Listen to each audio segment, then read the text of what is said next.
All right. Hi, everybody. Welcome, everybody. Thanks so much for coming out. Woo! All right, welcome so much to the cyber after party. The cyber pre-after party. Yes, this is the pre-after party. Yeah, we are so excited to be. We're going to be live streaming the event today. We have some men on the ground with cameras, men and women on the ground with some cameras. So we're going to have some live views at the event. We're also going to be live You're talking streaming about the Tesla event. The Tesla event, Yeah. of course. And we are going to be. Oh my goodness, is this? Wow, Look we've at got that. footage from the Tesla event right now. That's- Yeah, so if you're watching at home in the comfort of your office right now with your boss saying, "What are you doing right now?" Just pretend you're working. Yes. And keep watching because we're going to have coverage of everything. We're going to have the Tesla event. We're going to have the live after party. We're going to have all sorts of secrets that we can't tell you about. So it's going to be the place to be today. And we also have some amazing people here, live in person in Austin at the Luster Pearl East. Can we get a big round of applause for yourselves for being here today? Woo! Awesome, awesome. Well, thank you so much for coming, and thank you so much for everyone who's joining us live on the internet right now. We are so excited to have you join us and cover this event and talk all about Cybertruck from now until forever. until the Cybertruck gets here, which will be after the event. So Jesse, I want to get right into it. Okay. So one of the things, you were talking to a YouTuber who did something beyond what Joe Rogan did. Joe Rogan shot an arrow at the Cybertruck, which is badass. Yes. That's awesome. But then he wanted to see what would happen if you to took a regular truck. Because it looked great. I mean, let's be honest. When Joe Rogan shot the Cybertruck, it looked really good, and it bounced right off, and it lent a little dent or whatever. But everyone online was saying like, "Oh yeah, My truck would do that. My truck can do that. It's made out of metal." So Let's find out firsthand. yes, right? So I want to welcome to the stage. we got Mountain Man Tesla.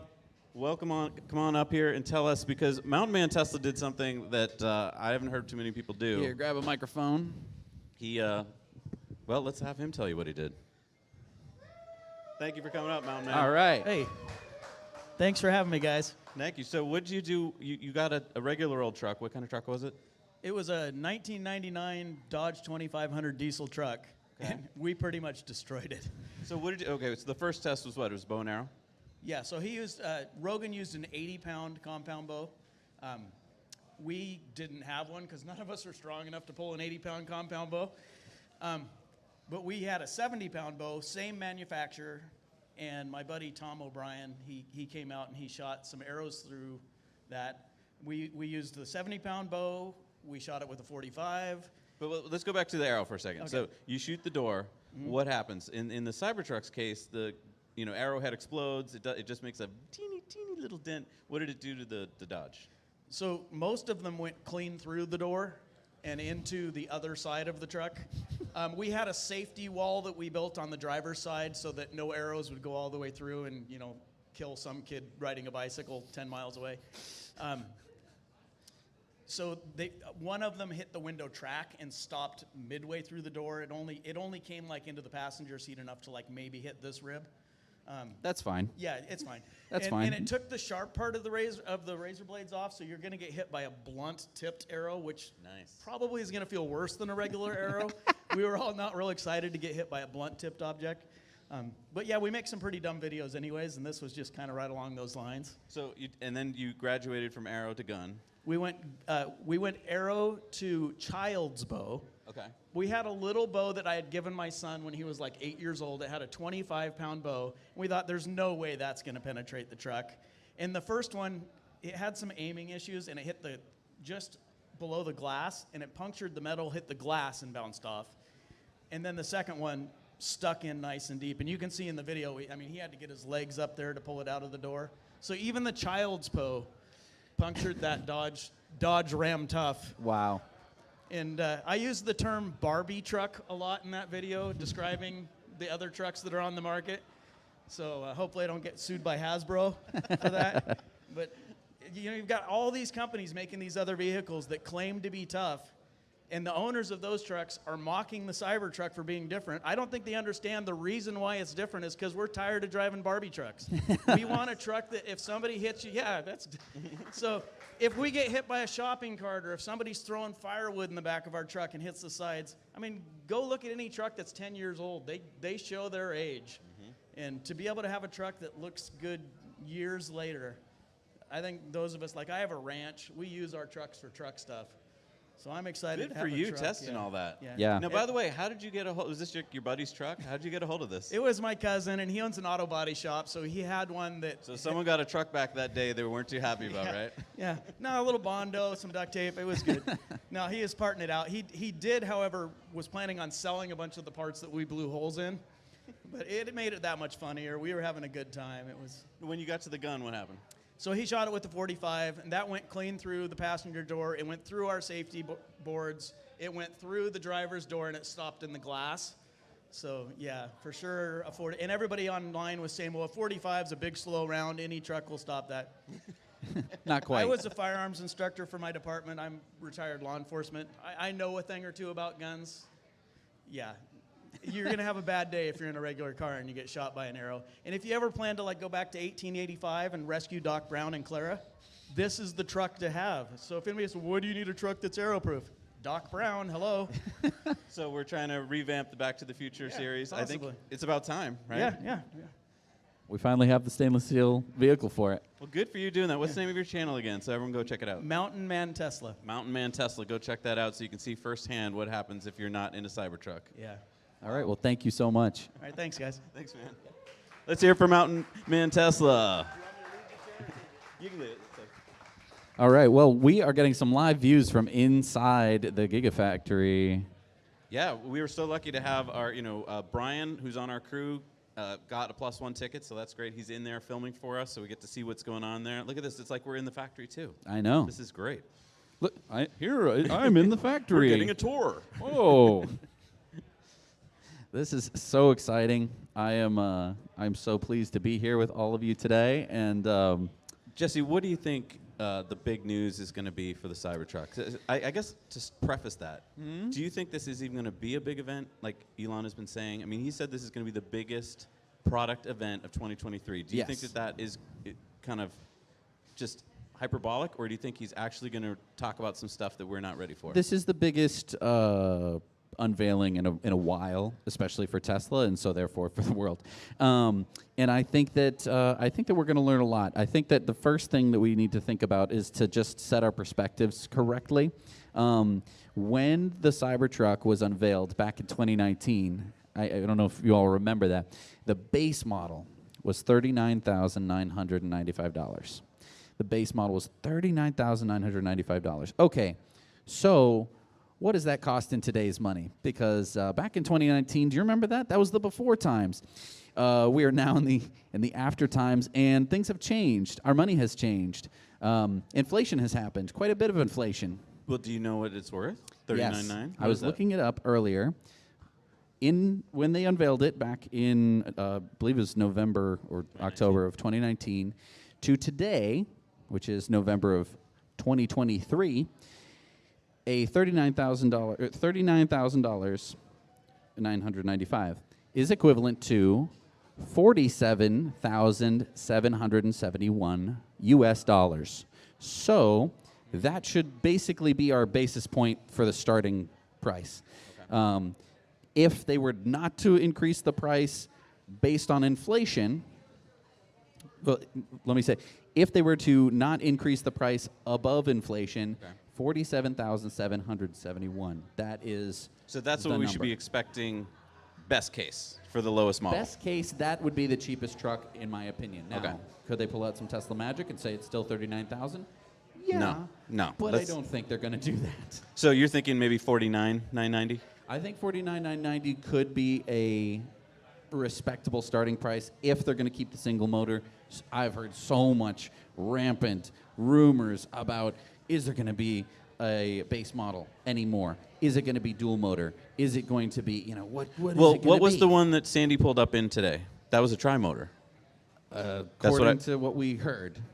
So do you think that they're going to come up? I didn't see the motors. I have this getup. I don't want to ruin it by climbing under a truck. It's been a little rainy. And plus, I did take out my phone and take some pictures of the underside. It's got a cover. So I I didn't think that Sandy would really appreciate us ripping off panels of the truck to Although he count the didn't mind motors. everyone climbing in the frunk and stuff. I know. It was very fun. I got to climb in the frunk. I got to sit in the frunk. Pretty comfortable little seat there. Yeah, was there? So there's a button to get yourself out of the frunk if you happen to find yourself in it with Yep. it closed. Was there any power in the frunk?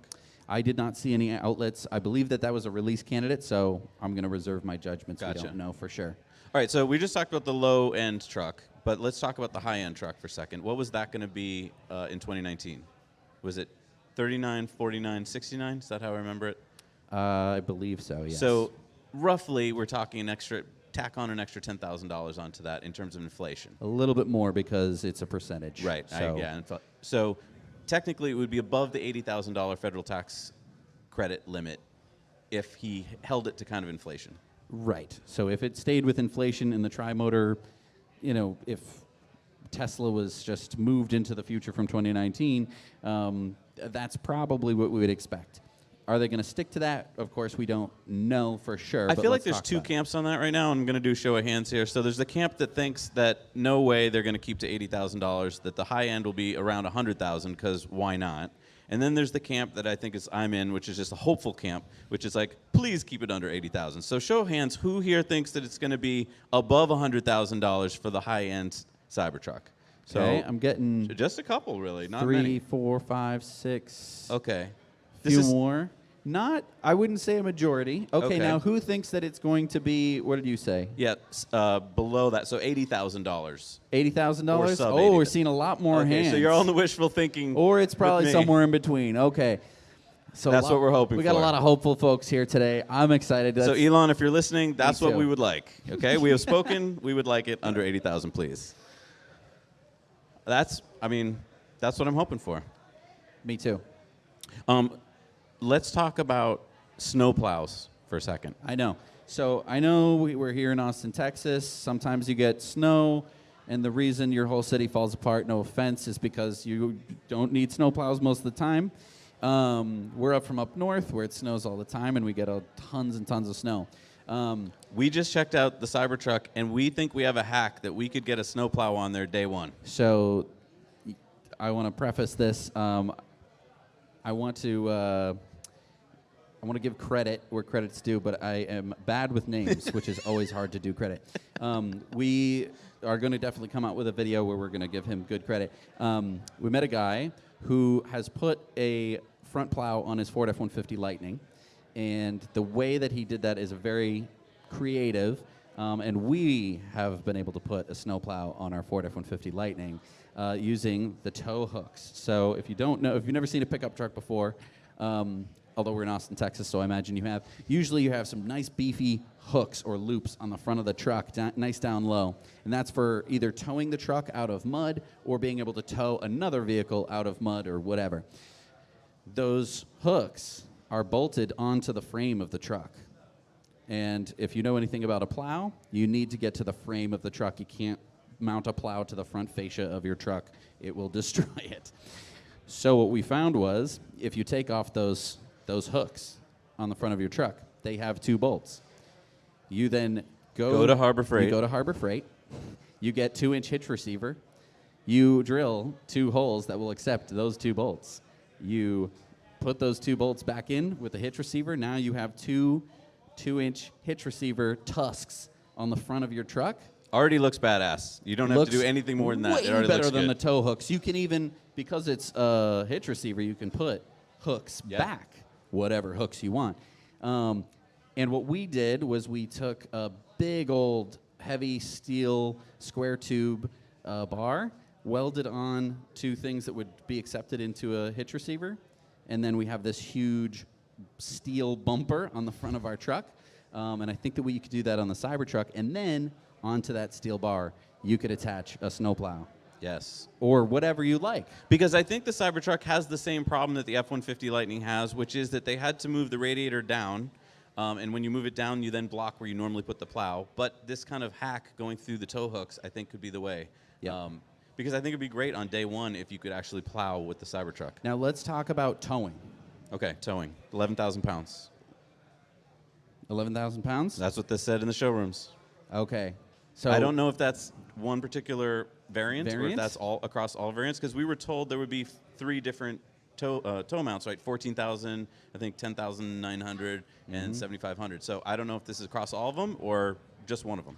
So let's talk about what that means, what 11,000 pounds means for a truck and towing, because I think that a lot of people, they don't get to lift trailers very often with their hands and be like, yep, that's 11,000 pounds. It's hard to look at something and know how much that thing is going to weigh. Are you going to do that now? You're just going to point to trailers I'm and going say to what point they to weigh? that trailer over there. Maybe we can get. Let's get a scale. Cam to kind of go walk over to that trailer, and I want everyone to kind of take a guess. Do you think that Oh, is yeah, let's get over or under 11,000 pounds? What do we think of this food truck? Over or under 11,000 pounds? Okay, we got some unders. I'm getting We a got some lot of unders. We got now, some keep in mind there's stuff in the trailer. there's stuff in the trailer. We don't know what's in the trailer. I'm going to think that I'm going to say that I think everyone here is correct. That is going to be under 11,000. I just want to say both the people from Space Campers are saying under, and they know Yes. what they're talking Yeah. about. So I'm going to go with them on this. Yes. So small-ish trailers like that are going to be way under 11,000 pounds. Right. 11,000 pounds is a lot. Well, so to give you some idea, we towed with the Rivian and the Ford. We towed a mini excavator, big diesel mini excavator with a big heavy trailer, and that was 14,000 pounds. Right. So yeah, I think that's way under 11. So in terms of trailers, by the way, are usually full of air because you're supposed to be living in there. And so that air is not typically very heavy. And you don't have to, you can get a pretty decent sized trailer that's going to be under 11,000 pounds. So are you like a Tesla salesman here? You're saying 11,000 is good enough? I think 11,000 is You're pretty happy? darn good. Once you start getting above that, that's when you start to see like the more beefier trucks, the Ford F-250s and stuff like that are going to be But towing. I do want to push back a little bit here. On the event day in 2019, behind Elon was a screen that showed some stats, and the stat went up to 14,000. It also said the payload would be 3,500. Now we know that the payload, at least on one of the variants, is 2,500. Are you surprised? Is that because they had to add extra batteries, or what? Right. So one possibility is that the extra batteries that they'd have to add to get a range that you'd like would impede with the payload of the truck. That would probably, I mean, it could have to do with the gross vehicle weight. You can't exceed a certain limit without requiring special licensing and stuff like that. So adding more batteries definitely can take away some of that payload, at least legally.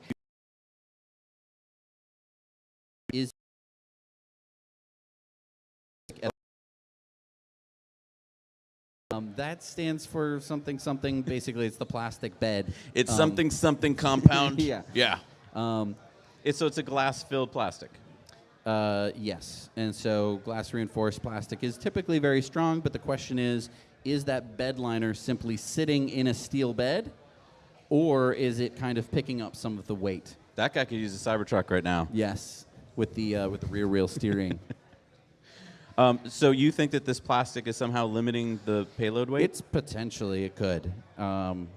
Maybe they will. Why is have- it not a stainless steel? It could be bed? that they have a stainless steel variant, which could allow you to have a higher payload. So that kind of leads me to the question about options. Okay. Tesla typically doesn't like options, right? Because the fewer paint colors, the fewer options, the cheaper they can make it. Do you think they're going to have options on this truck? So back in the old days of Tesla, back when you could buy a Model S or Model X and that was it, the Model X, when you configured your Model X, there were something like how many configurations? I think there's like 1,100 possible configurations. Right, and so there were so many different options that you could put on this vehicle to make it really your own, and the colors and all sorts of different little things, one thing or another. Tesla has totally moved away from that, especially with the Model 3 and Model Y. It's like, what do you want the interior color, what do you want the exterior, and what do you want to be kind of the tires. Those are your only real options, or the wheels. And so I feel like Tesla's going to kind of stick to that. It's going to be like we have certain variants of our vehicles, and maybe you're going to you can't change the paint color. True. Maybe you can get the wrap, but that's a completely separate product. I think that... But speaking of options, what about the ramp? to get into the back of the bed. Let's talk about I have the not ramp. seen, and I was looking closely at this release candidate that we saw today, and I didn't see any I didn't indication see that a there was a ramp. ramp. Let's just do show of hands. Who thinks we saw a ramp in 2019? We all want a ramp. I know that. How many think there's going to be a ramp to get into the bed of the Cybertruck? Hands if you think there's going to be a ramp. I saw 2, 3, Oh, no. 4, Oh, no. The crowd's usually right. 5, And, 6. All right. it's not a very hopeful crowd. How we're many not. don't think there's going to be a ramp? Uh-oh. Ooh. I really want the ramp, Jesse. I really wanted the ramp too, and I mean, remember that squat mode where it kind of squatted down, helped you get stuff on and off the trailer. I mean the tailgate. I just don't. Do you think that's going to be an option, though? Because it would just be a separate tailgate that they would make, right? It could be. I could see a third-party ramp potentially. Third-party ramp. You never know. If you can pop off the tailgate, which you can do on most trucks, and you do see some fancy third-party tailgates on trucks, it usually just has an American flag stripe or something going down the back of it, but it's not impossible for it to be a ramp. Interesting. If Jehu Garcia is around, I would love to have you come on up because Jehu's got a really cool perspective. He's been driving the Rivian, and I don't know, I was talking to him today when we were looking at the Cybertruck itself, and he wasn't, like all of us, I think our mouths were open and we were just like, this is the Cybertruck. But he wasn't, and I would love to get his perspective on it All because, right. he's a big EV guy. So Jehu, if you're around, come on up to the stage. I would love to talk to you about this. Oh, and by the way, I want to thank our sponsors today. Everyone, a big shout out to Lex Art. So awesome that they're here today. We're going to talk about more about what they're doing and why they're here. XPEL. If you look on the street, you're going to see nothing but Teslas, and so many of them are covered with XPEL, so that is so cool. Lighthorse is here, and Henson Shaving is here. And Jesse has some stuff he's going to talk about, although he hasn't shaved lately. Yeah, I haven't shaved. No shave November. November's almost over, dude. Kind of wishing I could, but been. So thank you to our sponsors. They made this whole thing possible. And the big shout out to Corporate Streams. Everything you see here today is because Noah and his team at Corporate Streams have been working overnight, crazy hours to get this all looking great for us. So thank you so much, Noah. And thank you to the weather because, I mean, it is still a little overcast, but I was expecting like way worse weather. So, I mean, we're from New England. It's I think 22 degrees where we just came from. And so we're just in T-shirts right now. Yeah. This feels great. Yeah. Knock on wood. There's Jehu. Come on up. Hey. Jehu Garcia, everybody. You can check out his YouTube channel. You probably all know who he is. Thank you so much, dude. Grab a microphone right over there. Grabbing the. So, Jehu, we have a fence, so don't worry. You can say whatever you feel. Yes. I feel like you're not the biggest Cybertruck fan. Okay, well, aesthetically, I'm not the biggest fan of the Cybertruck. Oh, wait, by the way, I look like a schmuck with this. What, you don't like the sweeping curves and the. Okay, so when I saw it, I wasn't initially a fan, right? I think things grow on people, and so I think pretty soon it's going to be the norm, and people are going to accept it, right? But I'm talking about you, though. Has Me? it grown on you yet? it's taken a while. I still not 100% on board with that. But of course, I haven't seen the production other than the one that was here earlier. And as you saw, I didn't go up close to it and was like looking at it and Okay, stuff. but so to you, is it like the little intricate things that makes you love it or hate it, or is it just the overall aesthetic? I think it was the overall aesthetic. But like as I was talking to you earlier, it's changed. The original Cybertruck was not the same shape as this one, the production, right? It feels like the original was more of a pyramid, like more pointy, Yes, it was a bit grotesque, I would say. right? Use the word grotesque, folks. Sorry, Jehu fans. Garcia, everybody. I know. There's a lot of fans here, but that was just my opinion. Yeah. But it's, there are other renders that I saw on the internet about cyberfying other cars, and I was like, oh my God, like that's amazing. So it's not. I think it was just the dimensions. I think that's what I was. Is I this didn't just like. because you're a Rivian truck owner now, and you've fallen in love with that oval No, well. light in the front? Well, The I Baymax. did like the Rivian truck as soon as I saw it. And by the way, I didn't like the Rivian truck. I liked the Rivian SUV. Oh, you like the R1S? Yes, that's what I signed up for. But because they made us buy the truck first, so then we were all got to be the stupid truck, you know. But I'm not really a truck fan, so I think that might be another reason why I'm not a huge fan of this Cybertruck, right? And so, because I have a truck and then I have the SUV, and like I was telling you before, I'm a bigger fan of the SUV. And I think most people on the street are a fan of the SUV. Well, let me stop you there. So you're not a fan of trucks in general. Like In you're general. more of a van guy, right? Yes. I can say. Minivan. Classic minivans. Classic That's what I do. minivans. Yeah. When we started driving trucks, I found so much use for them. Did you do the same thing? Did you start throwing stuff in the back that you hadn't thought of before? I want to say traditionally I would. I started in the trades. I'm a carpenter by trade. Nice. You know. Oh, really? Carpenters. Oh, okay, yes. So I'm a carpenter by trade. And so, yeah, for many years in my life and a previous life, and this one, I towed around boxes of tools, and I would throw them in like a mini truck and stuff, you know? And so, yeah, I think now I have a company and we carry big, heavy stuff, and I have thrown big stuff on there in my fancy truck, you know? Yes. You mean you put it in very carefully? Well, yes. No, I have dented, like I've scratched the thing, you know what I mean? Like, so now it looks like there's stuff that's been back Oh, there. so you've dented up your truck? Not dented it, but scratched the liner, you know what I mean? Which, by the way, is not that very hard. That liner's, you know, the truck's not really for work. No, it's for adventures. It's for adventurous people. It's like it's a fancy car that looks like a truck. That's how I would explain it. Because trucks With a don't very do, small bed.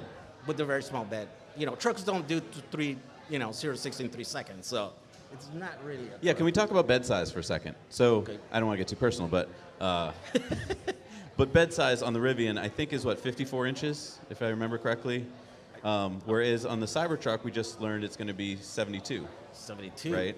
So I feel like there's a whole bunch of things I tried to put in the Rivian, and then we were like, oh, this doesn't fit without the tailgate down. Well, I or- want to talk about that for a second. The 72 inches, where is that measured to? Is that the biggest dimension or is that the smallest dimension? Because in the back of the Cybertruck, if you've seen it, right at the bed level, goes all the way back. Then it comes to the cab section. There's no mid-gate, sad face.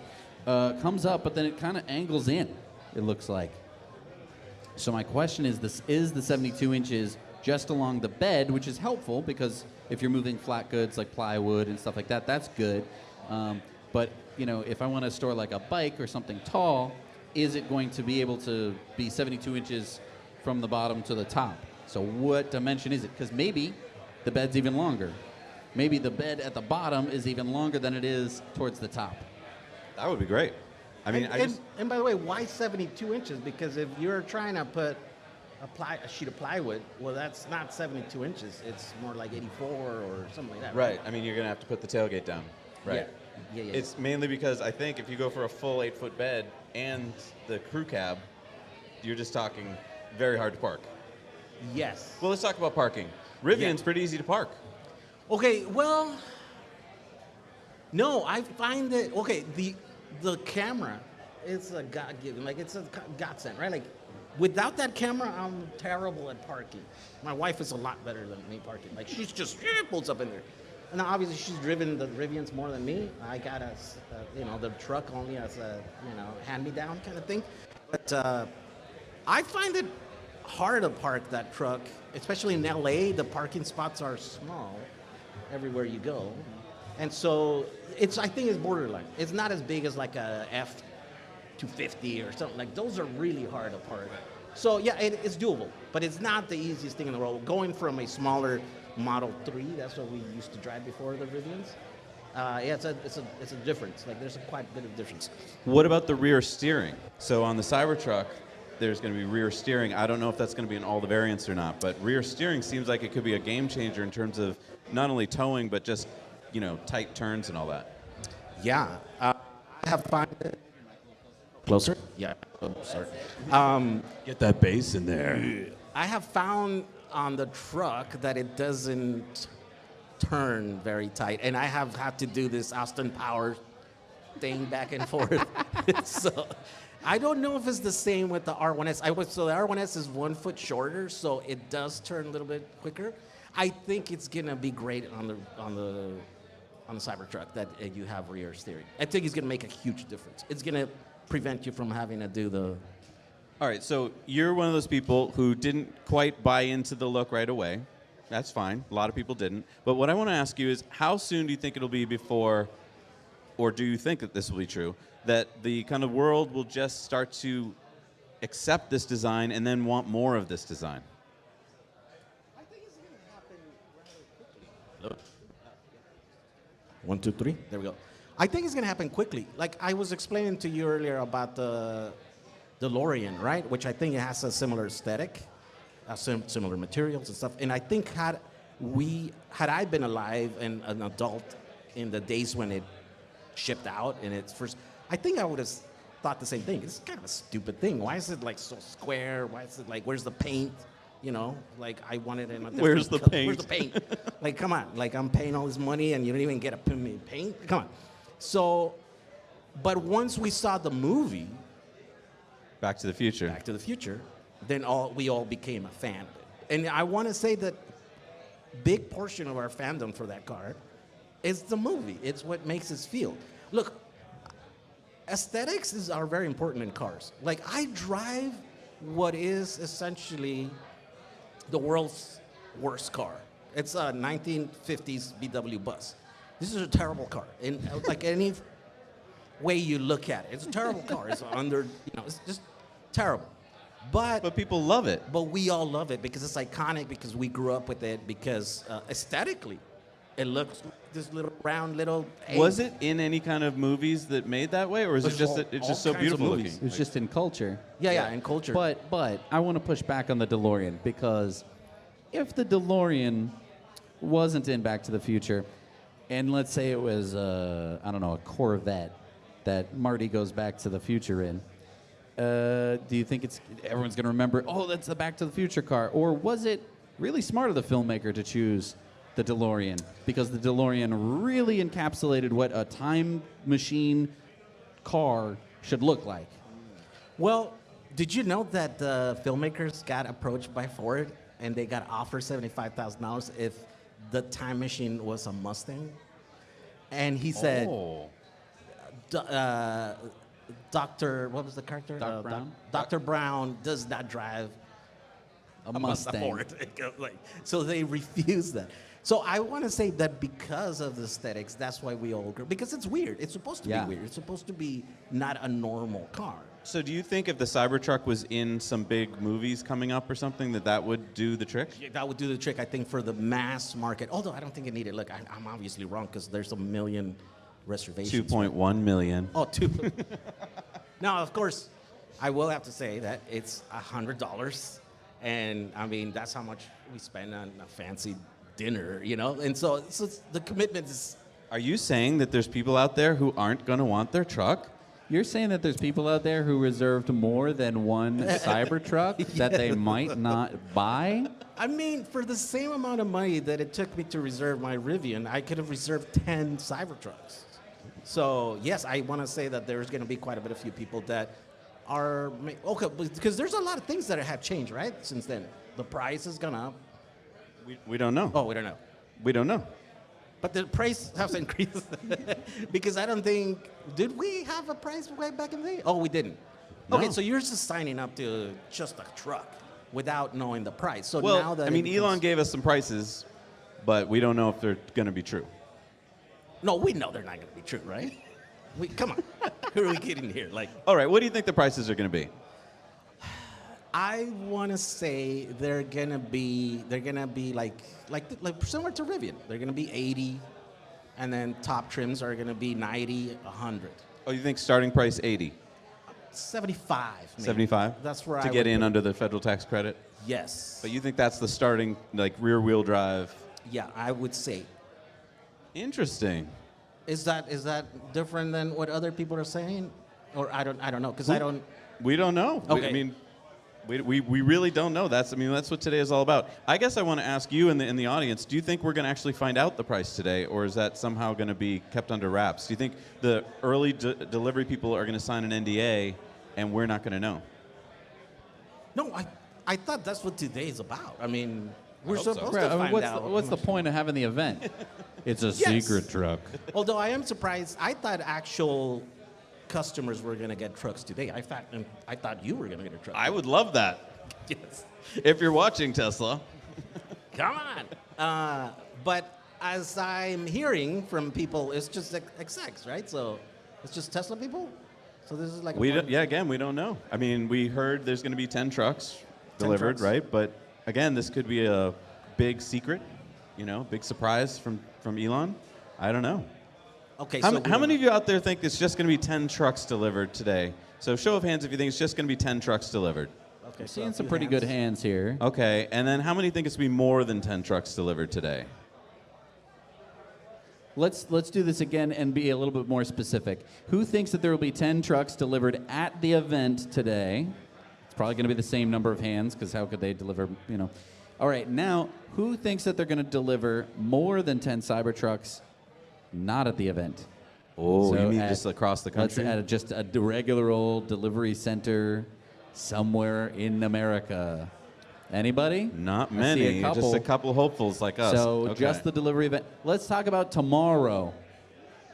What about tomorrow? How many Cybertrucks do you think that we're going to sell more than 10 tomorrow? Or I'm seeing some hands. Yeah, but what would be the advantage from a press point of view if he does it tomorrow? Because tomorrow, the press has already reported on what happened today. It seems No, like... of course. Yeah, no, I'm saying, like, are they going to start actual deliveries to actual people who don't get to go to the event? That's the question that I want to ask. They do have many around the country in showrooms, right? Yes. Right. Okay, and that just started. I mean, Very last recently, week, yeah. Very something like that. recently. And so people are getting their first-hand sight on a truck. That's going to be very powerful. I want to say the only truck I've ever seen before the one this morning, which I didn't inspect very closely, was the one at the Peterson Museum, and that one's rough. Oh, yeah, so talk about the Peterson Museum. So you were saying that you saw something pretty cool there in terms of the evolution of Tesla. Yeah. So the Peterson Museum is in LA and is this, great museum that has automotive history, right? And so they have the bottom floor, which was reserved for the best, displays. But now it's all Tesla, like the entire bottom floor. Isn't it? Yes. The entire bottom floor is Tesla. And it goes all the way from the beginning, from the cars that they started converting they started as gas cars and then, they converted them in-house, all the way now to the latest ones, right? And so you see the whole iteration, you see all the steps. For someone like me who has been a fan of Tesla since the very beginning, it's very powerful because the stuff that was folklore, like stuff that was like, you'd hear the stories of that car when they built it. They went and bought, power tools to take out the batteries, and like it's there. Like the all those stories, like you're like, oh, this is the thing that for years, now it's a decade, right? That you've been listening. If you were a crazy fan, like some of us are, you get to see them right there. And so they also have the Tesla Cybertruck in there, which was a pre-production, as far as I understand, was just a prototype. No, it wasn't a prototype. What do they call Real it? early model, yeah. And it was kind of rough. You can. You mean rough, like body panels and fitment and stuff like that? Yeah, that, and it was. I think it's bigger than the ones that we have today. The corners weren't like 100% together. It was weird. It looked a little prototypey? Yeah, Okay. prototypey. I would say that's what it. And then these ones look a little bit more refined. They do have kind of like round Oh, I see. So when you're shapes. talking refined, you're meaning in some of the design features, like more of the small things that you have an eye the small for. things and the big things, because also, they, like I say, that rooftop thing was the pitches were different. What do you think about the windshield wiper? We saw that today going pretty fast, and first time I've seen it up close actually working. What were your thoughts? It's And big. keep in mind, you're Southern California, right? So you're only thinking about rain. You hardly ever rains in California. What about snow? Oh, We've well, got some Canadians in the Canadians audience have asking the gotten big excited. questions. Yes. I don't know. I mean, isn't there some physics here that say that it's going to be hard to move all that ice and stuff off the windshield? Yeah, I think it was. Who said if I had a lever long enough I could move the earth? This is a pretty long lever, but Yes, it's Archimedes. in the worst way here. It's gonna need to be pretty strong in order to move that ice and snow off of the windshield. But there's one other thing I want to talk about is that normally your windshield wiper starts like this, and it needs to go move all that snow out of the way. And mine usually makes it to about there, and then it goes back down because I should have cleaned my windshield. The Cybertruck, windshield's like this, and the glass goes. Right, It it's goes smooth. right down to the hood of the Cybertruck, and it goes, and then it's flat. So I think that windshield wiper just has to go, and just sweep that snow right out of the way. I think that's all it's going to do. I think that it might actually work better if you warm up the truck a little bit. You probably don't even need the windshield wiper to get the snow off. Really, you think it's going to just slide right off? On the Model 3, I have a Model 3. I heat it up for about 20, 25 minutes, get the interior nice and hot. There's a layer of snow that starts to melt right at the back, and it's icy, and then it slides right off the back.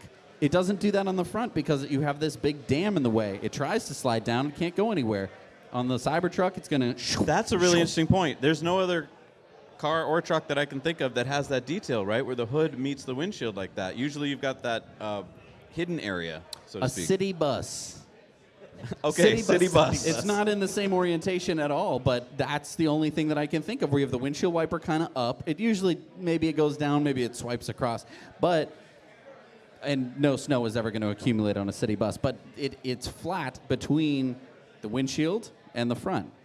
It's just in this case, we're tilting it back. Well, and it's going to have to be really strong motor because it's a giant windshield wiper. And it was has moving dual fast. blades, right? We know that it has dual blades. I read that somewhere. It's one blade. Yeah, dual. Oh, it's dual blade in the single track? Yeah. Oh, interesting. Yeah, I don't know. I think I read that online somewhere last week or something. So someone confirmed. I guess they went and picked it up and they're like, oh, this. It would. Did you learn that on the internet? On the internet, yes. Which apparently not everything on the internet is true. I've learned the hard way. But yeah, I think it's going to have to be a really strong motor because it's a giant one and it has to cover that whole thing. And I guess, we're from California. We forget that there's actually like cold weather.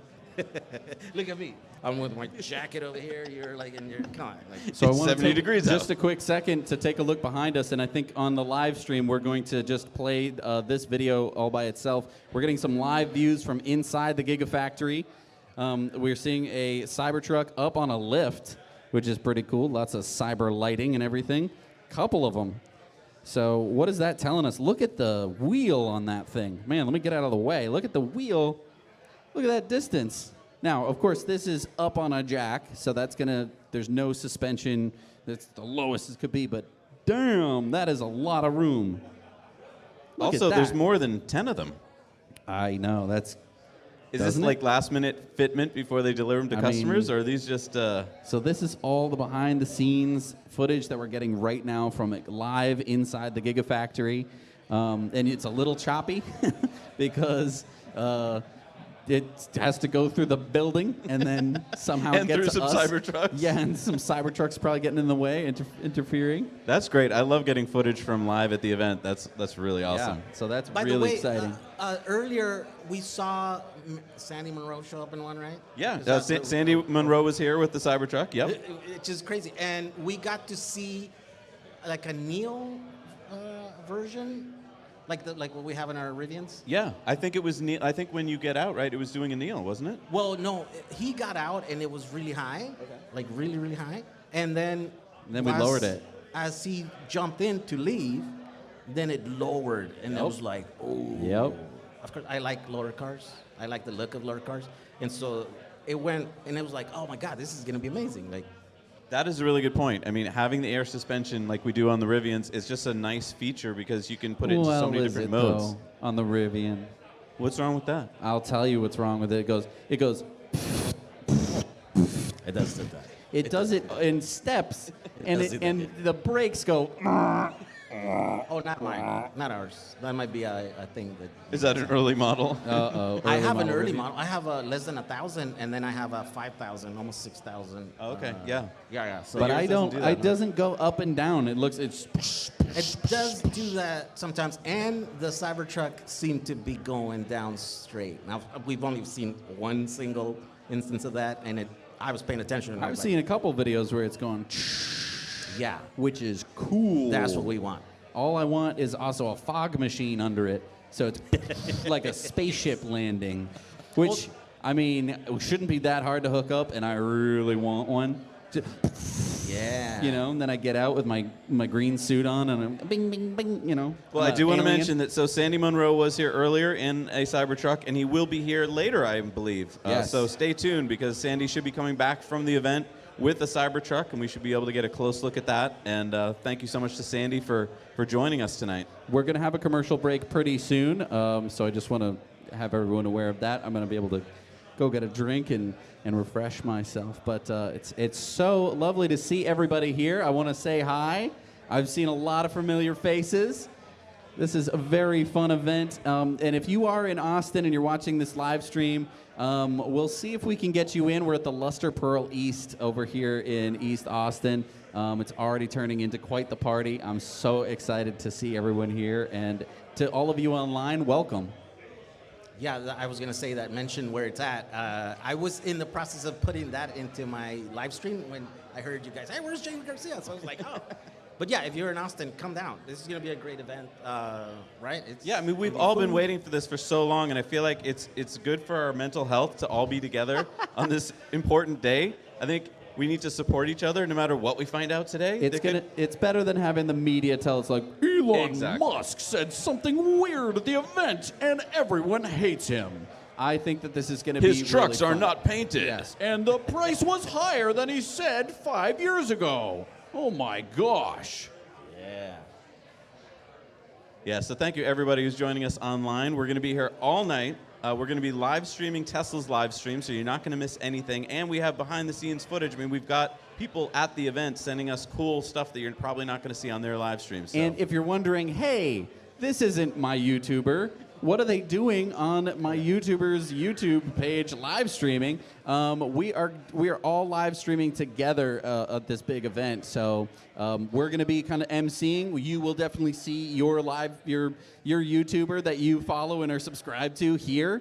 So don't worry. We're Zac and Jesse from the Now You Know channel. If you haven't seen us before, and we're going to be covering the whole channel. event. Yeah, so all your favorite YouTubers are going to be here today. Sandy Munro is going to be here, and a bunch of people we can't even talk about are going to be here. Ooh. Yeah. All right. I've been told I cannot tell anyone that. Ooh. Okay. Okay. Some surprises coming up. Yeah. All right. Well, as soon as I get confirmation that we're going to go to commercial, we're going to go to commercial, and I'm going to get a water.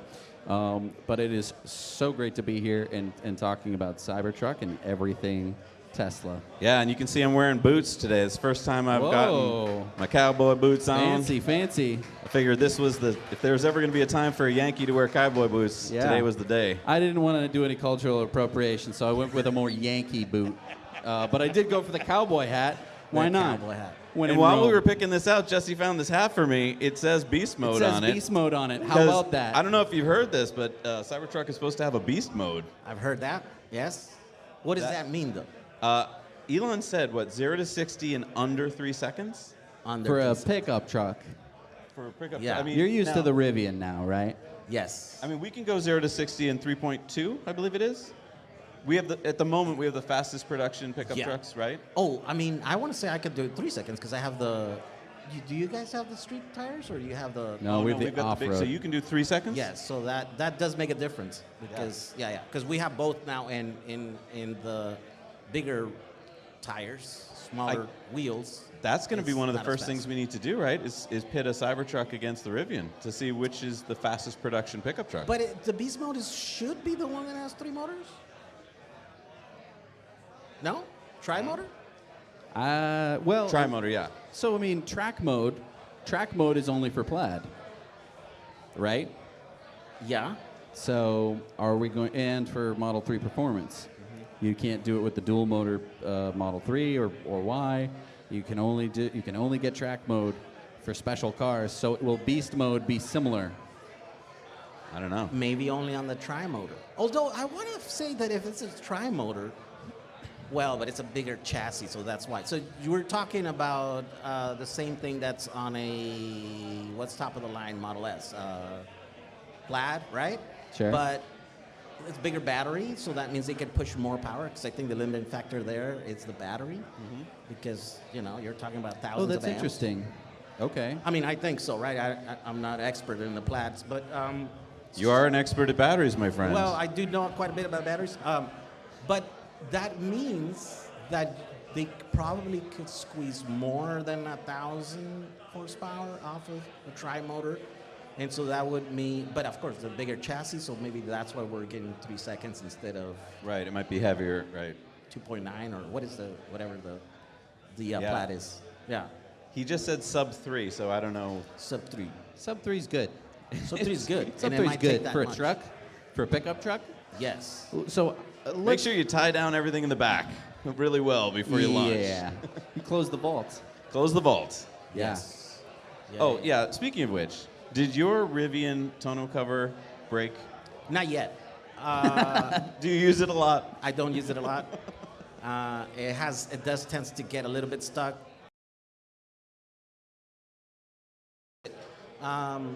Yeah. So it hasn't broken yet. That means I guess I don't use it enough. This is the George make? We've been very lightly using it because I'm afraid it'll break. It's gonna But break. that's what I'm excited about with the Vault on the Cybertruck. Right. Is how smooth that thing works. Because on the Rivian, it's these big aluminum panels, right? And it's like. It's like a Pez dispenser. It Yeah. sounds like there's something wrong happening there. Like the Right. sounds whole time. like the gears I think are the first grinding. day it sounded pretty good, but since we've gotten leaves and pine needles and who knows what else stuck in it, I'm sure it's slowly building up stuff that's slowly turning into dirt. What do you somewhere have in stuck in the Southern truck. California that gets into? Is it just dust or like what? Dust and leaves, right? Nice. Like I know that like in our cars, like if we leave it parked outside in my office, for example, there's trees outside and you get them in there. And so you get to see them in the seals of your doors and your hood and on the trunk. And I had to pull some off of that before. It's like, oh, don't let that go in there because it's going to mess it up, right? Because it takes very little to mess that thing up, right? So I think here's an opportunity for Tesla to really show us how a tonneau is made, because that one from Rivian is a total disaster. The other thing is the side bed rails on the Rivian are so low. I think it's like 18 inches or something, 16 inches. So when you put stuff in there, it's got to be very small, or else you can't close the tonneau cover. With the Cybertruck having this kind of triangular bed, I wonder if you'll be able to fit cooler stuff in the back, like more stuff. More stuff. More stuff. The only thing is it's in an angle though, so it's like you can fit stuff on the very end, but maybe not at the back end. Right, because the tunnel an angle. Yeah. It's at an angle. I can't believe nobody jumped on top of that thing. It was here If for a you had good. been here an extra minute, I think people would have. Yes. It was good. It was We here did for 20 see minutes. the Prime Minister of Thailand hop up on there. That's right. He's a What spry a chicken. badass I know. dude. He just jumped right up on top of the tonneau cover, along with Lars from the Tesla team. Yeah, so I mean, 2 grown men on the back of the truck. That's serious. I wonder, I mean, we haven't really even talked about this. Storing stuff on top of the vault, right? Because you have this truck, and what is it going to look like if you not only have stuff in the bed, but then you start strapping stuff to the top of the vault? You need somewhere to tie it down, which I agree we don't have, but a little welding, and you have something to tie it down with. Yeah. Are we gonna have, like in the Rivians, have a way to put bars across? Is this going to be the new version of a dude, driving down the road with the 1 2x4 in the back of the pickup truck, just rattling around? Yeah. Mm-hmm. Yeah, what about third-party stuff for the bed? Well, so I want to talk about maybe just third-party stuff in general. Most trucks that you buy come with several layers of paint on them, and it is highly encouraged that you do not remove the paint. It's not encouraged, it's just your truck suddenly doesn't look like blue or green. The Cybertruck is going to be stainless steel. which means that you can weld directly to it, which kind of opens the door for a lot of stuff. But it's not typical stainless steel. It's not typical stainless Okay. steel. It's 3 millimeter thick, hardened stainless steel. Very hard. Bulletproof stainless steel. So there's another thing that you can do, which is that you could drill a hole through it. No. And you could mount stuff to it, because on a normal truck, the only stuff that you could mount to the actual skin of the truck is just, little stuff. Like and flares and stuff. Normally it's just stuff that you'd glue on. On the Cybertruck, you put a couple of holes, you can mount a plate to it with bolts. Now, I don't know what's behind the skin. Well, you could do rivet nuts. You could So do rivets. Stick it in That's there, true. And then, yeah. So you could actually rivet stuff to the truck, because the skin is now strong enough to where it's not going to bend or buckle or punch out. You're going to be able to, I think, customize your truck in that way, where it's going to have that strength. So not only could you weld it, but you could also rivet to it. I'm not going to name names, but there was someone in the crowd who tried to bend the metal on the Cybertruck, and it would not bend. Yes, I heard that conversation. I was like, you trying to bend it? I was Right. thinking in my head, come on. This is a very serious thing, and no trucks have been built like this, I think, ever. But kind of back in the day, right? If you think about the old, I'm thinking of the Waltons. Has anyone seen the Waltons before? Waltons? Yeah. I'm going to We're get all a young copyright here. strike. You'd have this truck with this big wooden thing on the back, right? Because you could customize trucks to make them however you wanted them. Unlike today, where you go to the dealership and you say, I want the blue one, right? You could just make something and put it on the back. I think the Cybertruck is going to open the door to people welding and riveting stuff onto their trucks, whereas normally you'd have to have steel bar that's attached somewhere else to the truck. It's attached rigidly somewhere. So I think it's really exciting that we're going to have this opportunity. And a lot of people are worried, all these Cybertrucks are going to be the same color. They're all going to look the same. A little bit of TIG welding, and it's going to look completely different. TIG welding. I think a lot of people are going to want to learn how to TIG weld so they can do that. Yeah. Yes. And I I think you wanna should. learn. You guys took some classes welding, right? But it wasn't TIG welding. We learned from YouTube. Yeah. No, You didn't can Mr. learn. G teach you? Mr. G did teach Okay. us, yes. He helped us out. Yeah. I would say learn wait, TIG a welding. shout out to That's the Mr. thing. G? Yeah, hell Yeah, shout out to Mr. G. Wish you If could you be want to here, learn dude. how to convert a car to Yes. electric, Mr. Yes. G is the guy to go to. Also, check out Jehu, because your channel walks through a lot of conversions. Mostly better. Oh, yeah. Some conversions in there, yeah. But Mr. G is Some. the teacher. Come on. We've You're done so one and honest. we're proud, okay? Yes. Well, several, right? You guys did also the smaller one, the Ride on lawnmower. lawnmower, yeah. We've done a lawnmower, yes. Okay, hey, I haven't done a lawnmower. You guys got that on me. But you're right. I think there is going to be a whole market where you might just drill a few holes, put some rivet nuts, and now you have a mount to put racks, Yeah. to put a camera, so you can do Because, right now with a pickup truck, there's lots of racks and stuff that you can get, and usually you're attaching something to the bed of the truck. And there's spots to do it, and that's great. Well, and don't forget rust. When you do drill through the paint, you're always worried that now that's gonna rust in a few years. Yes. And now that's not going to happen, and hopefully many of these products are going to be stainless steel as Yeah. well. So you're not going to have to worry about that. And so the original exoskeleton thing is not happening, right? Because we've seen that it Right. does have a sub. I think that Structure. It must have been that at Tesla, at the time of the unveiling, they weren't sure whether they were going to go exoskeleton or whether they were going to go gigacasting. That was right at the time when we Yeah, I were don't even just think starting. gigacasting was in the zeitgeist It wasn't yet. really even in the zeitgeist. So I think that Elon and everyone at Tesla was evaluating how are we going to build a car. We shouldn't be building a car the same way that we build a car. We're never going to make affordable EVs quickly enough for that to happen. We're going to have to wait for batteries to come way down in price. We need to make a cheaper car. And so I think that's why they went gigacasting as opposed to exoskeleton. I think that exoskeleton could have kind of achieved the similar thing, but it's got to be vastly harder, right? Because it's a brand new way to build a vehicle. So that might be the one advantage that they have, and that might be the reason why I'm wrong about the pricing, right? So maybe they don't have to be similar to Rivian because, well, they have a different manufacturing process. And so Obviously, they're able to lower the prices on the rest of their line so much that a lot of people are hating on Tesla right now. I mean, that's a really good question because right now Tesla is profitable on all their models, right? Rivian, as we're talking about, they're actually losing, what is it, $30,500, at least last quarter, for every Rivian they sell. And so that's a lot of negative profit loss that you're having.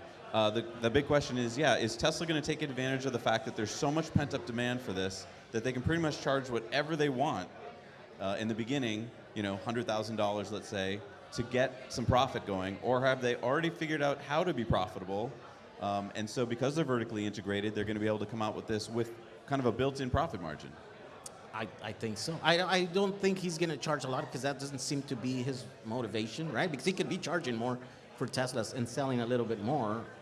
I mean, less, numbers-wise, but he's not going for that.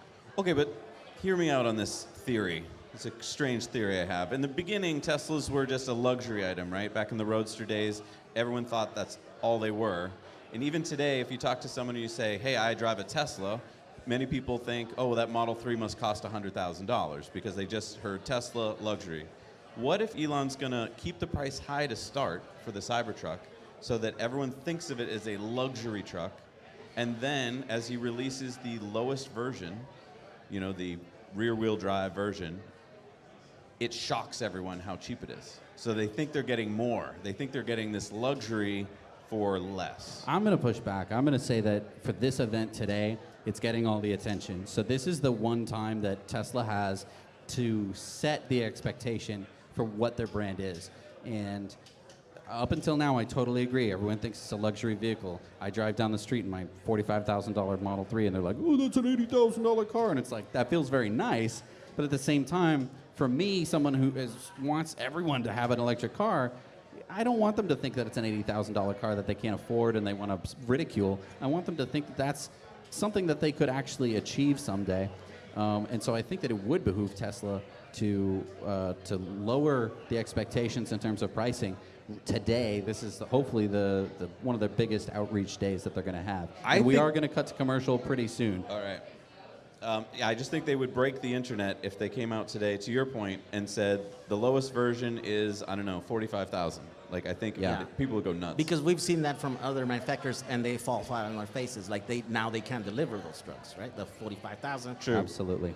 Ford is one, right? The F-150 was supposed to be a lot less than it actually is now. And so, maybe that's what Elon has up his sleeve today. Yeah, there's just so much we need to know today. And we're going to find out within, an hour? I know. I'm so excited. We're going to have a quick commercial break, and we will be right back. So thank you so much for joining us. And everyone here at the party can still enjoy the party. Woohoo! And the sun came out.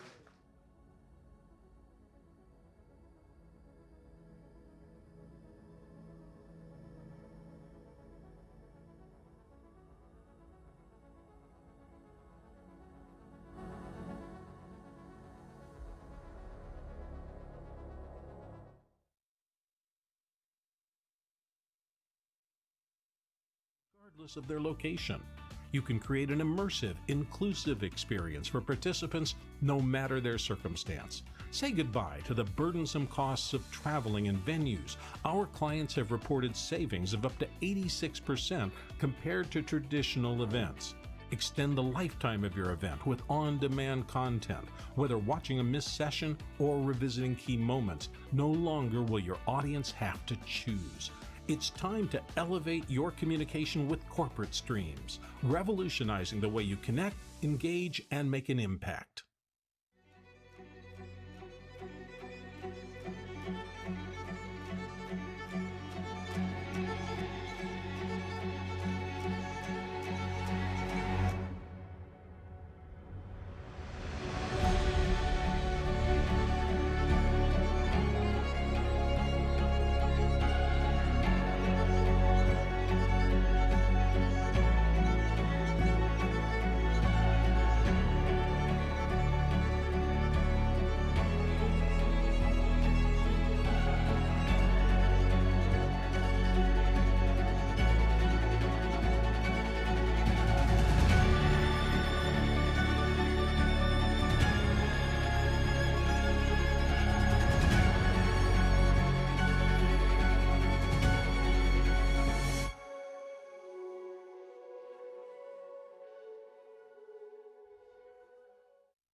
All right, we are back from our commercial break, and we're here with Ryan from Lex.art. I want to Yeah, talk thank a you for little bit. sponsoring today, by the way. Yes. We Yeah, couldn't have no done worries. it without you. So if you're like, wow, this is like a really nice looking live stream, you can thank Lex Art for helping to sponsor this. It's such a great event we have here. It was raining earlier. We have a tent. None of that is free. So I want to give a big hand to Ryan from Lex.art Yeah, thank you very for getting much, this this whole thing, going. It's really nice. So, Ryan, could you tell us a bit about Lex.art? Because I've been learning about it from you, and it sounds really cool, but you're probably the best person to explain it to us. Yeah, first I just want to say this is awesome, guys. I've been a part of the Tesla community since 2013. Happy to support this. Happy to be here. Happy to be with the Cybertruck and all of you guys. So hope you guys enjoy. So this is the first time that anyone is seeing anything with Lex.art. So it's www.lex.art. But basically, we are changing the art market. And what we're doing is taking the art and doing, instead of an indirect investment in the artist, we're doing a direct investment into the artist. So everyone here knows Tesla stock, right? We get in early, and we have an actual investment into Tesla and everything they do, right? In the art market right now, you buy one piece of art, and you hope to God that that's the right piece to go up. What we're changing is an actual investment into the artist. We're bringing capitalism into the art market because you guys have all heard of starving artists. There's plenty of artists out there who deserve to be a part of the capital markets. They deserve to get investment and to really break through. And so we've created this financial system, and you can learn more, again, on the website, and you can sign up. But we are trying to revolutionize the art market to something you more similarly know. So you're buying art, but you're also getting stock in that artist. That pays dividends, right? So if you had Banksy early on, you invest in Banksy and you get one of his paintings very early on, and now he's selling for tens of millions of dollars. If you just have that one piece of painting, that's not necessarily meaning that you're going to get the economic benefit. And then you'd have to sell your piece of art. But under our system, you actually would be investing in Banksy, similar to any other company, right? In the early stages, you would get stock in Banksy that's paying you dividends throughout the entirety of the rise. So can I translate this to, like, as an investor, it's like if I got to invest in Elon Musk in the early days, and then I got a share of each of the companies that he made later in life.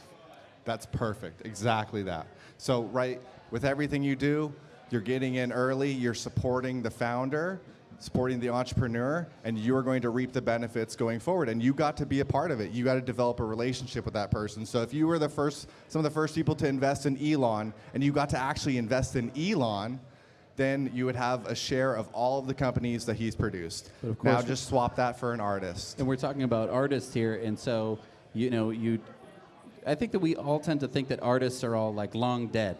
Like, oh yes, the artist that you see Picasso. in the museum. Yeah, oh, Picasso, he's dead, right? But of course, there's new artists coming up and stuff like that, and it's not easy to be an artist. I think that your guidance counselor at school probably dissuaded you from getting into art and probably more into accounting or something like that. And one of the big reasons for that is it's hard to kind of make it as an artist, and it's also kind of hard to make money as an artist because there are paintings that are worth millions and millions and millions of dollars, but it's only for the top 1% of artists. There isn't necessarily kind of a middle ground or a middle class artist. Yeah, exactly. It's definitely hard being an artist. We like to think that, okay, you can just make it in a studio alone. But like with anything, every company, it requires capital, it requires resources to really elevate. So our mission at Lex.art is to elevate these living artists and get them the funding that they need and the support that they need to really break through. Now, we saw Sandy pull up in the Cybertruck earlier. I feel like that is a piece of art. I feel like it's something that's making this profound impact on all of us in terms of design right now. And I feel like it's actually going to change the way we think. How do you feel about that? Like, do you think we're going to actually start to accept that, or is this just an anomaly and we're just going to go back to the way trucks have looked in the past? Yeah, 100%. I think the Cybertruck is a work of art. I think what Franz has done and what the team has done, absolutely amazing. Everything that Tesla's put out are just works of art. And yeah, Yeah, I mean, when you see the Model S and you realize it's been around since 2012, and yet it still looks beautiful today. It's just a classic design, and I feel like it's hard to picture this with the Cybertruck, but I feel like we're gonna still feel the same way about it in 10 years. Yeah, I mean, and that's why our mission is to elevate artists, right? We need to elevate art. We all want art, more art, proliferate the artists, and a lot of cool things are going to come from that. I mean, we definitely don't want to go the opposite direction. So if we want more art in the world, we have to support it, and that's what our mission is, to elevate these artists. So if people want more information, I guess you haven't brand launched yet, but so should people go to your website and sign up? Yeah, so right now the landing page is live. You can go sign up if you want to chat more. There's some complexities that we'd love to talk you through and really just show you what we're building. We'll probably launch in the next 3 to 4 months. So this is just our first, you guys are hearing about it first here, part of the Tesla community, and happy to be telling you all about it. Ryan, thank you so much for you and your company supporting us today, being part of this today. It's so great. Everyone go check out lex.art. I'm really excited to be working with you in the future because I am a big fan of art, and yet I've never felt that I could actually be a part of this world. And I feel like this is my chance to actually become a part of this. So happy. Thank you all. Thanks, man. Can we put the microphone back on? Yeah, right there. Thank you, Ryan.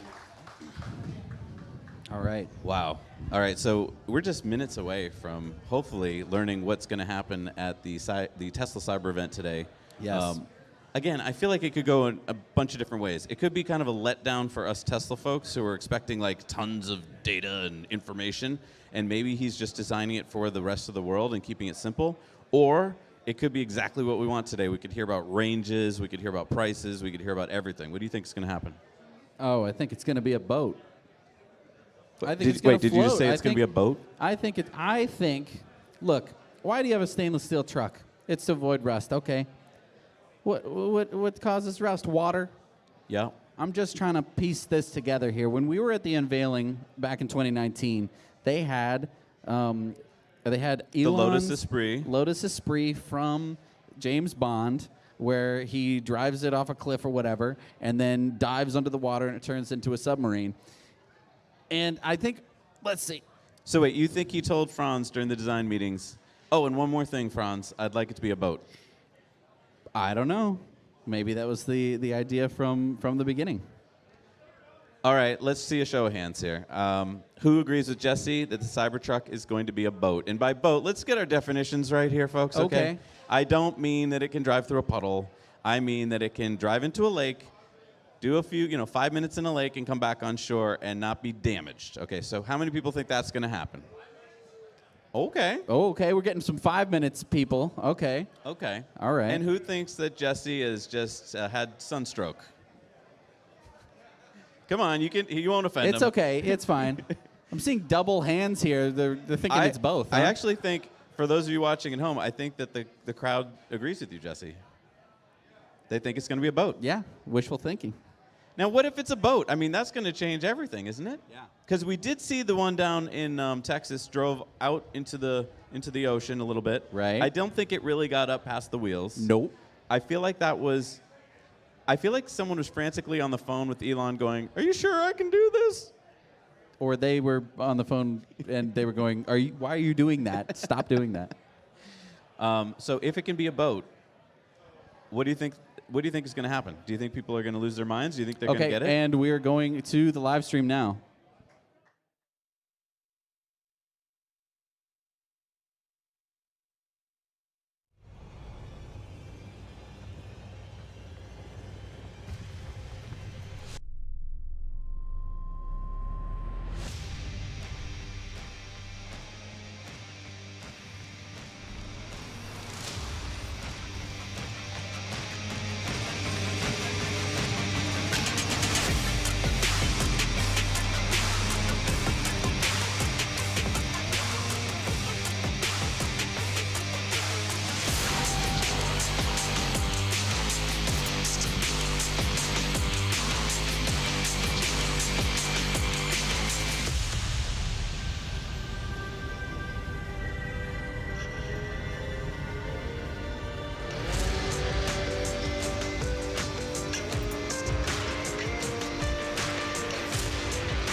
Welcome.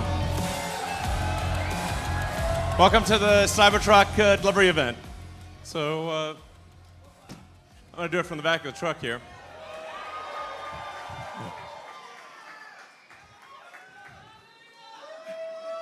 Hey. So once in a while, once in a long while, a product comes along that is rare. That is once every 5 to 10 years, something really special, a really unusual product comes along. And we'll remember those special moments when, indeed.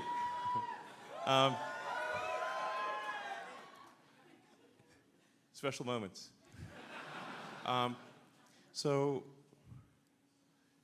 But these things are rare. It's very rare that a product comes along that is seemingly impossible, that people said was impossible, that experts said was impossible. And this is one of those times. We have a car here that experts said was impossible, that experts said would never be made, that it really is the most. I think it's our best product. I think it's the most unique thing on the road, and finally, the future will look like the future.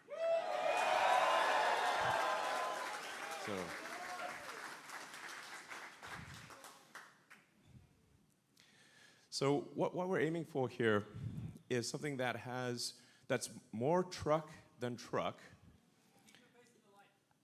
Okay. Thanks, bro. That's literally my brother there. So what we have here is something that is a better truck than a truck, while also being a better sports car than a sports car, in the same package. So, first of all, let's they talk about how trucks are tough. That's one of the defining characteristics of a truck. So, how tough is this truck? Let's find out. So we actually had to come up with a special, ultra-strong, Tesla-designed steel alloy. So this alloy, this metal did not exist before. We needed something that you could actually manufacture, but that would have basically no corrosion, that didn't need paint, but you can still make it in volume. And part of the reason that it has this angular shape is you can't actually stamp these body panels. The body panels would break the stamping machine. So, and I should say also, because of the steel exoskeleton, it actually has more torsional rigidity than a sports car. It has more torsional stiffness than a McLaren P1. So that's a big deal. Now, you may remember an incident 4 years ago. Didn't quite go as planned. And Franz, maybe we should try it again.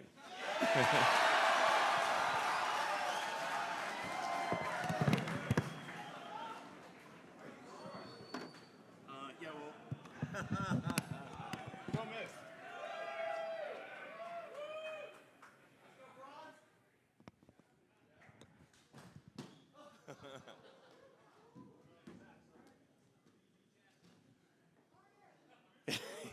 Yeah.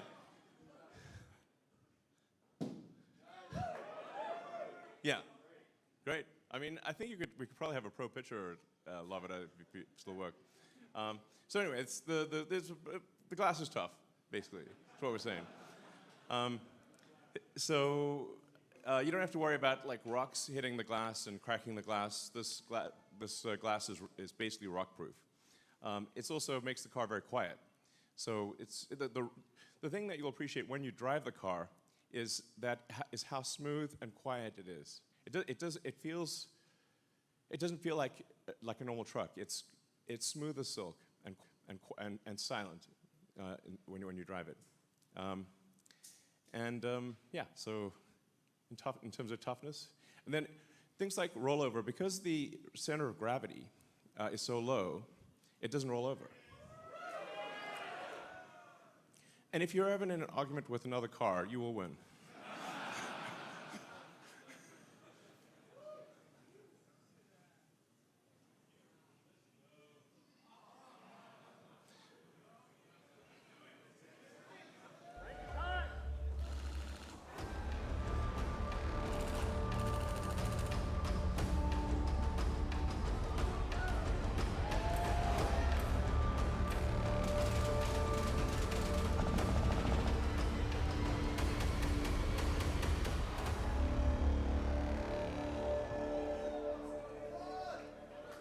Yeah, so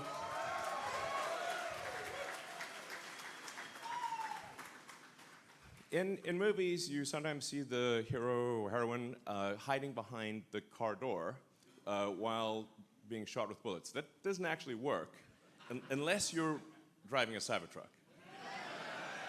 So if Al Capone showed up with a Tommy gun and emptied the entire magazine into the car door, you would still be alive. So, and so people say, like, well, why'd you make it bulletproof? I'm like, why not? How tough is your truck? Because the other trucks, the bullets go through both sides. So you shoot a bullet, goes through both sides of the car.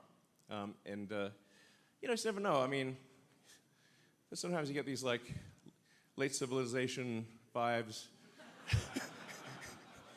You never know when the apocalypse could come along at any moment.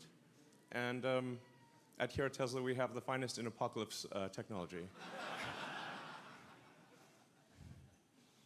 I was on the Joe Rogan show, and Joe bet me $1 that his armor-piercing steelhead arrow would go through the car. He owes me $1. So.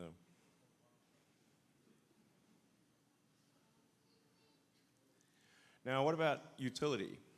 So, strength is great, but is this perhaps just a show truck, just a showpiece, or can it do actual work? How does it work as a real everyday truck? Well, here we have the future towing the future.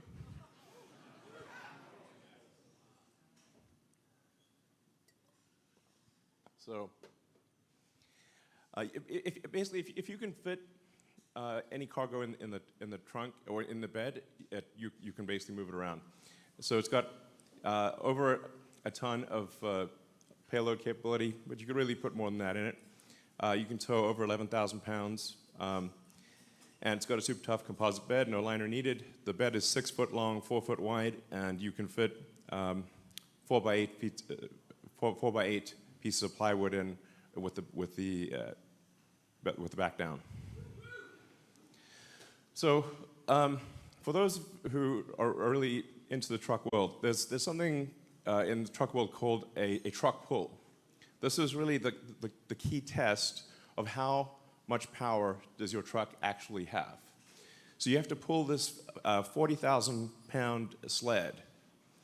And when we went to the track, we said, well, what's the best that you've seen? I said, well, it'd be the Ford F-350 diesel.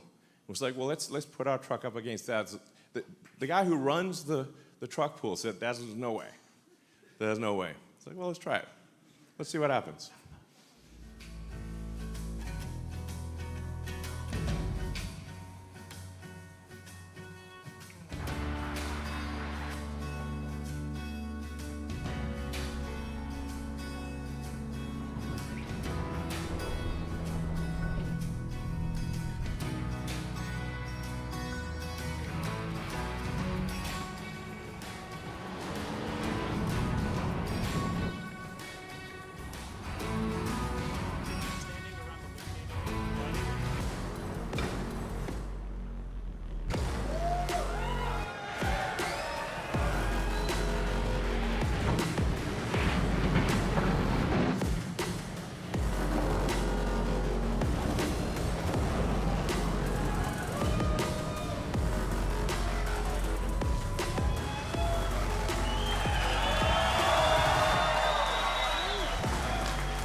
So we actually had to slightly turn the car at the end so it didn't hit the wall.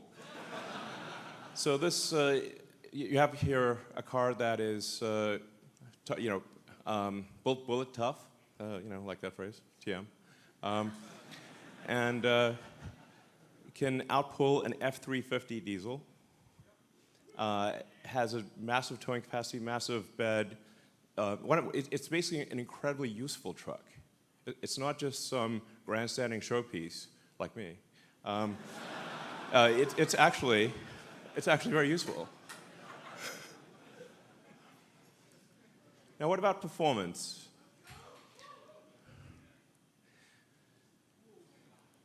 So this, I should say, it has an adaptive air suspension. So no matter what the load is, you can always have it can set the ride height at low, high, anything. It'll automatically adjust the damping according to how much load it's carrying and the road conditions. It has a 17-inch ground clearance. Now, that's a true 17 inches. Typically with a truck, you'll get the differential hanging down low, the rear differential, and that's what you'll high side on a rock. But this has a completely flat bed, so you could drive over basically anything. We actually took the Cybertruck on a Baja rally drive. So this is insane off-road capability. It has locking differentials, rear torque vectoring, and the crazy thing is they'll do this all in comfort. It has steer-by-wire, which is it's one of the things where most people don't know what that means, but it's how modern jets are designed. The steer-by-wire, which gives you variable gain. So if you turn the wheel the steering yoke a small amount in the parking lot, it will turn the wheels a lot. But if you turn it on a highway, it turns the wheels a small amount. So it dynamically adjusts how much the wheels turn according to what your speed is. And this actually makes it very easy to drive. It has a turning circle less than a Model S. So this thing can practically turn it, rotate on a dime basically. It has incredible low-speed maneuverability. And then there's a lot of advanced details under the skin. It's the first time that a car is moving to a 48-volt low-voltage architecture from 12 volts, which has been around for 100 years. We have Ethernet comms, distributed controllers, allows for 70% less wire in the car. And it's really, the internals are as advanced as the externals. It's a whole new step change in the technology.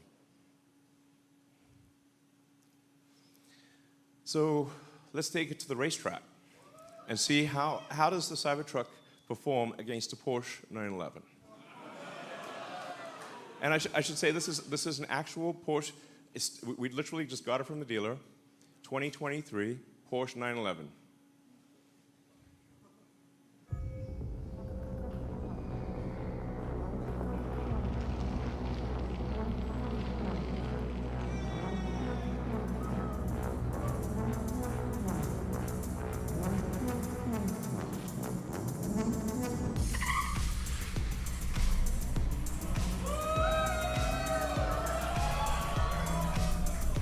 But wait, there's more.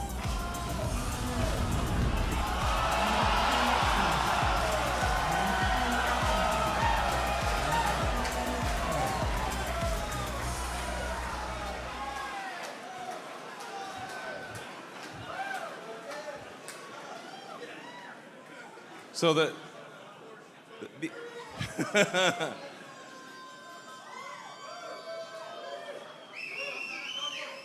It can tow a Porsche 911 across a quarter mile faster than the Porsche 911 can go by itself.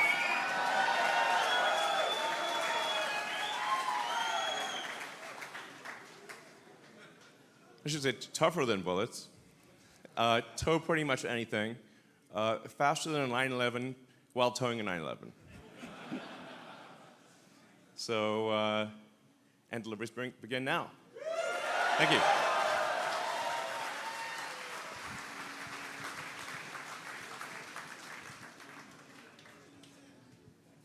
So.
These are the actual owners. We're handing over production Cybertrucks to their actual owners. Thank you for buying Cybertruck.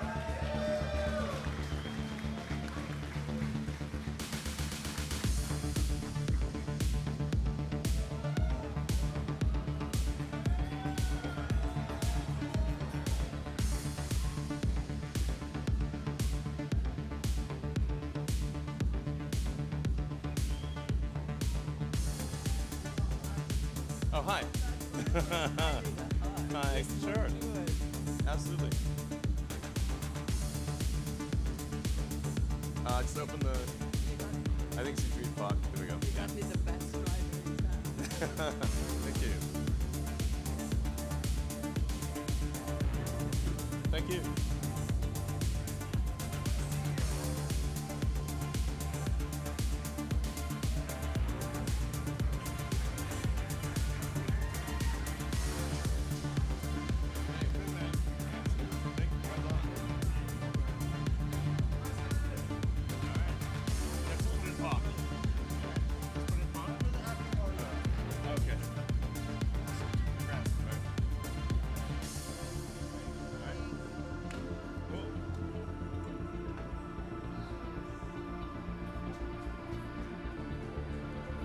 Well, as you can see, we've got quite a few to deliver here. So, hi. Thank you. Haven't slept in 3 days. Oh, wow, okay. Welcome. Hope you enjoy your car. Running right here.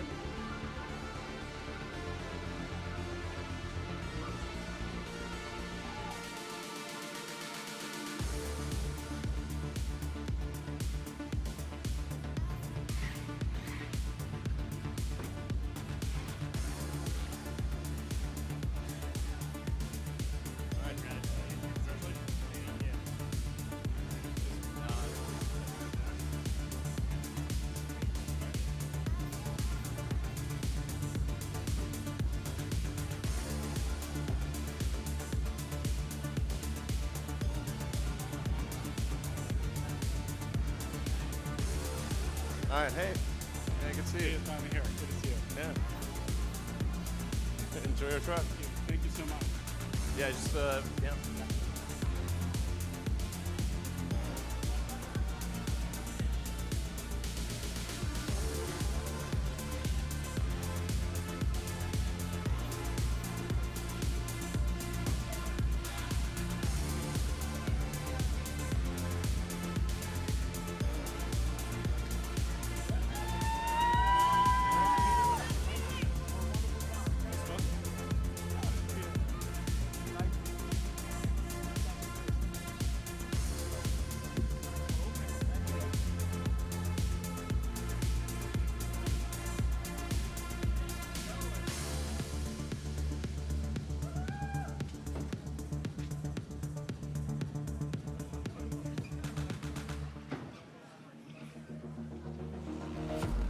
Well, this is a delivery event, you know.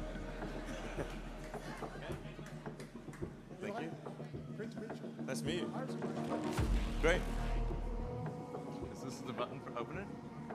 And that's it?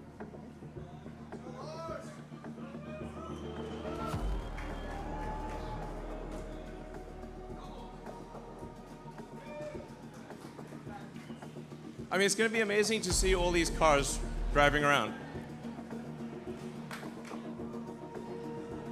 Okay. Fucking incredible. Thank you, man. I appreciate you. Most welcome. So I just press this button here. All right. Appreciate you. Welcome.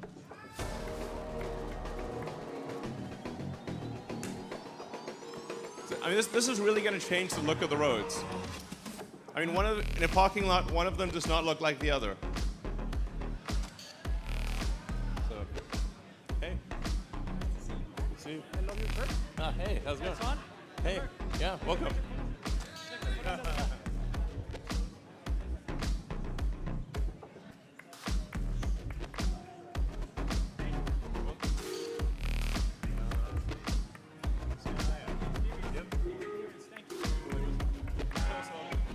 Thank you.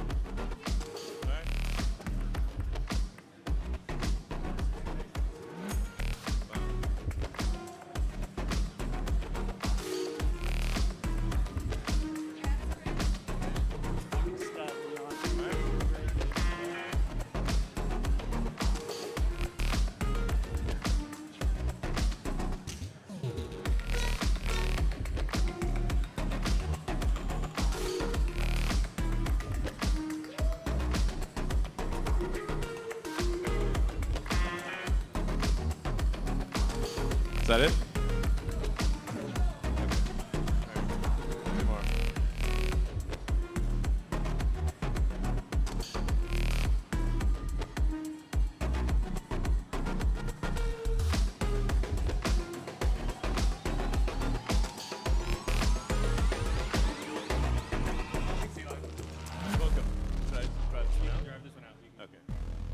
All right, thank you, everyone. Thanks for coming to the Cybertruck delivery event. You're witness to what?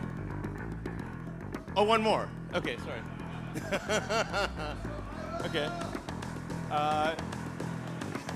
Go ahead and drive it out, actually.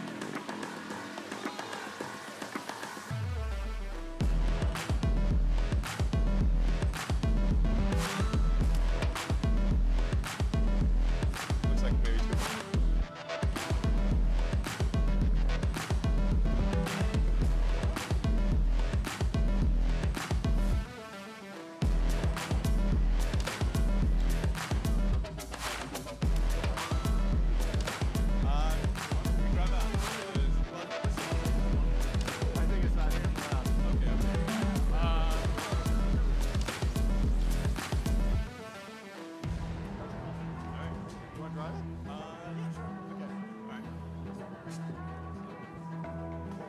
All right, thanks everyone for coming to this delivery event, and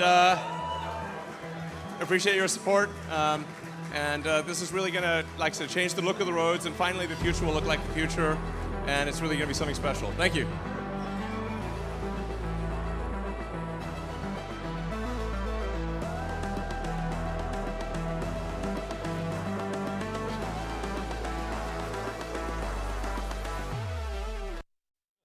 What did Elon not just tell us? We The have price pricing, and the though. range. We have pricing. But we have pricing. Yeah, come on up.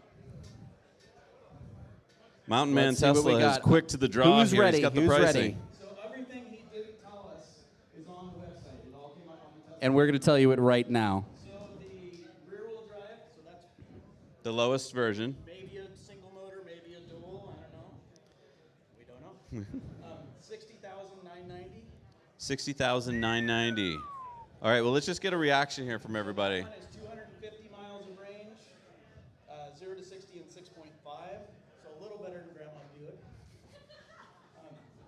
Then the all-wheel drive. Oh, and just does it give anything about payload or anything for those? It does not say anything on the rear-wheel drive motor other than available in 2025. Oh. So that one's You're going to wait a while. Okay. to be continued.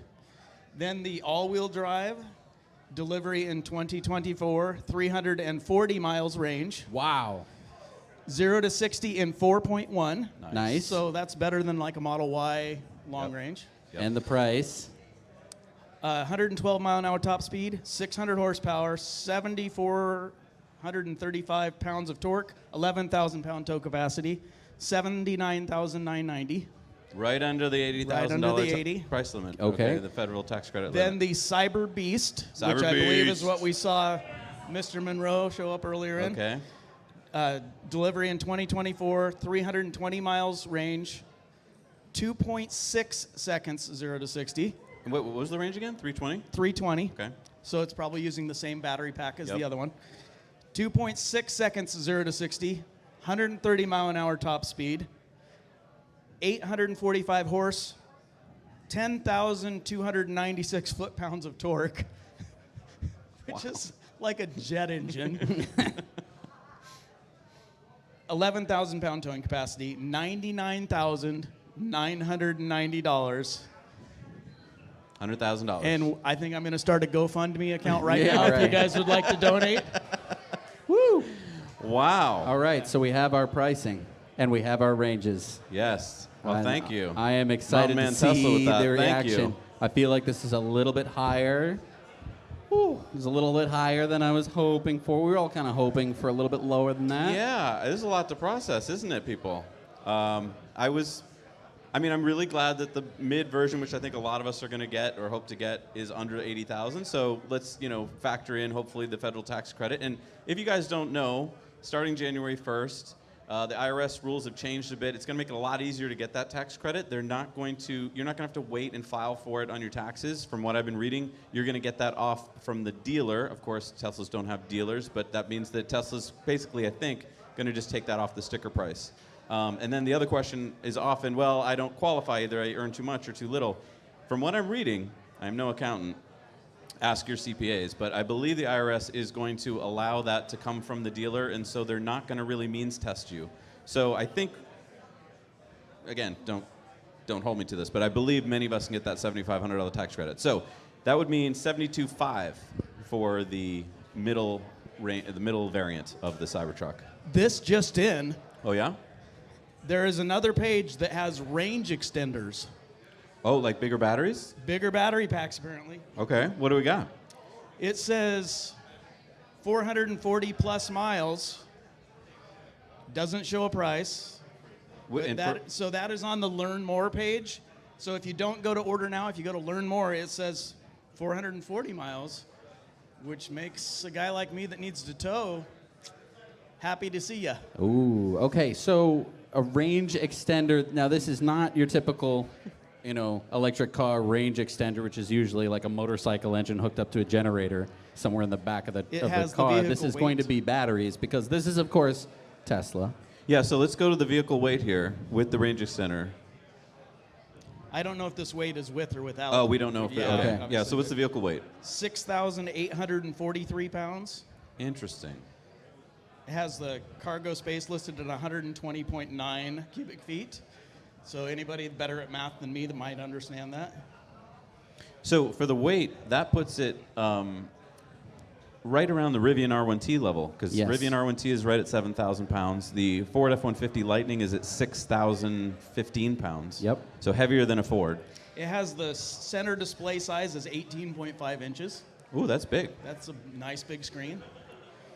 And I also want to mention that weight puts it into the Hummer tax credit range. So Right, that so you can means depreciate it. That means for businesses, you can buy this truck. You can then deduct the entire cost of the truck in the first year if you were a business because it weighs Over 6,000 over pounds. 6,000 Again, we are pounds. not CPAs. Go talk to your tax So advisors. that is an exciting piece of news. I mean, I think we were all kind of expecting it. The Model X qualified for this as well. Right. So thank you, GM, trying to push through your gas guzzlers years ago. It hopefully is going to come back to bite you. This is pretty exciting. But Mountain Man, I'm still not getting, like, if you want to get the range extender, does it have any language on there what this costs? It's just telling you that's going to be an option down the road? I don't know. I mean, if we're starting at 100,000 and then we have to add the range extender, Right. we're Could- talking. Okay, so 320, and then it's 440 with the range extender That's for the Beast truck. for the Beast truck. Okay. It was 340 for the 349. What was the mid-range truck? Oh, the mileage? Yeah. I don't know. I thought they were the same. I thought it was 320 Okay. for mileage. Good. the rear-wheel drive one, I don't think said much. It was Correct. pretty vague. All right, so What do we think? 250 is the range. Somberness has kind of fallen on everyone as they realize how much money this truck is going to cost. So 250 is the range for the rear-wheel drive, the Yep. lowest version. 340 for the all-wheel drive. And then the Cyber Beast was also 340? Yes. Yeah, also And 340. hopefully they offer that range extender, Elon, if you're listening, to the mid package. Yes. Right. Because most of us that are truck guys that have ranches that need to tow, I don't care if I can tow a Porsche and go 0 to 60. Faster than the Porsche? Yeah. No, I care that I can tow my RV with my Razor in the back and go up to the desert and blow stuff up. Because that's what we rednecks do. Yes. And, you know, if we're going to make a cheesy video, we can't do these videos in the middle of town. You got to get into the middle of nowhere. We need our range. And most of the stuff we do isn't legal in California, so I got to get out. No. Now, what was the speed on the Beast again, the 0 to 60? Because in that video, weren't we at 0 to 60 in 2.6? Yes. 2.6 seconds. 0 Wow. to 60. I mean, that's just insane. It is cool. Like, But again, I would rather have range over speed. range over speed, over quickness. But some people might Usefulness want over speed over gimmicks. range. You never know. Yeah. My RV is about 12,000 pounds, so. Wow. This is a lot to process. I mean, I knew we were going to get all this information, but now that it's real, it's no longer conjecture. Yes. Now you have to actually like process it in your brain like this is the cost of the vehicle. Wow. So now tell me about ordering. Yeah, so 2024. Are we ordering right now, or what is it just telling us the specs? What are we doing? It says order with card, due today, $250. Okay, so we're going to go to commercial break while we order our truck, and we'll be right back. Are you ready to take your communication to the next level? Introducing Corporate Streams, providing painless solutions for live streaming since 2012. With Corporate Streams, you can transport attendees worldwide with our cutting-edge audio and video. Imagine attendees interacting with speakers and presenters through live chat and Q&A sessions, regardless of their location. You can create an immersive, inclusive experience for participants. Say goodbye to the burdensome costs of traveling in venues. Our clients have reported savings of up to 86% compared to traditional events. Extend the lifetime of your event with on-demand content, whether watching a missed session or revisiting key moments. No longer will your audience have to choose. It's time to elevate your communication with Corporate Streams, revolutionizing the way you connect, engage, and make an impact. In the heart of nature, where the symphony of the wild plays, a new performer quietly steps onto the stage, rewriting the rules of off-road adventure with zero emissions and infinite possibilities. Light Horse, a tale of power told in electric whispers.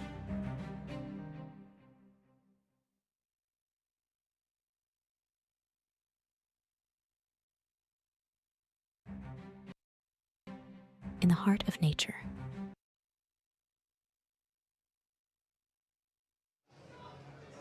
All right, and we're back. Can I just talk about the ramp? The ramp? There is no ramp. I didn't see a ramp in the video. Right? So there's no ramp? How am I going to get my cyber quad in there? Where's the cyber quad? Yeah. Where's Elon. my cyber quad, Elon? I don't know, the ramp I thought was going to be a feature or an option. Yeah. Okay, let's talk about bidirectional charging. Bidirectional charging, why are you talking about that? Is this another thing that you want that they don't have? Yes, it is something I'd like. I don't know, I thought it might be one of the things that was revealed today. Did we find anything out about it? I think that it might have bidirectional charging. I need to find out more about bidirectional charging. It does. So, there's more? All right, let's... Come on up, All we got right, more come stuff. on up, yeah. Mountain Man Tesla's on the beat here for us. So if you swipe over from the screen we were on, Yep. it gives you the range extender on the all-wheel drive with all of its data. It makes it faster, 3.90 to 60 on the dual motor, Nice. which is very respectable. And it gives it a 470 plus mile range. Yes. Now we're talking. Now we we're in the can right tow with range. 470. So for the dual motor, 470 miles of range. 470 plus. Plus. I think that's based on my personal body weight. Like I'm gonna go a mile further than maybe you. Yeah. But still no price.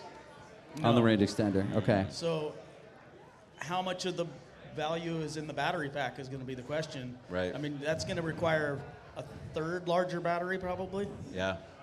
Now let's talk about bidirectional charging. So it says it has it. It says that it has bidirectional charging. Why didn't he talk about it then?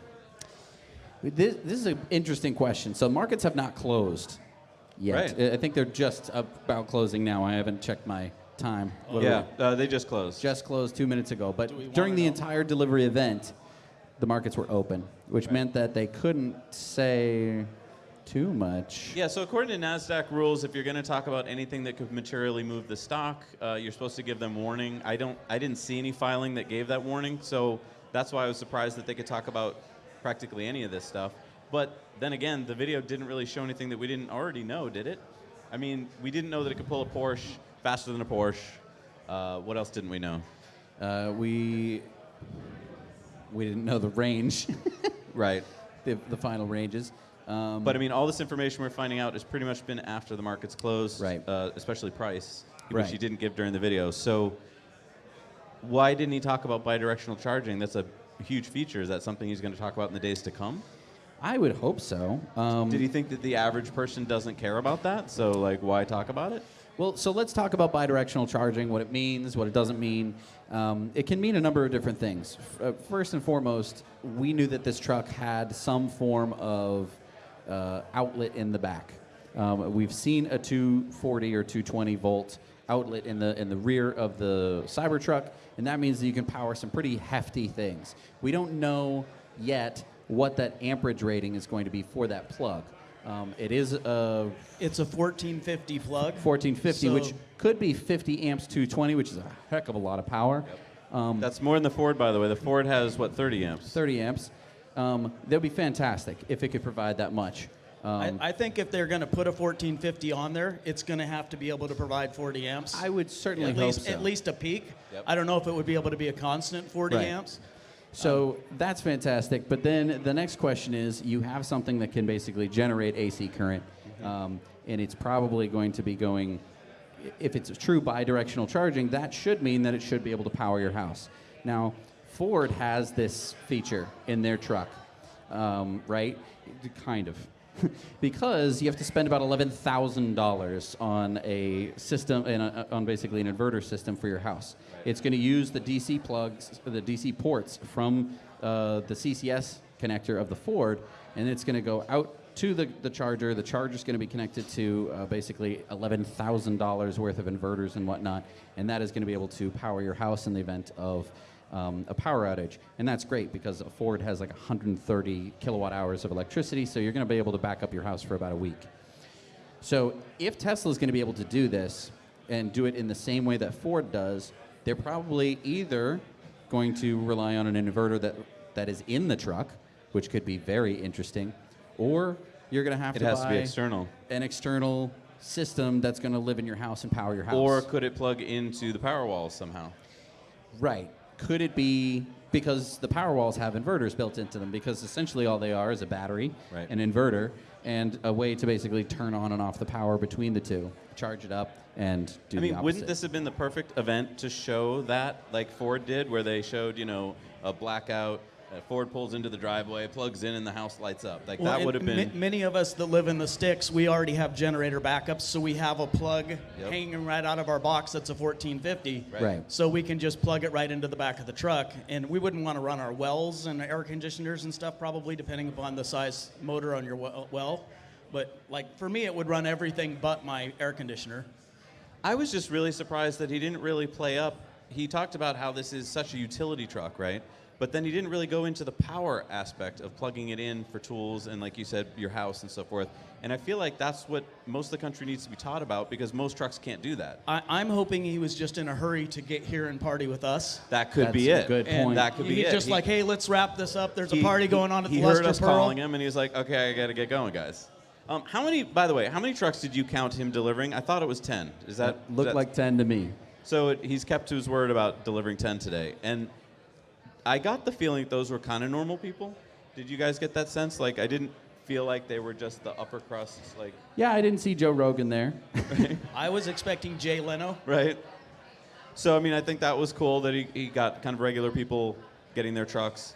I was a little concerned that it looked like people that weren't going to abuse it. It was a Right. lot of like suburban-looking moms with their kids. I want to see some guy walk on stage wearing plaid and carrying a chainsaw.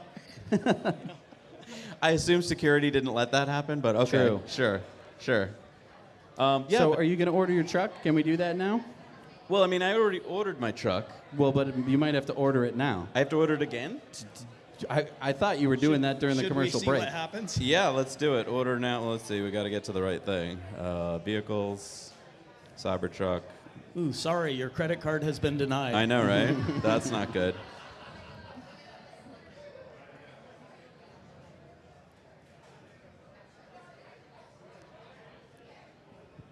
Just a quick announcement. For people who are live with us, there is a Model X that has a license plate, power you up. Your tailgate is up. Which one do you want to get? Cyber Beast? I'm wearing the hat for Cyber Beast, sure, so let's do okay. that. All right. Can we? Is there an order now? I just want to see if we can order with card.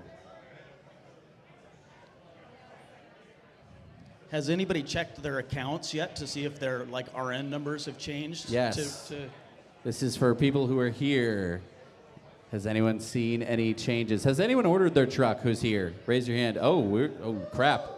You guys better not beat us in line. Come on. How's it going? Almost there. We're on the zip code. Yeah. Let's zoom in on the credit card here. Huh? Just kidding. So people are saying that their accounts haven't changed yet for the RNs. It doesn't say. Okay. So I yeah, can't not find too it. much has changed in terms of your, account. So I guess if you want to order a Cybertruck, you should do it right after Zach orders his. Well, I would hope that our original $100 deposit locks our Confirmed. spot in line. Confirmed. All right, we're confirmed. We got a Cyber Hedgehog. We got a Cyber Hedgehog. Nice. Doing the nice. I'm going to take a screenshot of that. Nice.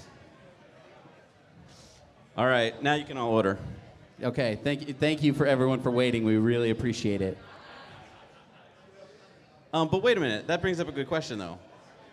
We're like number 20 on the list who ordered that night, like seconds after it drove onto the stage. Yeah, it doesn't matter. None of that matters? No. What? So yeah, reservation I've been tracker, holding all on to that for 4 years. You never know. Well, you never know. Who knows how they're Okay. going to roll I this mean, out. they can't just discard everybody that put the 100 down and make No, you do right? another 250. And by the That way, would- it's a $250 deposit on this one. So yeah, that's kind of strange.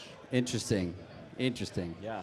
Okay, so let's talk about the elephant in the room, which is the price of the base model.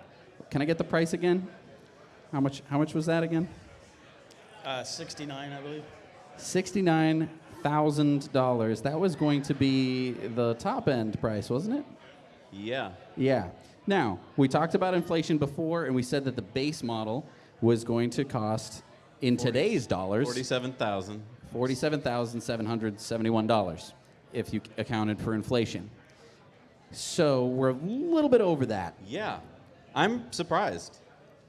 I'm not too surprised. Well, let's talk about it. Tesla in 2019. You're not surprised that it went from 39 to 69? Let's talk about it.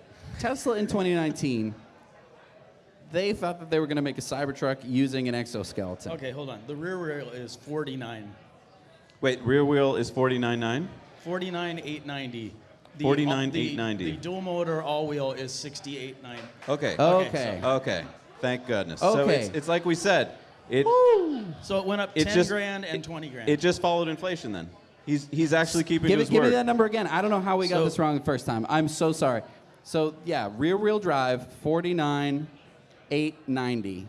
Yeah, so he's stuck to inflation. There's an pretty much. asterisk. I want to see what the asterisk is. Uh-oh. Hang on. Oh nope, that's with the Price that's with only the tax guaranteed credit. in Puerto Rico. Yeah, you got. That's with the tax credit. So that's what the asterisk was. So, ooh, so with that that's not add purchase another price? 70. Yeah, so we're up another 7,500. Oh, yeah. On purchase price, $60,990. 60,000. And Sorry, $79,990. woo. $990. It's a little high. Well, do we give Elon the pass because there was no federal tax credit at the time? Okay, so yeah, let's talk about that. That's interesting. So let's say that. So they're claiming that they think that they're going to get the tax credit. So Not only means- that tax credit, but he's counting more than that. Like he's counting state or something as well. Okay. So, I mean, Tesla's going to be able to take advantage of it. And you're right, at the time in 2019, there was no federal tax credit that was going to be able to apply. I mean, that does put it in line with the price of like the Ford F-150. I think the bottom level is around 55.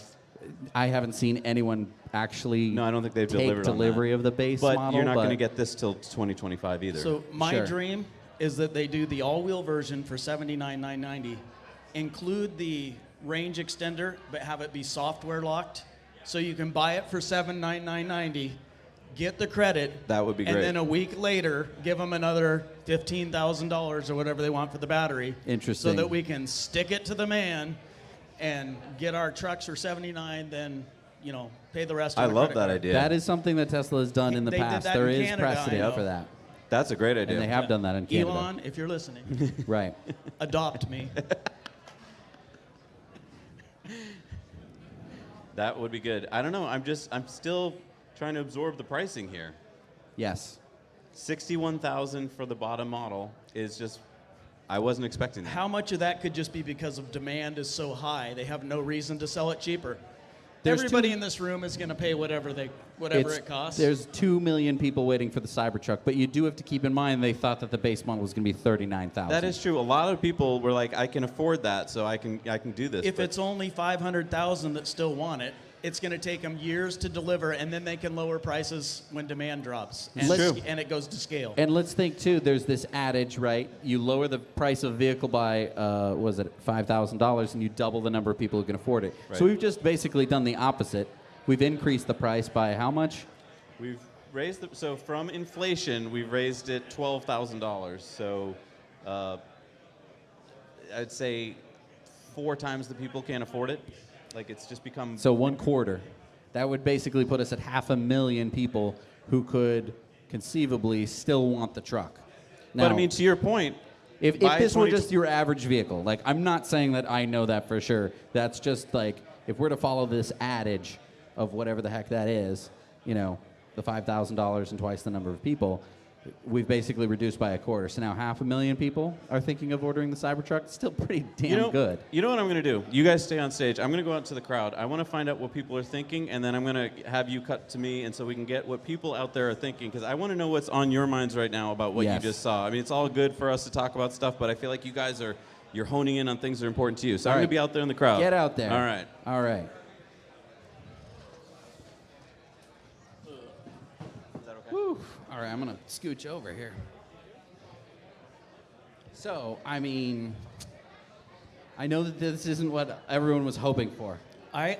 Watching it when he didn't say the range, I was discouraged. When I saw the range extender, it was like a sigh of relief for me. So let's talk about the range extender.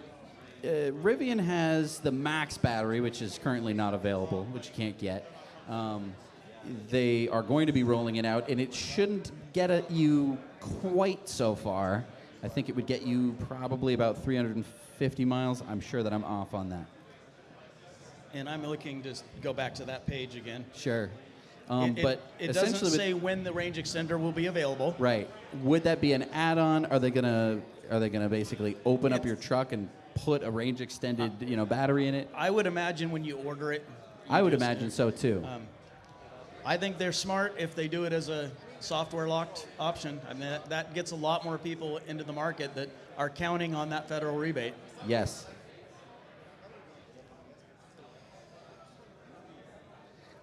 And tell me again, what was the range of the range extended dual motor? It says 470 plus. 470 plus miles with the range extender. And then it drops the 0 to 60 to 3.9 seconds. So he slows it down a little bit. No, Speeds it up, I'm sorry. The dual, I believe, was 4.2. Okay, so you're going faster with a bigger battery in there. And let's talk about towing for a little bit. Towing with electric vehicles has been the thing that everyone goes, well, see, you can't do that because the towing, you can't tow it. How about now with 470 miles? Because I think typically we think you take whatever the range of the truck is, you divide it by 2, that gets you the towing range. I tow all of the time with my Model Y. We tow 30 bales of alfalfa, Polaris Razor. We use it typically for mostly local stuff. When we're doing our big trips to the Nevada desert towing our RV, we just rent a truck. It's just easier than paying the maintenance on owning one. Sure. So when I'm on local roads, 45, 50 miles an hour, I get about 60% of my range towing the hay. Yep. The Razor's a little better because it's not like a big square object. Yep. So 30 bales of alfalfa weighs about 3,000 pounds. My trailer's 7,000, so I think I just voided my warranty publicly by saying that. So we're about 3,700 pounds. It's an estimation. Yeah. So about 3,700 pounds of hay, and I get about 55% around town probably. All right, so now, for those of us who aren't good at math, I'm going to break out the calculator to make sure I don't get my numbers wrong. Do the mental math here on stage. It's not so great. Here we go. Calculator app, 470 divided by, let's just call it 2. That would be 235 miles of towing range, kind of worst case. Well, I think worst case is worse than this because towing, 30 bales of hay versus a 30-foot RV that weighs 12,000 pounds and is much taller and the drag coefficient is going to be horrible. But I think that we're in a really interesting spot because I think that basically we're in the 200 plus-ish miles of towing range with the supercharger network. Yeah. Now, is Ford going to get the access to the supercharger network before I don't know. Tesla can roll this out? I think the bigger question is the Cybertruck going to charge at a faster rate and have a higher voltage architecture? Because I was in Reno 3 or 4 days ago and I saw the V4 charger. Yeah. And all of them have labels that have a much higher amperage and a much higher watt. I mean, they're set up to charge these bigger battery packs faster. So if we can pull in with a larger battery pack and leave in the same amount of time as a Model Y, it's not going to be inconvenient. But if I pull in and I have to spend an hour and a half to charge up that larger battery pack, it's going to be a deal breaker. It's a good point. And we have Zach out in the crowd talking to the people who are here at the Cyber After Party. All right, so I'm getting some feedback on what they thought, and a lot of people are talking about the range number. They were looking for 500. That was the magic number, and they didn't hear that magic number, and now I feel like they're disappointed. 470. Well, except we're hearing 470 with this magical range extender, and our question is, what does that mean? Is that more batteries in the battery pack, or is that something that sits in the bed of the truck and like plugs into the port? We don't know what the range I'm guessing extender. double A's that go in the glove box. Glove box double A's. Okay. But that's our question is, what is this range extender? I don't think we've ever heard Tesla call it that before. So is this a special box with batteries in it? Well, so it's definitely not a generator, right? No. Because that would give it a nearly limitless range. So my dream Cybertruck would allow me to swing by a dealership, pick up a battery pack that goes into the bed and use it for towing, rent it for a week, and then at the end of the trip, send it back, and then have my 300 miles for the regular. And we have seen that sub-trunk so in if the it was Cybertruck. something that would slide in and plug into the 1450 outlet, figure it out, Tesla. You're relanding rockets. Figure Those that guys out. are smart. But that would be my dream truck. Would be sell it to me cheap at a less range, and then on my 2 trips a year, which most people don't do more than 2 trips a year, you let me go in and rent a battery extender. I like your rent idea. That would be really cool. Get it when and you then need all it. those resources needed for that battery aren't being wasted driving to Starbucks, in my 3-mile trips. Yep. Slap that thing in there. Okay, but then why didn't he talk about that? If that's the way, I mean, I'd love because they didn't hire me. And because I have no employable skills. That's another good point. If you're camping, that would be great because then you'd have this extra battery pack with you for powering up all your stuff. Right. Yeah. But again, if that's what it is, and that sounds great. It won't be. It's too good to be true. They want to sell that big battery pack and, make you drag it around. All right, so let's say that it's not rented. Let's say that you have to buy a battery pack. Let's say that it is not removable. Let's say that it goes in your truck and you can only get it when you order your truck. Or they ask you, they say, hey, do you want to add the range extender? And you say yes. And they say, that's another X number of dollars. So my what do guess you think, 20,000? My guess would be that the battery pack is going to be, like 2 layers of batteries, and when you get the range extender, it's a 3rd layer that they just made a space for. I mean, it could go forward or back, but it's definitely going to be heavier. When he was on Joe Rogan, he said that the weight would be this amount to this amount, and he said that there would be a bigger version coming. So that would mean it's probably not going to be software locked. I just keep going back to why didn't we get the answers today? Like, if this is what it, like, we just want to know. So when are the answers going to come? Are they going to slowly trickle out? Like, why didn't we get them today? I'm going to ask people that. Why didn't we get the answers today, people? Like, I want to know what questions you guys had about the truck. Tell me, what were you thinking was going to happen today? Did you think you were going to get this information or more information? I guess I thought I'd get this information. I don't know, or more information, I would say, yeah. So you wanted more information? Yeah, I kind of love numbers. So what is it you wanted to know today that you didn't get? We got the price finally, but... Accessories. We want to know about accessories. Ooh. We didn't get What any. kind of accessories do you want to know about? Can it go on Mars? Can it drive on Mars? Ooh. Well, I think if it can't float, I don't think it's going to be driving on Mars. Yeah, you can didn't it? get your answer about the boat. No, there's a lot of unanswered questions because they just delivered the trucks.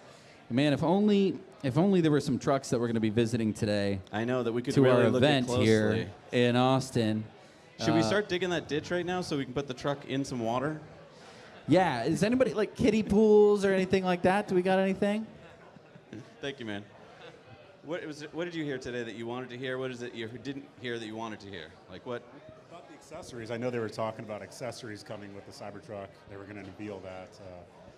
You even saw that whenever they did an unveiling of the lithium plant. You could see the accessories on the back of the... Yes, remember the lithium plant? We got to see this really cool tool rack on the back, and I was expecting to see that today too. Yeah, and we didn't hear anything about that today. It felt like it was just kind of skipped over. Like it was just a delivery event. Maybe they're going to have something later on, but it'd be nice to hear more. Hopefully. And again, I go back to the question of why. Like, here was his opportunity to tell the world all this cool stuff. Do you think he was afraid he was going to overwhelm us? Yeah, I mean, it is a delivery event, so I imagine it was more geared towards here's the first 10, here's the pricing, and it unveils it to the world. But I think they have a lot more probably to work on, I imagine, if they're not going to talk about the accessories today, or even in the bed of the truck. Like, I wonder why they didn't cover that either, because I want to hear more about the utility aspect of it. So you think it's one of those things where this is enough information to keep us kind of satiated for now, and then as the weeks go on, we're just going to keep getting nice little nuggets of like, oh, here's an accessory, and here's an answer about the range extender and stuff like that? Yeah, I think for like the average normal consumer, like the Ford truck guy or the Chevy truck guy, this is kind of what they want to know about. What is it that it can do? Okay, it can pull, further than F-350. It's faster than a Porsche 911. And it has this range and towing capacity. And that's probably what your average consumer needs to know. But people like us that are fans, we want to know everything about it because we've been focused on this for the last 4 years. And that's kind of where we feel like, yeah, this is kind of like left out on that. Could have been covered today. It would have been nice, but I expect another event to happen. And I think that's when they might even talk about the next model. It might be just the whole package at that time, hopefully in the next few months. Cool, thank you. All right, I'm going to be circling around some more, and I'm going to be asking people if they, now that we know the price, now that we know the range and stuff like that, I'm going to be asking them if they're going to change their mind about their order or whether they're more excited than ever about their order. So I'll be coming around. Please let me know if you'd like to talk to me. If you have some thoughts, I'm going to go find you. And before we get to you, Zach, I just want to talk a little bit about this event. I feel like this event was a little rushed, wasn't it? I feel like they might not have been necessarily 100% ready for this. It did kind of feel like they promised this date, so they had to do it whether they were ready or not. Yes. And I mean, I appreciate that because we all probably had plane tickets or plans to get down here, and so staying to that date was important. and the media pressure and Sure. the investors that wanted it to happen. So I think that they're going to be under some pressure to see real production numbers in the next quarter. If Q1? Q1 2024 comes out and they ship 100, how are investors going to react to that? Sure. So. I think that this is a positive. I think that so many times Tesla does something and it's not executed to the level that I have in my head. I always have this idea in my head that he's going to pull out on the stage and he's going to pull out a Tommy gun and he's going to smoke the Cybertruck and it's going to be so awesome and wow, unbelievable. And that he's going to tell us all sorts of amazing things, that the range is going to be 500 miles and it's going to cost $20,000. This is my dream. I'm constantly dreaming about that kind of thing. And when it doesn't happen and there's real numbers, it can just be really discouraging. And I think that so many people get disheartened very quickly. But my concern was the dollar value. I'm not one of the wealthy Tesla guys that are kind of stereotypical. I'm retired on a fixed income. I can't go drop $100,000 on a vehicle, and if I'm going to spend $80,000 or $90,000 on it, it had better do it all for me. It's Sure. going to have to take the place of something in my life, and it's going to have to meet those needs. And when he first came out and he avoided the price and he avoided the range, I was like, I was really down. And then I saw that range extender, and I'm feeling pretty good about it with that. I would like to see the price on the range extender. Sure. But the range extender makes it useful for me having a farm, vacationing, traveling. So, yeah, that was a big plus for me. Yeah. And I mean, I think the other thing that we're all kind of forgetting about is the truck itself and what it looks like and how it's going to be to drive. These are things that we don't really tend to consider. But I'm going to back over to Zach. And All right, Zach, why don't you move over this way just a little Sure, bit so let's the come in camera this can way a see bit. you? So what I'm hearing Right here there, is we got good. an early Cybertruck reservation. We don't know where in the line he is. He's reserving the middle layer, right, the medium one. But now that was going to be $49,900, and today we learned that it's going to be what did we learn? $79,890, so like right almost at $80,000. Are you bummed about that? Are you still on board? Oh yeah, I'm super excited. I'm ready to trade in. He's ready. So he's driving a Model Y, and he's going to trade that in. But did you hear everything you wanted to hear today, or is there something else you wanted to hear about? Honestly, I wanted to know more about the lights, the interior, the exterior, that light beam right on the top. I know you guys in your podcast talked about maybe certain countries can't have it, and I'm curious about North America. Hopefully we get to have that light bar in the top. Better visibility. Honestly, I love my Tesla. They have great visibility with their lights. And you were also wondering about tank turns, whether the top level will tank turn. Can a tri-motor tank turn, or does it have to have 4 motors? It could do something like a tank turn, But not like the Yang Wang, it could Okay, no. so right? this is where I go from Mountain Man Tesla to Jarrett the cop. On your light bar question, it's going to be state by state whether they would allow lighting up on the roof. Many states, they have to be covered if you have any sort of off-road light that's above, X amount of inches. So I think you're probably going to run into a production issue that'll make it state by state. So. What could he have said today that would have gotten you not excited? Like, if some price got to, like, what would the price have had to get to for that variant where you would have gone, oh no? Honestly, I'm open to it. I would have been like, all right, I know X amount of time I need to save, and I'm going to get it. So you're all in. He's got you hook, line, and sinker. So no matter what he said today, you were going to keep going. Honestly, every time these car manufacturers release a concept car, looks futuristic, I'm in on it, I really want it, but they never deliver. And just today, Tesla proved that their concepts do go all the way to delivery. And I want the future to look something like that. I want us to have this polarizing design, and hopefully other manufacturers start adopting this futuristic Blade Runner look. Nice. Great. All right, so he is not bummed at all about what he saw today. That's great. Good All for right. you, man. That's awesome. Good for you. Oh, and we're getting video feed from the factory. Oh my goodness, this is some kind of thing in the back of the Cybertruck. Microwave TV dinner, possibly. This is looking pretty interesting. Definitely looks like some kind of camper in the back.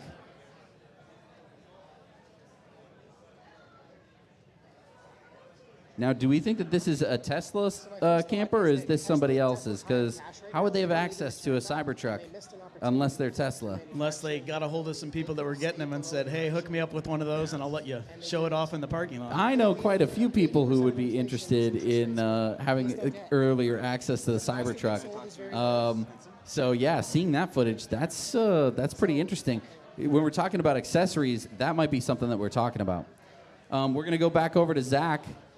Awesome. I got here Daniel from Henson Shaving, and thank you for sponsoring today's event. You're an awesome sponsor. You know this already, but you are Jesse's favorite shaver, his only shaver now, that he will not stop talking about. And I know he's not well shaven now, but that's just because he's a No Shave November. I think in a day he's going to be clean shaven, Jesse. But anyway, you had some interesting points, Daniel. Talk to me about what you were talking about with Tesla had a kind of an opportunity here. They kind of blew it. I don't think they blew it. I just think that there was an opportunity here for them to flex their manufacturing prowess. Tesla is really high on cash right now, and most of inflation is due to interest rates, I've heard on my TikTok feed. So what I'm looking at here is they had a real opportunity to show that the raw cost of goods sold here didn't go up relative to the amount that they increased the price, depending on where that lands. So their last 2 years have been about manufacturing things well at scale. And I think they really missed a finish him capability move here where they could have said to all the other manufacturers, well, they're all raising their prices because of inflation, really, which is just debt pressure on their books for interest costs, which are driving prices up. Tesla's got clean books, and they could have held the line on their manufacturing and made this at a reasonable cost because they don't need the cash back right now. They've got nowhere to put it. And they could have taken a really long ROI period here and taken a thin margin at scale, which is our model. And the idea was they could have pulled off a model that nobody else could have competed with. If you go down the feature road, you're kind of cool until someone else matches you for features, and you're kind of playing the feature game. If they were to play the manufacturing cost keeping down game and raw quality material game, they could have been alone. Not to say there's anyone who's even close to them, but they could have been in their own right all alone. It could have been a game changer. I think they had a huge opportunity to keep their costs below inflationary pressures, and they missed it. Thank you, Daniel. So I want to cut over to some more factory footage that we're getting, which is up behind me. We've got the Cybertruck with the graffiti on it, which is pretty cool. And this looks like it's right out front of the Gigafactory. I wouldn't know I was thrown out when I tried to get in. And looks like there's also the matte black one over there. So, yeah, that's the Baja truck. It drove 1,280 miles all the way across the Baja Peninsula. So that's part of the, I think it's Baja 1000. And there's that light bar on the roof. So there definitely exists in the world one light bar at least. Well, probably two. Another big reason why I want the range is because I have a lot of friends who race the Baja, and we've already got a race team together to enter a Cybertruck in the Baja 500. All right. So we need, it's 500 kilometers, but we figure in off-road conditions, we're going to need close to 500 miles of range to complete that course on one charge. So we want to enter the Baja. We've got, race team, and we're going to get sponsorships together and stuff. So when we eventually get it, we're going to enter in the Baja. Nice. So that'll be coming to my YouTube channel. That's exciting. Zach, do we have somebody else? We do. We have really cool, in-depth thoughts here. I'm not going to even right. try and reproduce them. So, Jeremy, tell me what you were just talking about. Okay. So it seems to me that Tesla has done a very tactful thing by making the price a little bit high. Okay? Now, personally, I'd like to just make a big shout out to Richard Dawkins. I think you're insanely awesome, and I want to build on your work. But here it is. So the memetics of this, the optics of this, are extremely important. Okay, if you put a truck out that's too cheap, you create a memetic concept in the mind of the consumer that would have a zipper effect. It would destroy the economy, and that is contrary to Tesla's mission. You cannot succeed by creating a truck so low that no one else can create or compete, because that would be basically causing your own failure. The mission is not Tesla. The mission is adoption. And to have large-scale adoption throughout the entire culture, you have to function within an appropriate price range of the culture. Otherwise, you're basically just being a despot, and you're gonna fail. That's interesting. I think that is interesting. So you're basically saying instead of pricing it as low as possible and everyone thinking that it's a crappy cheap truck, now it's a thing of desire for everyone. Everyone is thinking like, I do want that, but it is not cheap. Cost. Yeah. Yeah, it's about so the memetics of how much does a truck cost? Yep. Okay, and this is a keystone event. It's making it valuable. Exactly. So here's the thing. Yes, it's making it valuable, but it's also recognizing the struggles of economic change. Okay, so if you think about memetics in terms of biological change, so think of a meme like an animal. If you've got a stable economy, a stable ecosystem, and you bring in a feral idea, a feral meme into that ecosystem, what you're going to do is cause disruption to the ecosystem. A good example is the cane toad in Australia. They're like, we'll solve this problem. This will take care of that problem right away. But the truth is they destroyed their ecological balance. The same thing goes for economies, and the same thing goes for memetics. So what I'm suggesting is, although there is a demand, there's a lot of interest in having the truck be affordable, because that's within our American bubble or our individual bubble. It doesn't always behoove the company to do the thing that the individual or the small group or whatever wants. You have to think large scale, and that's sort of the first principles angle. So does this mean that basically if they did this, they undercut Ford and Rivian and GM, that basically they would be wiping them off the map, and they don't want to do that yet? And you have to have compassion for your competition. If you lose compassion for your competition, you have done a great disservice. You have to have competition for the people and respect for your adversaries. And in doing so, you can create something that doesn't actually nurture conflict, you nurture resolution.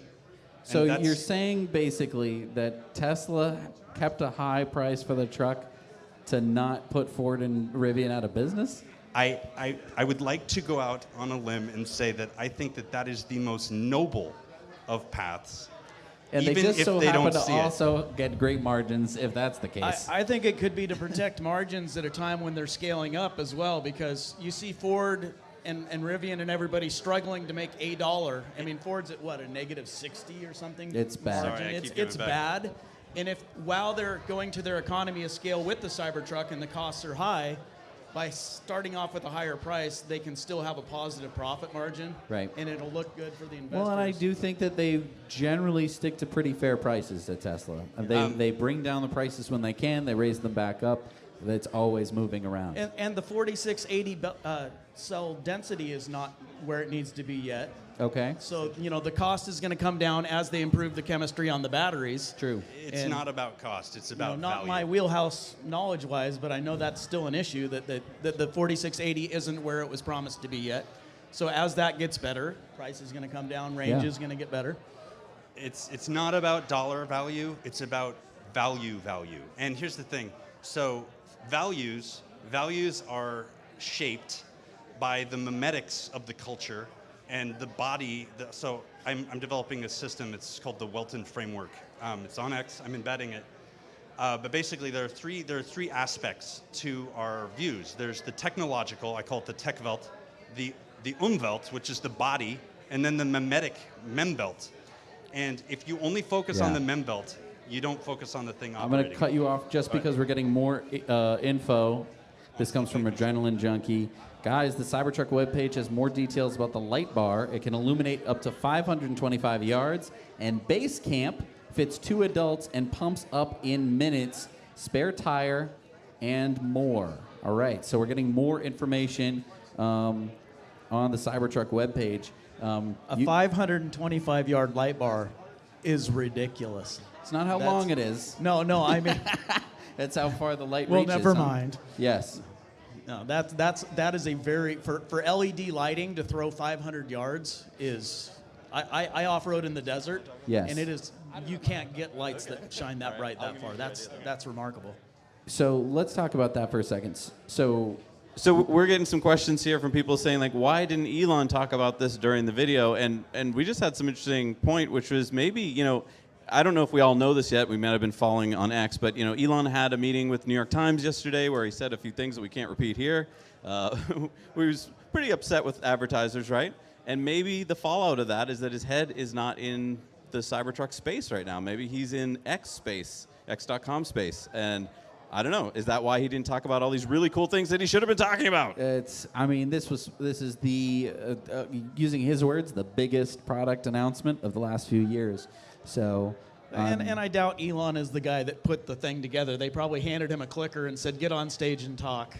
I mean, I'm sure somebody organized that event, wouldn't you think? But why are these things coming out piecemeal afterwards? Why aren't we getting all of this in a really well-produced Well, it's video all on the presentation? website. To keep us talking about it? Sure. Okay. Yeah, maybe he's just passing. I would have been thrown off stage an hour ago had this not happened. That's memetics. Yeah, he is the meme lord. That is true. Yeah. I wanted to hear more about Beast Mode. Selling the high-end Cybertruck, kicks butt in Baja, all the cool accessories it has. There's Hopefully so that's many gonna come things out. that they've been working on, and we barely got to see anything. Right. What was it about? This was Cybertruck. This was Cybertruck release. That's what this is about. So all those other pieces, again, Elon's a meme lord. He's one of the best I've ever seen. And so he's compartmentalizing things, and he's killing it. He's doing a great job. So you're saying we're going to keep getting these memes in the days to come? Why would you burn out all of your? Why? That's just hubris. Don't burn out too fast. Keep it a stable, slow burn. I mean. Right. So even in this media cycle, if he'd given us too much, we wouldn't have even been able to absorb it. And then tomorrow we would just be on for what else is there? We would have just lost it in the news cycle. The truth is he knows what he has. He's not going to give it away. Really good point. Yeah. No, I mean, I think that we're all super Tesla nerds and we want to get every last drip of information, but I think you're absolutely right. I think that Elon knows that he didn't need to give us much at all today. I appreciate you guys so much, and I appreciate the opportunity to talk. Thank you. All right.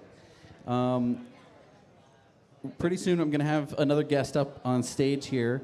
But, I mean, so far this has been, pretty exciting. I think that a lot of people,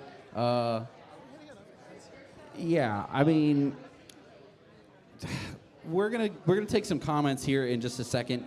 Down on, I'm gonna be reading off. So, all-wheel drive with an estimated 340-mile range, 0 to 60 in 3.9 seconds. Jim Curtis. Hey, how you doing, Jim? I mean, that's not bad. I think that, again, everyone's expecting the $39,000 price. We already talked about how that was going to be unrealistic with inflation. So, and the original all-wheel drive was a 300-mile estimate, so we did blow that out of the water. We blew that right out of the freaking water, which is great. And, I mean, what was the 0 to 60? What was it? 3.9. 3.6, pretty good. Yeah. I think that these numbers don't translate to what it's going to feel like to own one of these trucks, or what it's going to be like to see one of these trucks on the road. And I kind of want to talk about that a little bit. We've been fortunate enough to be down here in Austin and see some Cybertrucks out on the road. And, I've been looking at pictures of Cybertruck for about 4 years now.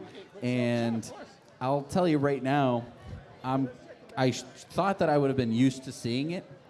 I knew that as soon as I saw it, I went, oh my God, it's different. Was that your first time seeing it in person? That was my first time seeing it in person. I saw it at the unveiling, but, That was, for me, that was. So seeing it in real life is just completely different to me with my own two eyes. And it's true of the Model 3 as well. When the Model 3 was coming out, I was going nuts. I had Model 3 wallpaper on my computer and on my phone and on my work computer and on I had a calendar, all sorts of things of the promo pictures of the Model 3. They didn't change the design, but when I saw it in real life for the first time, I said, this looks different to me. Something about that design is different. We're just going to pop over to Zach real quick. Yeah, so I'm talking to Jim, and we were talking about the range extender. Jim has some ideas about what the range extender might be. Yeah, I think the range extender is just a battery pack laying in the bed. Plug it into the 220 in the corner of the bed, and it just allows you up to 470 miles of range. I think it's going to be ideal for people that are towing with their their Cybertruck. So. Do you think you'll also be able to put it into your trailer? Maybe it would have a longer cord or something so that you could, if you were pulling a trailer, you could put it in the trailer itself? Yeah, I don't see why not. I mean, it's just going to have a cord, and it's just as long as it's a thick enough gauge wire to plug into the back of the Cybertruck, it should work fine, I think. I had never really thought of that as an option, but I feel like that would be really cool because it would solve a lot of problems if you could just either rent it from Tesla or, I don't know. I mean, I guess the thing is a lot of the time you wouldn't be using it, right? If you bought it, it would just sit in the garage or something. Yeah, exactly. I mean, most people are not going to want that extra range. I mean, if we talk to people that own Teslas, most of them don't use most of the range anyway on a daily basis. They only need it for those long trips where they're hauling stuff. All right, so if that's what it is, I'm pretty excited about it. Awesome. All right, well, we're going to go to commercial, but before we do, I want to shout out Mountain Man Tesla here with the quick draw on all of the website facts. I would still be fumbling with my phone if it weren't for him. And I need to thank my wife for driving 2,000 miles to come here with me and sleeping in the back of the car with me. It was a miserable trip, so she suffered to let me come. All right, we're going to have a short break. We'll see you real soon.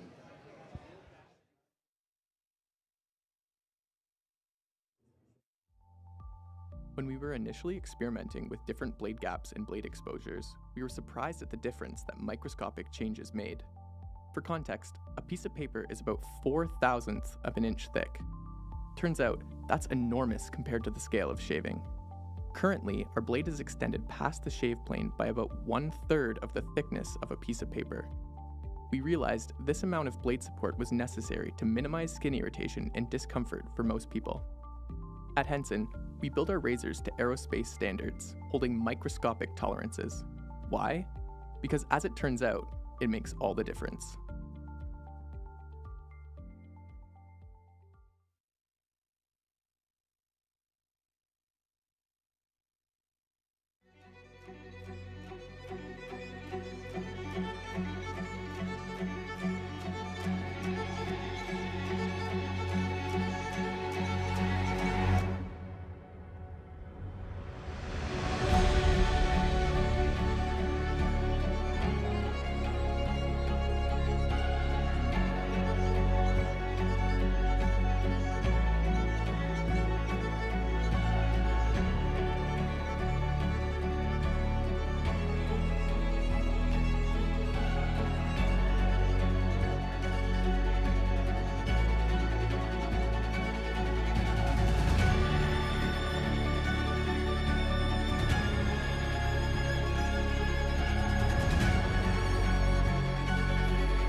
In the heart of nature, where the symphony of the wild plays, a new performer quietly steps onto the stage,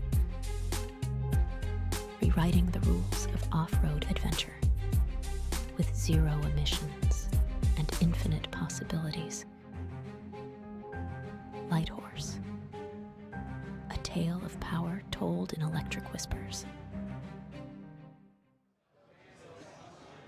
All right, we're back. And for those of you who are like, oh my gosh, you're coming home from the Cybertruck event and you want to go to the after party, we are here at the Luster Pearl East in Austin. That's Luster Pearl East, not Yeah, there's West. 2 Luster Pearls. Make sure you go to the east one. Yes, the eastern one is where we are currently On Linden located. Street in Austin. Right down Cesar Chavez. So, yeah. Can I just talk about that ad that just ran from our buddies over at Lighthorse? Yes. Doesn't that look badass? Yeah, if only we had a couple of them We over do at our have event. some of them here, Yes. so come on down and check them out in person. I think this is one of the first times you've been able to check them out live. It's so cool. There's so much cool stuff going on right here. The weather is great tonight, so come on down, party. Let's talk about Cybertruck. Yeah. Let's talk about everything Tesla. The rain has completely cleared away, and there's some stuff that we have.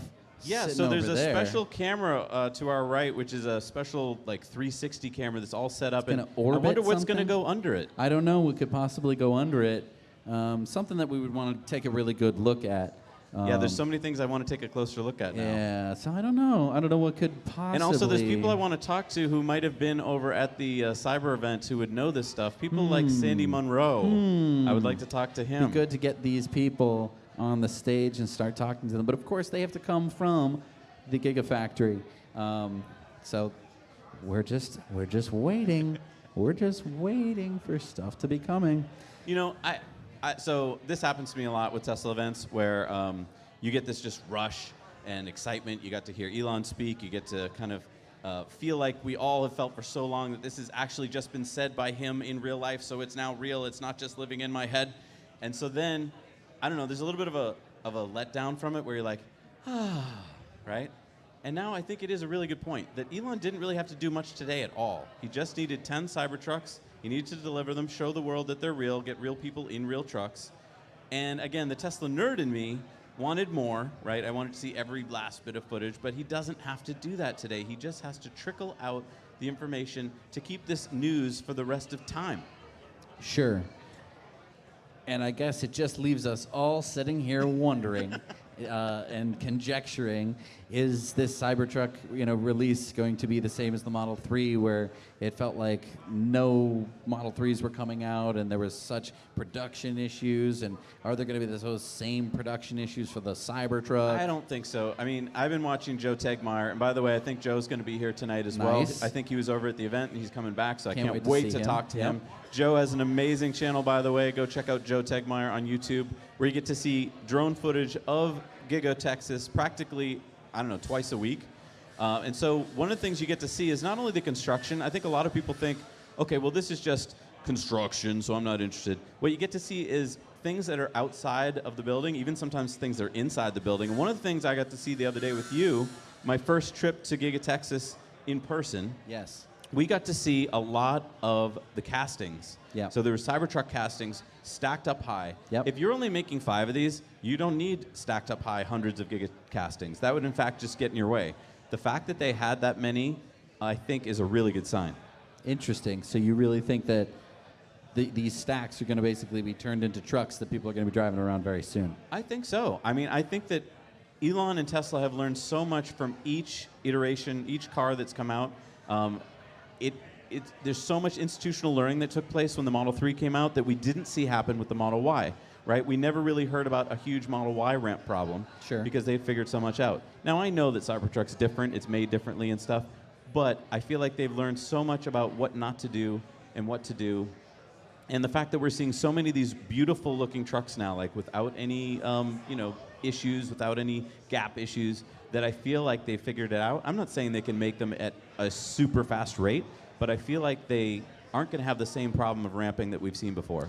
Another point is the release candidates. I think that a lot of people draw the line at release candidates and then the final production units, and they want to say that the release candidates don't really tell us anything about the final production units. Well, I totally agree in terms of the features and what it's going to look like and the fit and finish and all that kind of stuff. That doesn't tell us very much because it might change in the production unit.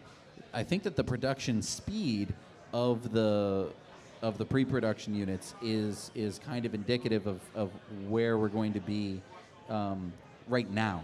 Right. If not, we're probably a little bit ahead of where that's going to be. But by which I mean they're probably going to be able to pump out way more than the number of release candidates that we've seen. We've seen a lot of release candidates for this truck. We saw way more than I think we ever did for the Model 3. Nobody knew what the Model 3 was going to look like until basically the delivery event. We had no clue what it was going to look like. How could that possibly have been? Because they kept it a secret. Right. And they probably actually didn't make all that many. we've seen a lot of release candidates out on the roads driving around. So I think that tells you something about their production. It could be a lot better than everyone's kind of making it out to be. I got some questions from the crowd, which were about crash testing. Mm. And the cool thing is at Giga Texas, they have a crash testing facility right there. Yep. So I'm pretty sure they've crash tested these. In fact, we've seen some discarded, models that look like they've been crash tested. I can't wait to see what the safety rating is. Again, to that point of that Elon doesn't need to give us all the information today. He can meme out at any point on X that like, hey, maybe he's got the safest truck. Like that would be amazing. Sure. And so I feel like, yeah, we're going to just keep getting really cool bits of information that come out, and he really just didn't want to give us too much today. Right. No, I think that you're probably right. Also, Elon really tamped down our expectations in Q3 on the Q3 earnings call. And I think the expectation that he was giving us was that he's not going to be able to ramp this as fast as we all hope, right? Because if we're at number 2 million on the list, we want him to be able to make 2 million this year. And we just saw you're probably not getting your truck until 2025 in many cases, right? Oh, and by the way, if you guys are getting hungry, there are food trucks. They are right around the corner over to our right here, to your left. So go check them out. Plenty of food for everybody. And it's right over by the interesting camera rig that we have. Yeah, go set check up out the for interesting no 360 camera. particular reason at all. Who knows why we set up that big orbiting camera rig? I wonder what fits under there. I don't know. And I wonder why it's so tall. Yeah. This event, by the way, of course, I want to thank our sponsors, Lex.art and XPEL, Henson Shaving, and Light Horse. This event would not be possible without them, so a They big are the shout out to coolest them. folks, by the way. If you get a chance to go up to them, they're all here tonight. Go up to them, say thank you and hello, and find out more. Ask them about their products. They'll tell you, which is really nice. Because, I mean, this event was put together in less than a month, and Yep. it's amazing. Yep. Less than a month ago, we were just talking, and we were like, oh, wouldn't it be nice if we could have an event where everybody could come meet, talk about the Cybertruck, drink and enjoy, and here we are. And whoever ordered the great weather, thank you. Yes. Okay, so we got some comments here. Mike Jones says I lost the comment. It's a cool truck that's bulletproof. That's enough to justify a price premium, I think. Not too complicated. That is a really good point. You know what? Let's take a step back and talk about that. The bulletproofness of the truck, everyone's acting like it's a gimmick. It could take a 45 caliber handgun round and also SMG round. That's not nothing. If you want to pay for that level of bulletproof, like if you go and you buy a pickup truck or an SUV and you want a bulletproof truck, you are going to be spending $8,000, $10,000, $80,000 in some cases. What's an SMG round? Submachine gun. Oh, okay. So this is like the level that you would get if you were paying for like a security vehicle. Yes. Now, they didn't show it stopping a rifle round because it probably can't, but it's probably going to help. I think this is a really good point. Everyone in the Tesla community already knew about the bulletproof stuff, but I think if you were the average person watching this and you didn't know about that, that was a game changer right there. Sure. It's a bulletproof truck. It's also, the windows were baseball proof. Yeah, so talk to me about that, because I was expecting to get like a metal ball thrown by Franz. He backed off and did a baseball, and he didn't throw it very hard. I mean, I just want to be fair. So, check X, Elon just confirmed the range extender bat. Is it a bat? Battery? Oh, battery. Okay. Okay, so Elon's confirmed it. It was on the website. I don't think we needed his confirmation, but let's talk about the range extender for a minute. So 470 miles on the dual motor range. So that brings vehicle. you up from 340 to 470, so 130 miles more range. It's not anything to shake a stick at. That's a fantastic range. It blows all of their competition out of the water in terms of pure range, and that is going to make a huge difference for towing. Do you think they would rent it? Like you go to a Tesla service center and rent it for a week? It really depends. I mean, they call it a range extender, right? They didn't call it a bigger battery. So if we're thinking about language here, a range extender is something that you can extend the range with. A bigger battery is a bigger battery. Right. So could it be something that you can pull out of the truck? And Oh, maybe I'm that's why we don't see a price. I'm already onto that. I'm already assuming it's that. That it's a I don't- rental. No, I'm not assuming it's a rental, but I'm assuming that it's a block of battery that you can move. If it's a block of battery that you can move, I don't know. Let's go to this comment. Beck990 says, Elon posted about range extender. It's an optional pack that fits in There it about is. 1/3 of the truck bed. Still room for plenty of cargo. It's meant for very long trips or towing heavy things up mountains. Okay, so there we have it. Optional pack fits in the 1/3 of the bed, so it takes up 1/3 of the bed space. So going back to the rental question. So now we know. Now Yes. you know that Now this you know. this is a battery that's going to be in the bed. That's the range extender. Can we talk about the weight of it? Okay, it's going to be a lot. 130 miles of range. Yeah, it's going to weigh more than you can. I don't think even two people could probably easily lift it because we're probably talking like 600 pounds. Right. So is this going to be in the front of the bed or the back of the bed? I'm going to guess the front of the bed. But is it the kind of thing you put in there, you mount it, and it doesn't really get taken out very often? Yeah. Because won't you need to take it out before you need to return your truck back to a normal work truck, like daily driver truck? It's a good question. So they're putting the battery in the bed of the truck. So, I mean, this, I don't know, I'm just conjecturing here, conjecture time, but I'm just conjecturing this would be a really good thing to have at a Tesla service station. Sure. Where they have the equipment to put it in, you rent it for a week. Because, like, why would you want to own it if you don't need the range all the time? Right, so it would be taking up space in your bed. It would make your truck heavier, which is going to somehow, wear your tires a little bit faster, all sorts of stuff that you don't want. And plus, it's a whole bunch of batteries that you're going to have to, pay for? Right. So what if you could rent it? I love that Jim has a great idea. What if the mobile ranger can just drive it to your house and bring it and put it in your bed? I don't know how they lift it. You need, it would have to be on a some crane. Tesla bots. Tesla bots. It'd have to be on a crane. But I could definitely see that happening. Yeah, come on Jehu, up. come on up. Jehu's got some ideas about the battery. All right, so I don't know what I'm talking about here, but I just did some quick calculations. And in order to get 130 miles, it would have to be a battery about... Yeah, how much would it weigh? Well, about 26 kilowatt hours. If that's, of course, considering that the Cybertruck has an efficiency of about 200 watt hours per mile. Now, I don't know how off I'm there, but... You think it's going to have that good an efficiency? 200? Yeah. A Model 3 is like 230. Is that too low? That's way low. Yeah, it's way low. Okay, so then if that's the case, then the battery has to be bigger than that. Oh, thank you. Okay, so we're talking probably 30 kilowatt hours, right? So, Okay, so let's how say- heavy is that? that's so 3 that power would walls. be, well, Yeah, that's 3 power walls. That's right? a lot. yeah. That's yeah. big. So we're I mean- talking about 300, 400 pounds of batteries. At least. At least. Right?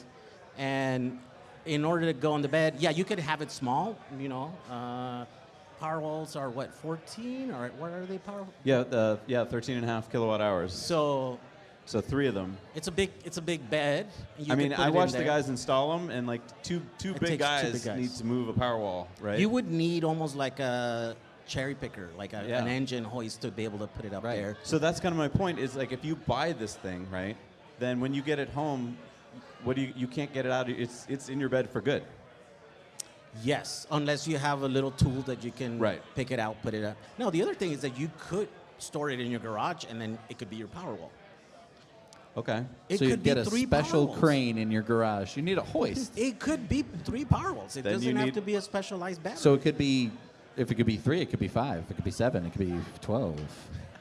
It's the infinite range extender. Now, the other thing is, do we know what like someone else had said that it might just be something that you plug in there, and I was thinking, do we know what plug it has on the bed? We don't know what plug, but we just heard that it's 1/3 of the bed. We knew that there was going to be a maintenance hatch in the front half of the bed, right? We've seen this before. We didn't know what it was. We're like, is that storage? And they're like, no, it's a maintenance hatch. Oh, okay. And it's like, well, I think we know what the maintenance hatch is for. So if it's just like a NEMA 1450, then it would be capable of 11 kilowatt power, It's right? got to be DC. It's got to be direct. good, yeah. You're just plugging it onto the battery. Well, not necessarily. You could do back, right? Because here's the thing. It doesn't have to, 11 kilowatts is nothing. You can't push a car, right? But it would be enough to supplement the like usage. trickle charge the battery? Yes. Yeah. Because it doesn't have to power the truck. It just has to put back in 11 kilowatt. Okay, except, as you're and using it. here's the only hole in your argument. It increases the 0 to 60, it decreases the 0 to 60 time, makes the truck faster. Then that would tell me that it is a high power because connection. adding more instead of- weight to a truck and it somehow gets faster, the only way that happens is if it's pumping more amps. Unless the factor there, like it's traction, right? Like, so adding more weight would. Adding more traction? I don't 'Cause know maybe if it's not that's how power. physics Maybe- works. Well, we don't know what's the limiting factor there. It might not be power. It might be traction. You think it's just the track? It's too light. All right, maybe. But I think that there's enough factors. There's the maintenance hatch, which I think is going to be the range extender battery hatch, where you're going to stick the range extender on, and then the fact that it gets faster. Those two things to me sound like you're going to take it to Tesla service. They're going to have a hoist. They're going to lower this battery in. Some guy's going to plug it in with some Anderson connector, some beefy DC connection to the battery pack, and it's just going to be parallel. Can I just conjecture something that popped into my head? Okay. What if certain superchargers have the extender available, and it's some kind of robot thing that lowers it into the bed of your truck? So it's kind of like the original idea of Tesla, of swapping batteries. where they would do the battery swap. Yeah, it's almost like a Neo battery swap, but it's a more limited battery swap. And it's a little bit. Do you think that it's easier if you're taking something out of the bed of a truck as opposed to having to take the battery pack out of the bottom of a car? Yeah, especially if it's like 2,000 It's got to be, pounds. right? Yeah, 'cause you don't have to now dig underground, drive the car over something and align stuff. You're like, I mean, it could just be two dudes with a hoist and like some bolts, you know? Yeah. Well, and by the way, I'm sorry to say this, but like again, he did this already, right? Like where they engineered a replaceable battery. Yes. They even had a station that would do it, and then it just wasn't a battery extender. That was the only difference. But it never made it to market, right? True. I mean, every single Tesla Model S had the technology. Yes. It was never refined. They didn't need it was never because of used, the supercharger never network. deployed. So this could be one of those things. Yes. And right? it does answer the question for towing that a lot of people have, which is, how am I supposed to tow with this truck? Now, that would get you, so we were saying maybe a range of like 230 miles. Towing.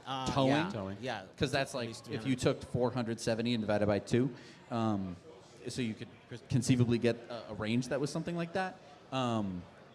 But it's usable. It's not as annoying as 150. Right. Now, Yeah. 230 is getting into the range where that's totally doable. It's not I think that that's like kind of standard supercharger travel that we're all getting kind of used to, where you're like in the 200-ish mile range, and it's like, that's a nice bathroom range, right? Where you go for a drive, and if you're staying hydrated during your trip, every 2 hours you're going to probably need to make a pit stop anyway. Not such a big deal to have to do that. Now, let me ask you another question. Yeah. All right. What if this is a variable voltage pack? What if the voltage of I don't think this works, but I'm gonna go for it anyway. What if the voltage of the pack is normally 400 volts? Uh-huh. So you could supercharge normally. Then you go to the special place, they add this on, and instead of it being in parallel, it's in series. And it makes your pack 800? It makes your pack 800, so therefore... Okay, so it's... Sure. It's totally doable. Yeah, I mean... You think so? Especially, it would Because work then, right now that we're in this transitional period. Because it would then be what an you easy could way to do it. would be head to the version 4 supercharger, charge up at a 800 volt charging speed, which is going to be faster. And because the battery is actually larger and is now 800 volts, it could actually accept it. And so then you could, that would allow you to charge faster. I mean, of course, the battery pack could just be 800 volts, and then you add in parallel another battery. But that would require, well, in order to charge in like the current chargers, 400 architecture, right? Right. You would require to have like a DC to DC, like the Porsche or whatever, Right. and that's really an efficient way of doing that. So you would think that the Tesla 'Cause engineers would be smarter than that and just do that. Because That's this really is a big easy. question, though, because like you're saying, so the Porsche Taycan right now has a 400 volt battery pack. It can pull into certain DC fast chargers, 800 volt fast chargers, and charge at high rates of speed. I thought it was the other way around. I thought it has an 800 volt pack. And That's then, what I said. No? Oh, no, you said 400. I'm sorry. Yeah, yeah, I okay. meant it has an 800 volt pack. It can pull into some 800-volt chargers and get that full speed. Yeah. But if it pulls into a 400-volt charger, it has to go through a DC-DC converter, which Yeah. is way slower. Yeah, so now we're talking about the Cybertruck. Most of the superchargers, the version 3 and version 2 superchargers that we see out in the world normally, they are 400 volts. Yeah. And so the Cybertruck would have to pull into that. Yeah. And it would need a DC to DC converter in order to get the full DC, like to get as much power as it could. But normally a DC-DC converter isn't going to be rated for the hundreds of amps that So it the thing with the normally is DC gonna to DC, it's basically a charger. It's basically with the thing that we plug Yeah. in there. So it's a giant box. And in order to be 400 kilowatt, I mean, it has to be that big. That's why Yes. those things are that big. So that's why you can't have just an onboard piece of equipment that you only use just when you're going to charge in certain chargers. It just doesn't make sense, right? Now let me ask you this other question. So let's say that we have our supercharger pack and it's 800 volts. If I take a samurai sword and I slice that pack in half in just the right spot, don't I have two 400-volt packs? Yes. Okay. So it's usually just the series count of batteries. So Yeah. right now the standard was 96. Now I think Tesla's with the Plaid is like 108 or something like that. So you just have two of those and it'll be 200 cells, 220. Now, if I had a big old clunky switch and I could go clonk, and now all of a sudden they're separate Yeah. packs. Contactors. I could charge it either at 2 supercharging stations or just split the power from one. Yeah, you would just disconnect and reconnect. And now I don't need the DC The to DC Teslas have converter. this already. They have contactors. So Right. when you plug in your charger at home, it's And you an hear AC. it go clunk, that's the it contactor. disconnects that Yeah. battery from the plug, and it Yeah. connects it through a DC to DC, which is the onboard charger. That's interesting. And then when you plug it into a supercharger, it just reroutes it. So we all that technology is existing in the vehicles already. Right. And so that is not actually hard to do, to have two battery packs. and Okay, then- so going back to the range extender, we're just thinking of it in terms of extending the range of the truck, but what about when we power our homes, which he didn't talk about today? Yes, but is a feature that they said they're going to do. Exactly. So now this range extender is also a home range extender in the sense that you would be able to have more days, True. with power outage. Yeah. And so that could be another whole piece of this that he doesn't want to get into right now. Now I'm starting to understand. The Cybertruck is bigger than I even thought. And let's talk about the bidirectional charging. I mean, we talked about it just a little bit. So he it's- was against it because it said it wasn't feasible. It wasn't. people wouldn't want to do it Don't because wanna it do would it would use up a cycle of your battery, right? Also, like, what happens if you're like, oh, I need to power my house, but I also have to go to the store. And then it becomes. Well, let me ask you this. So we've got 3 versions of the Cybertruck, right? If I want the beast mode, I probably have to have a lot of nickel in those batteries, right? It's probably a different architecture than if I want the lowest variant. Maybe those are LFP, and if those are LFP, I can cycle them more, right? Yes, traditionally those have way more. So if life I can cycles. cycle them more, maybe that's the choice for people who don't really want a performance truck but want to be able to, power their house. So the dual motor. So you're saying there'd be a difference between the dual and beasts mode, Yeah. and the single motor. Yeah. It's possible. I mean, the batteries would weight around the same, but Yeah. they would have less capacity, but it would have a longer lifespan. And you could definitely plug in. Although, didn't they say that the two-way bidirectional thing is only on the top models? I don't know. Maybe, I don't know. Yeah. There's still I that don't know. There's so enough many info. questions there. There's so Too many questions. unanswered questions. By the way, I was only off by $15,000 in the price, right? All right. Hey, good for you. So I was closer, but not right on. Yeah. What so number did you say? Yeah, what was your I prediction? said they would start at around 75 and then would go all the way to 120 or 115 or something. Okay, so it's even better than what you thought. Right. Yeah. I was That's $15 less, so Yeah. they're more expensive than they announced, but not as expensive as I thought it was going to be. And maybe that's the thing. Like, he does have a card up his sleeve, right? Because maybe manufacturing is not as expensive as everyone else, Rivian and Ford have to deal with. And so now he's like, yeah, but it doesn't make sense to just slash the prices. We'll leave that as we can create more. Yeah. It doesn't help that tell all these people that you can buy a truck when we can deliver, right? It's also, I mean, you don't want to piss off a bunch of people because they can't get it. I mean, you've been waiting how long for that truck? I know, 4 years. Yeah. 4 years. Yeah. And that's a long time to wait. That's a long time to wait. That's a long time to Ask her. She waited 4 years for her I know. car. It gets to the point where you almost don't want to think about it, because like it's not fun to wait that long. Yeah. Yes. Yeah. And also, yeah. Well, thank you, Jehu. This Okay. is great. So Thank I you. just wanted to We'll, just a we'll little bit of probably have battery. you up here again when the next battery question comes up. Thank you so much, Jehu Garcia, everybody. Thank you. So I hear that XPEL is here Yep. in the house. I'd love to talk to them. Yes. Yeah. So wherever XPEL is, come on up. We'd love to talk to you. They're one of the sponsors for tonight. And if you want to see an XPEL car and you're here tonight, they are out front on Tesla Row, as I'm calling it. All of those beautiful cars, many of them are wrapped by XPEL. So while we're waiting for XPEL, I want to get back to your ideas about the bidirectional and about the range extender. Because I do think that the range extender was only available on the upper models. So maybe that puts my idea about the LFP batteries. Yeah, well. Or maybe they haven't even worked all this out yet. Like maybe this is just kind of in the works. It does sort of feel that way. It sort of feels like, you know, there are a lot of questions, and maybe Tesla didn't necessarily know all the answers. You know, they probably picked the date and time before they necessarily ironed out all those details. All right. Good to see you, Marco. Grab a, oh, sorry. Yes, I come with this. Oh, thank you. Thank you very much. Be sure to grab a mic over there. Yes. Any one of them? Got my XPEL Should I do it hat like on. this? That's pretty cool. Are we good? What do you guys think?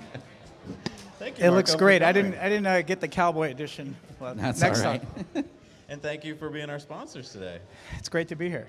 So tell me about this. I saw some beautiful cars out front that are wrapped by you guys, and I've heard nothing but good things about you guys. Tell me about what you guys do. Yeah, so we operate a corporately owned XPEL shop. So we do window tinting, paint protection film, pretty much anything automotive-wise, ceramic coating. The cars in front are protected with XPEL Stealth PPF, so it gives that stealth, like ninja look, murdered out look. So yeah. And I saw like a honeycomb over the on one of the cars. You had like a honeycomb over the headlights. Is that something you did too? Oh, I don't. Is that on? That I don't know. Okay. I didn't take a look at that at all. Okay. But so, how long does it take to do stuff like this to cars? Is it like So drop it off for a day or weeks? So a complete PPF wrap takes, I would say, 4 to 5 days. Okay. Because some of the jobs require dismantling of different panels because you want to have every edge wrapped and you want every panel completely covered. So it definitely takes time. So.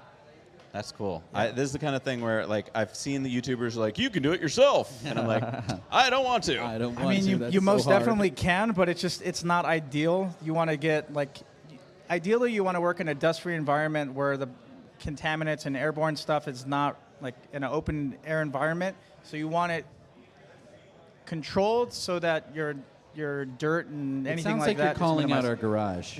What's that? It sounds like you're calling out our garage with the table saw and the welder in it. Oh my God, that is the worst thing. That is the worst condition to do any type of window tint or paint protection film because it's just once it's in the film, good luck trying to get it out. You just got little crap Yes. everywhere. Yep.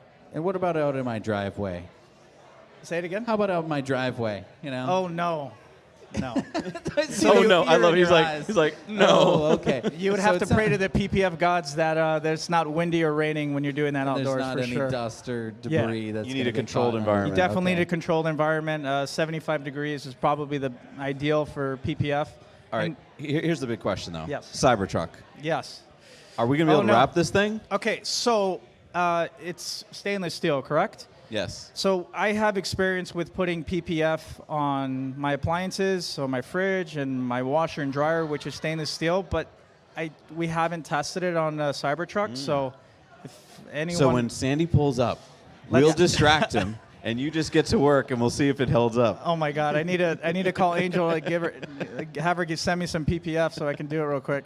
But do you think that's going to be a big thing? Do you think people are going to want to? Because right now you can get different colored cars. Right. You can kind of stand out that way. Cybertrucks, it's like, hey, there's my Cyber. No, that's my Cybertruck. gonna be a lot of What's your license plate? Yeah. Exactly. So that's a good question. I can't speak to that because I don't know how the longevity is of PPF sticking to stainless steel. So I know that on my washer and dryer and fridge that it's fine, but my washer and dryer and fridge are not on the road, Right. like getting vibrations from the Wind and all from that. the, Yeah, good to know. road. So I don't know.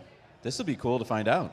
Yes, Yeah. definitely. And then we also have black PPF too. So I I can't answer. I don't know. So, I mean, we saw a black matte Yes. Cybertruck. What do you think that was? Do you think it was painted? Like, do you have any idea? Did Elon show that? Yeah. Oh, I must have missed it. We saw, I think Franz was driving around Malibu with a blacked out Cybertruck. It definitely looked like it was a wrap to me. Then it was either PPF or vinyl. Okay. For sure. But there is a difference between PPF and vinyl. Vinyl is anywhere from 2 to 4 mil thick versus PPF is 8 to 10 mil. Oh, so wow. it's a lot. So it's a significant amount thicker, so that it can take more abuse from the road. That's versus interesting. vinyl. If it were to get a good rock damage, you definitely have to replace it. Interesting. And vinyl doesn't have self-healing properties like PPF does.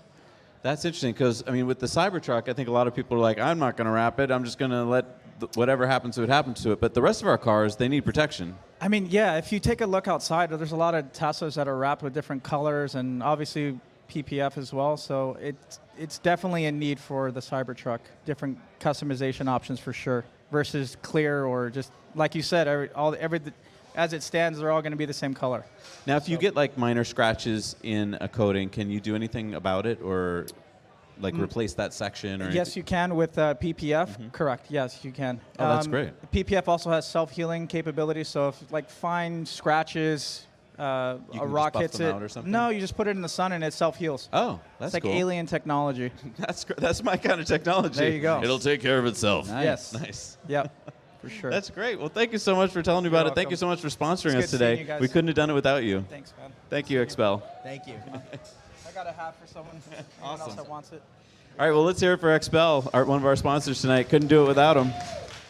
And hey, if you're watching online, stick around because we're going to have Sandy Munro here, and we're also going to maybe have, I don't know, a truck that was released recently, I think. Yeah, I think maybe. it's stainless steel. Yeah. I don't know. So we're gonna definitely stay tuned, but we're gonna go to commercial. We'll be right back.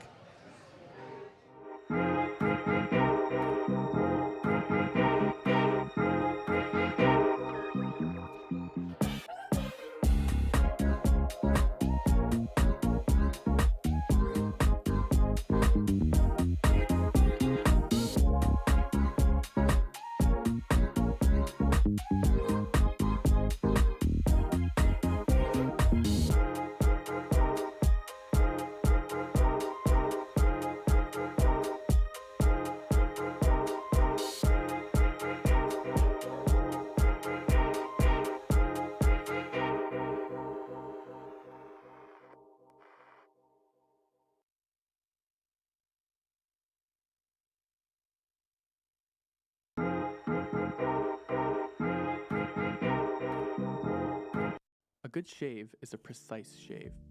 But just how small is the scale of this precision? When we were initially experimenting with different blade gaps and blade exposures, we were surprised at the difference that microscopic changes made.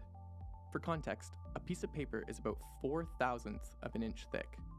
Turns out, that's enormous compared to the scale of shaving. Currently, our blade is extended past the shave plane by about 1/3 of the thickness of a piece of paper.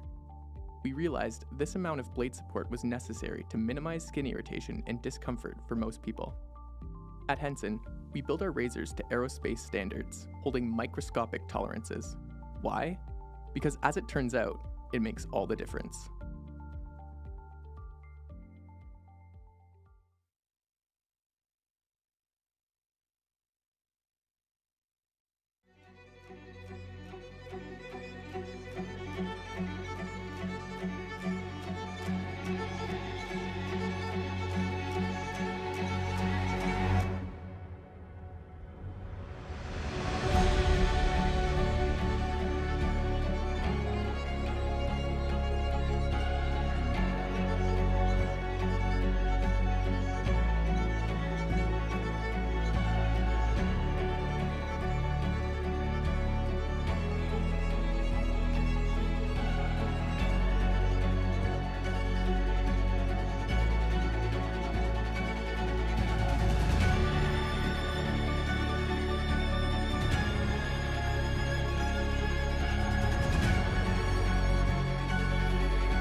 Are you ready to take your communication to the next level?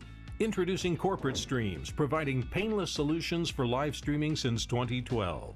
With Corporate Streams, you can transport attendees worldwide to the heart of your event with our cutting-edge audio and video, amplifying your message and making a lasting impact.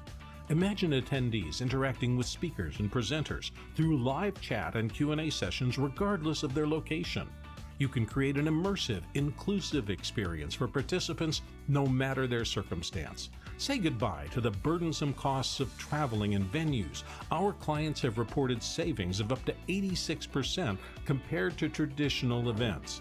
Extend the lifetime of your event with on-demand content. Whether watching a missed session or revisiting key moments, no longer will your audience have to choose. It's time to elevate your communication with Corporate Streams, revolutionizing the way you connect, engage, and make an impact.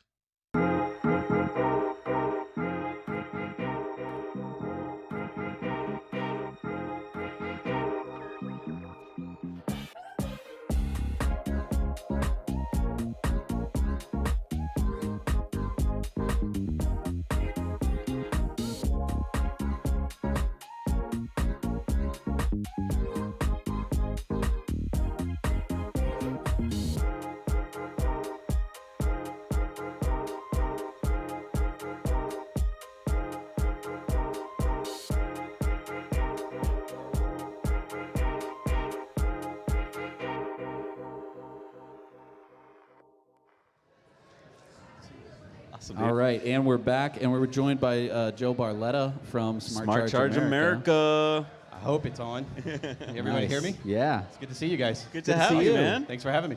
Yeah, so Joe, why don't you tell everybody what you do, because it's pretty darn interesting. Well, I install electric car charging stations all over the nation, so it's basically Yeah. what we do. So I'm the charging guy. That's awesome. Awesome. So now we're going to pick your brain about charging. here, Yeah. Okay, you ready? And before we do, I just want to say that we're getting kind of all the Tesla VIPs in now. So some of your favorite YouTubers that you're probably watching on their channels wondering who the heck Zac and Jesse are from the Now You Know channel. Yeah, don't worry. There's more people coming. We're going to probably have Sandy talking to us in just a little bit. But yeah, we're talking to Joe Barletta from Smart Charge America. Yeah, so Jesse and I were just conjecturing a whole lot about Cybertruck, and if there is this new range extender battery, which we now think is a third of the bed, and it goes in the back. And bi-directional charging. Right. So talk to us about bi-directional charging. Is this, I mean, we hear that the Cybertruck can do it. Yes. I guess Elon's pushback in the past had been, well, people aren't going to want to do it because it means you have to cycle your battery.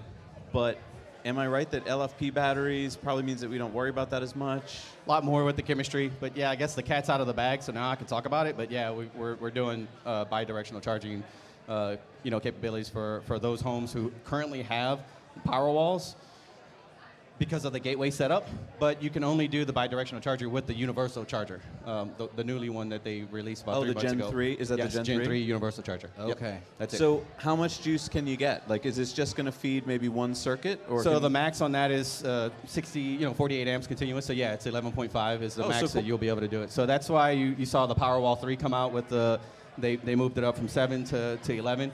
So basically nothing's changed, but now just the Cybertruck can do that with the universal wall connector. So. Oh, wow. Okay, so let me just wrap my head around this for a second. So I get the Gen 3 charger, wall charger. Yes. And I get a Powerwall 3, and I get a Cybertruck.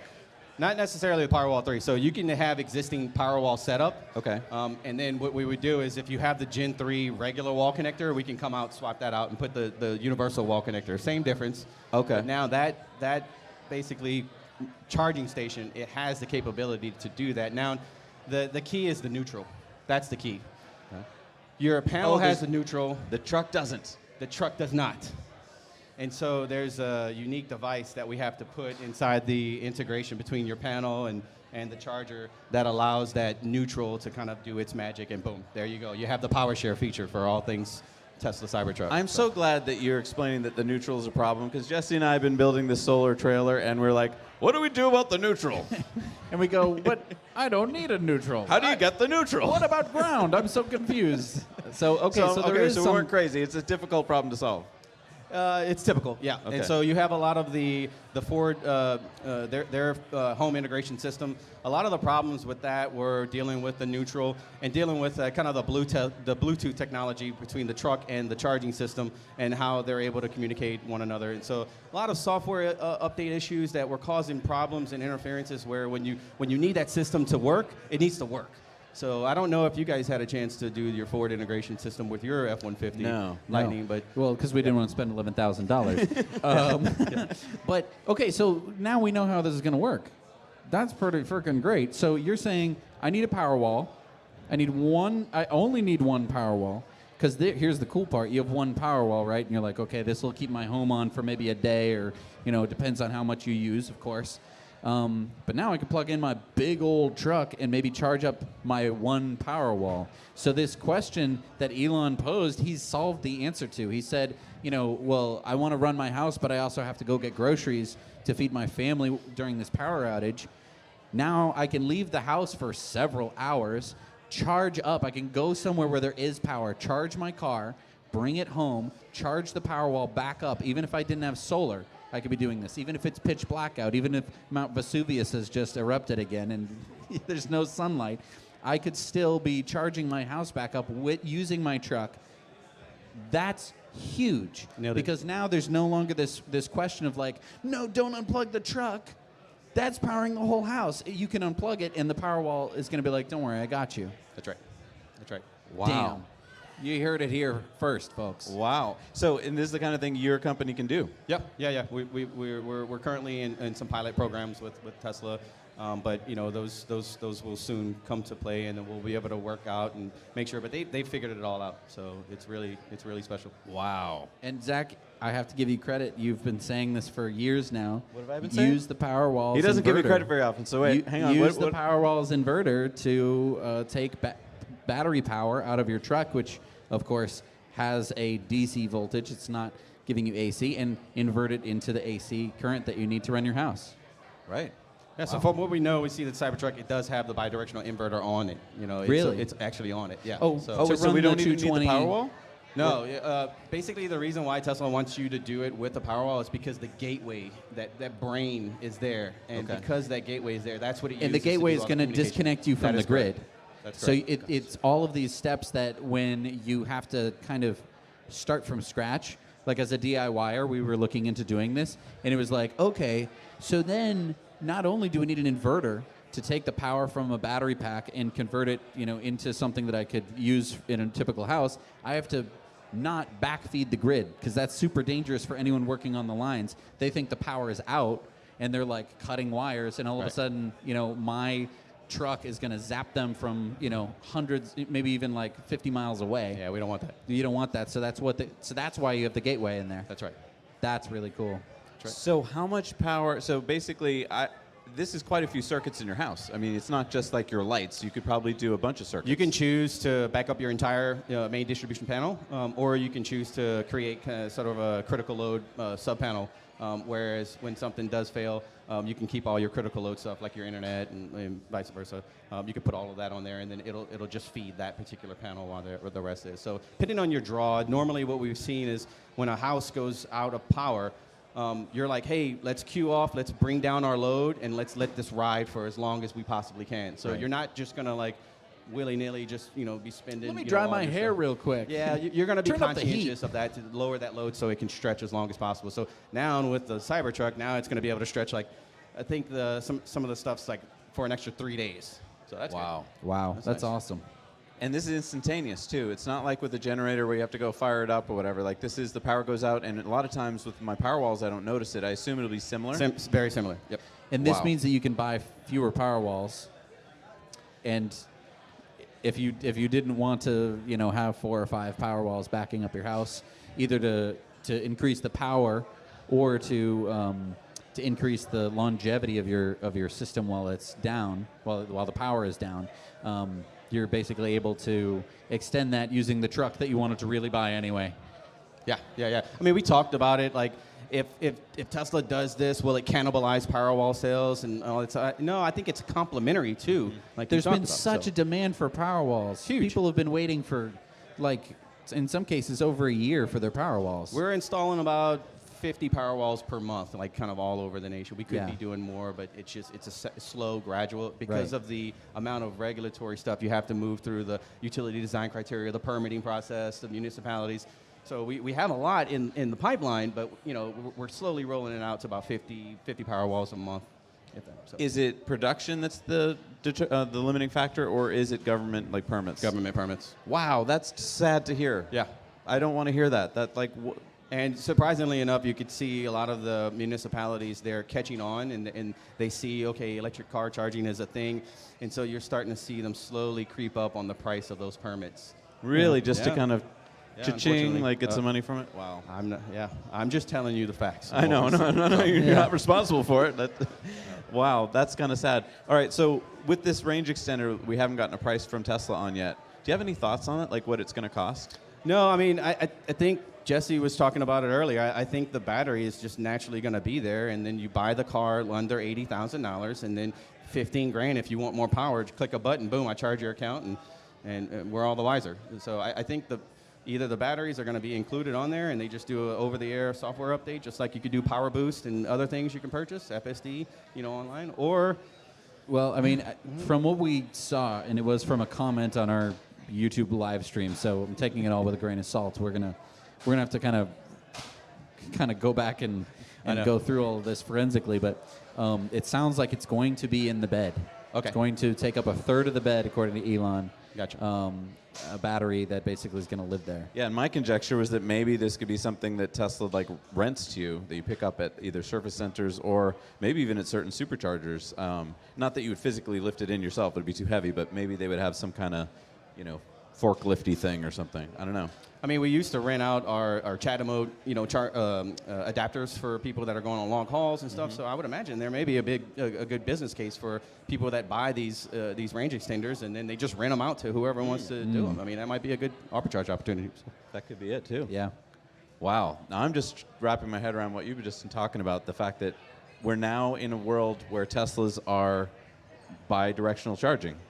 Yes. And just a few hours ago, we It were was not really in the that world case, yet. and it wasn't being discussed, and we weren't thinking about it, because when we're talking about bidirectional charging, right now all we've been talking about is backing up your house in the case of a power outage.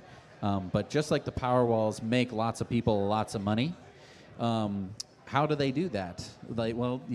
You buy low, you sell high, and of course I'm talking about energy prices. In places where energy prices vary throughout the day, Powerwall users have been making money by basically buying power when it's cheap, selling it when it's more expensive.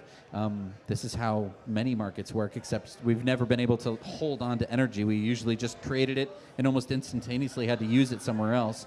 So this is a big deal. Now we're able to actually do this with a humongous battery in the Cybertruck. It's probably going to be on the order of 150, 130 kilowatt hours, and with the range extender, could be well more than that.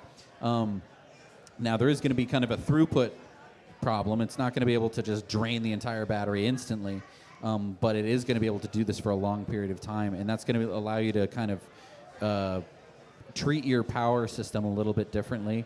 If you have solar, it means that you could gather all of your solar energy and try and use all of it before you start trading it to the grid, because in a lot of places, either net metering doesn't exist, like it's not a part of the law, so you can't even sell the power back to the grid and make a decent amount of money. So I mean, there's a lot of possibilities that end up happening when you have a large reserve of your own power. It's really giving you a lot of power.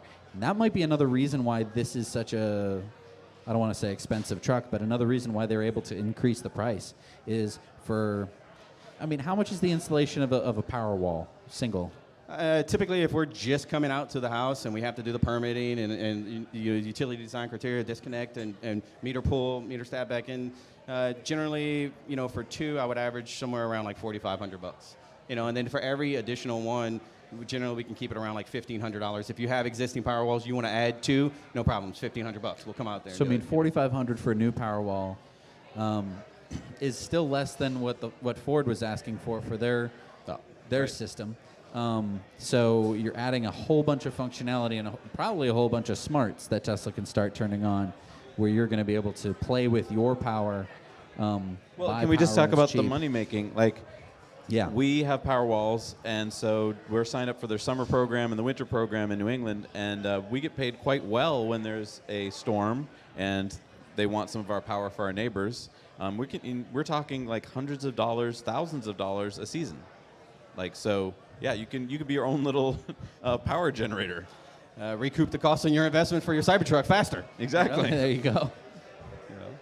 This is exciting stuff. I feel like most of us have no frame of reference to talk about it because we've never before been able to think of ourselves as our own power generators. I mean, maybe we've wrapped our heads around putting solar on the roof or something, but now having batteries, and now that our truck is a battery, we're like, because you get double use out of your truck. It's a truck, and you can drive around in it, and when it's sitting in your driveway, it's now a battery. Well, remember, if you're out in the wild and you run out of charge on your Rivian, I can come with the Cybertruck, and There I you can plug go. you in, and I can charge your stuff. Yeah. And now you can play the band and maybe do the band in the back of the Cybertruck. Yep. So can't wait to see that episode. That would be pretty cool. Yeah. So many cool things. And Kind of triple use of that energy. 'Cause, Triple yeah, use. you can take it wherever you want, and I wouldn't say it's an unlimited tap of power. Again, depending on how much energy we're going to get, or how much power we're going to get out of that 1450 plug. But assuming we could get even 30 amps, it's a fantastic energy source for really big stuff. I almost wonder if if you have a cabin, let's say, I think that some people have a second house or a cottage or something. This could enable you to have a cabin that's completely off grid. You show up, you plug it in, and it goes to a panel that's in the cabin, and that's your power source for the week.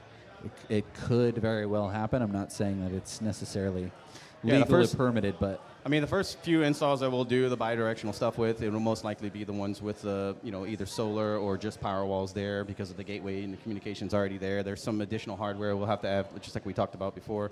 But yeah, I mean, as long as your cabin's got Powerwalls, we can rock and roll. If it doesn't have Powerwalls, then I'm going to have to treat that installation like I'm going to your house to install Powerwalls. I have to do all the things in the back. Right. But adding the electronics and the boxes for the Cybertruck and for that Powerwall, we're still trying to work on, there's like 3 different configurations that we may be able to do the setup with. So we're still trying to work on one of them may involve the taking out of the meter and putting it back on, but maybe the other 2 don't.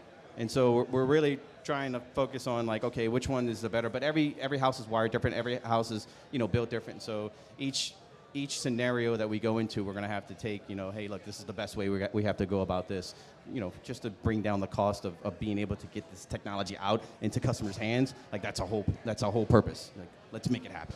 You've been working with Tesla for a long time. Yeah, since 2012, so over a decade now. So, yep. If anyone's interested, you have a YouTube channel. Can you tell us about that? Yeah, YouTube channel. I mean, you guys inspired it. I mean, seeing you guys doing what you do. We have a podcast called Charge Life, and so it's basically where we geek out and we talk about all things EV charging. That's it. Electrify America, Tesla charging, EVgo, like anything that surrounds that charging community, we want to be the first to be able to put that in. So you can imagine that I got a pretty good episode coming up tomorrow when we talk about all this stuff. But we'll go into a lot more detail in it. It's just a space where we can go and just geek out on stuff. But yeah, I mean, the company Smart Charge America is sponsored. They are the main sponsor for the Charge Life podcast. But I felt like it was essential for me to just kind of get everything that's up here, just get it out to you guys as much as we possibly can. Because I think it's important. What we've seen when we do the installations for people that buy these electric cars, we see they don't speak volts and amps and kilowatts. They understand range per hour. But when you start talking and you start introducing them slowly but surely, there's this light bulb, no pun intended, that lights up and they start to understand, oh, no, I get it. No, it makes sense. And that right there, that's what we're hoping to bring with our Charge Life podcast. So definitely appreciate the plug. So much good plug. information on there. Yeah, if you guys are geeking out over this stuff, definitely go over there. Yeah, smartchargeamerica.com. I mean, you guys can find us anywhere. We're online. We're in 30 cities across the U.S. right now, and we're hoping to be in the top 50 EV-friendly cities by this time next year. So that's awesome. And as you get your Cybertruck and you need to hook it up to your house, this is the guy to do it. Joe, thank you so much. A lot of work to do. Thank you, guys. Appreciate it. Jesse, Zach, you're going to be always very a pleasure, busy. All right, so I hear that we have some comments. More Yeah, from, we got some people. comments. Let's see. All right, so we got Paradigm Shift 7. It says, I can understand that most people are not going to be going on 300-plus mile trips on the daily. That's a really good point. I want to talk about my car. I bought a mid-range Model 3 way back in 2018, and it currently has a range of about 230 miles of range, which is... Oh, no. Oh, no. It's fine. It is not a big deal. I think that it is... It doesn't make you feel super great in terms of range anxiety, but the supercharger network, and I've been saying this forever, and you're so sick of me saying this, but the supercharger network is so great, I could probably have a range of about 100 miles and still be able to do a lot of what I need to do. Okay, but let me ask you this, though, because a lot of these folks are not going to get their Cybertrucks until 2025. Yep. 2025 is this magical year that we've heard from almost every other manufacturer when they're going to start delivering NACS, which is the North American Charging Standard, or the Tesla plug, to their vehicles. Yep. So is 2025 going to be the kind of equalizing year where basically the Tesla plug is everywhere? We can all use superchargers, even if you're a Ford F-150 Lightning, even if you're a Rivian, even if you're a Silverado EV. So is it going to matter anymore that Tesla has supercharging, since all these brands are going to have supercharging? I think it's a really good question, but it does...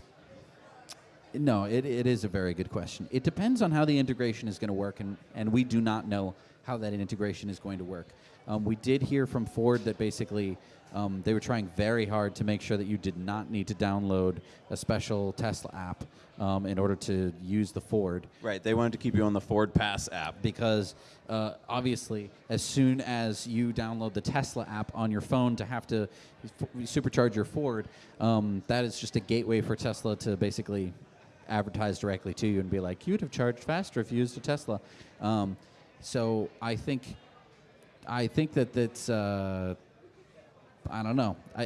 I think that Tesla can do a lot of things to kind of disincentivize non-Teslas from charging at the chargers. But I think from that comment, what we're hearing is like, who cares if it's 300 miles? I don't need 300 miles most of the time.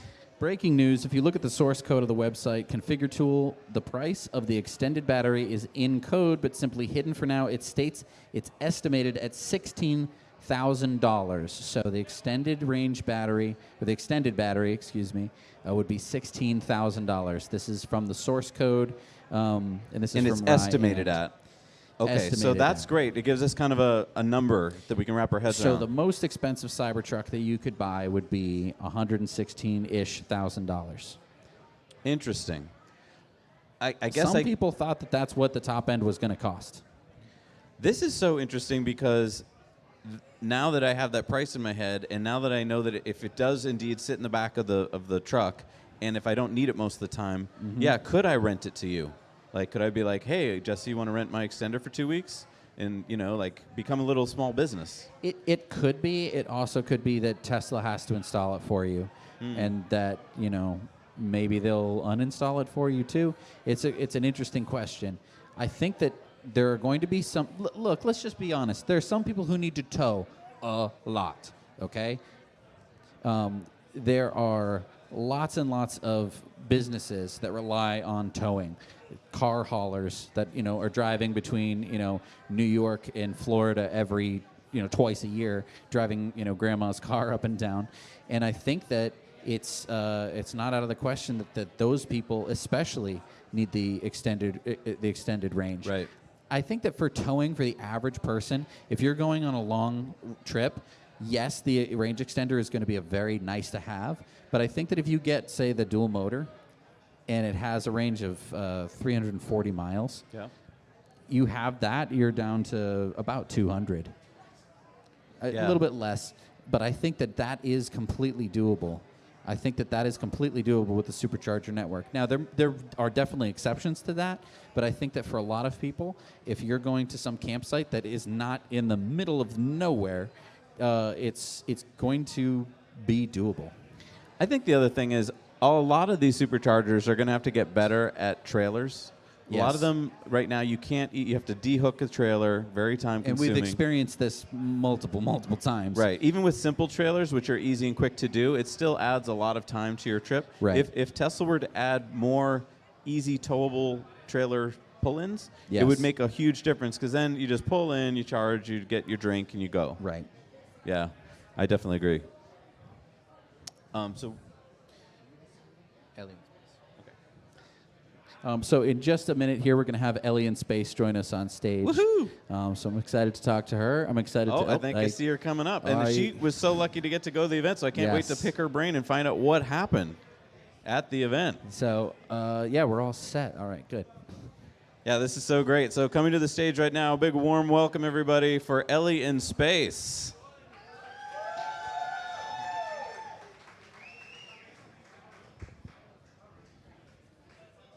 Welcome, welcome. Hi. Welcome. Here you go, Ellie. This is not your home studio. No. But You it's get to see our legs and everything. And your boots. I know, right? And your very cowboy attire. Are we all in boots? Oh, yeah. Well, we are in Texas. So Yes. We're in your home turf. You are in my home turf. This is actually literally one of the reasons I moved here. Yeah? Was because it is the global So you could wear headquarters. cowboy hats and... Well, that too. But Was to be closer to Giga Texas? yes, to be closer to Giga Texas and in a place where I could drive to Boca Chica easily, but happy here in Austin. Nice. All right, So you got to go to the event today. Yeah, tell us all about it. Did get to go to the event. Well, I almost didn't get in, which was surprising. I was a +1, and I got there, and they're like, we're not taking any more +1s. We're at capacity. Oh, no. So I was like, well, that... Do you know who I am? No, I didn't say that. But I waited for 35 minutes, and I guess they had it in the very, end of the production line, so it was very cramped. And It's cramped in the Gigafactory? where they put us, yes, it was actually very hot too. This was a little bit overheating, but so I'm very glad that they let us in. But it seemed like there was actually maybe only 500 people that were allowed to. Really? So it to was be there. 500. That's kind of Yeah. the number we heard, but I thought it was like going to be bigger. Right. So I was like, hey, can you do a head count and see if maybe by the time 1:45 rolls around, we can get in. So very thankful that they let me in because can you imagine? I know, right? Wow. I actually flew home from Vegas late last night. I bought this whole outfit in the Vegas airport. Wouldn't expect that. Wow, I didn't know you could get such an outfit. I know, That's well, great. it is Good Vegas. to know. I know, it is Las Vegas. So very glad that I got in. It's just awesome to be a part of so many of the Tesla events. I was at Cyber Rodeo, many of the shareholder meetings, and I wish it would have lasted a little longer, but Yeah, it flew by for us. it flew by. Yeah, it did, and it was a little delayed too. It's like, when is this thing starting? A lot of people were sweating in there, but it was really cool to see people take delivery live and drive away. So it was awesome. Did it feel like those were regular folks, or did it feel like they were like investors or somebody who were getting the trucks? Hard to tell. Particularly because I was in a spot where I couldn't even see Elon. Oh. So like the entire keynote speech, I didn't see anything, which kind of sucked. But hey, I was there, right? But one thing that I think was really awesome, and they haven't done this before, is letting us take pictures and video of the production line. You know, usually when you go on a tour, they want you to put your phones away. And so as a content creator, I mean, you know, what a treat to be able to document that. And just, I think that there were a lot more being produced than we thought. Really? I think so. Can I quote you on that? Well, No, but so it really felt like there was a lot of activity and that there was... Yes, and the line was still moving and people were still working while we were there. Wow. So I love that about Elon. He's like, it's Thursday, keep working. right, and I guess some people that work on the production line were granted, you know, entry because of their hard work. So it was definitely a very special moment, and yeah, I was a little worried at first because I was like, at the end, okay, price? Right. What's going on? So did anyone there tell you, or? So I refreshed, Jessica Kerr, shout out to her. I went on X and refreshed the page, and she said that they were put up the price and specs. So thankfully, because that would have been quite a cliffhanger. Now, remember when the 2.1 million people reserved the truck to begin with? Right.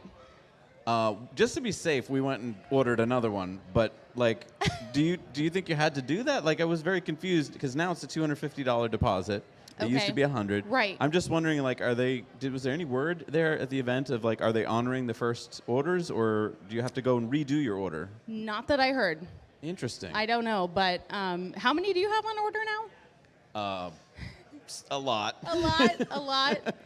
And what a treat it was to have Sandy bring one here. I know. In person. I got to sit in the driver's seat. Didn't get to drive it around yet, but I guess he had to return it, Yes, I heard that too. which is such a bummer.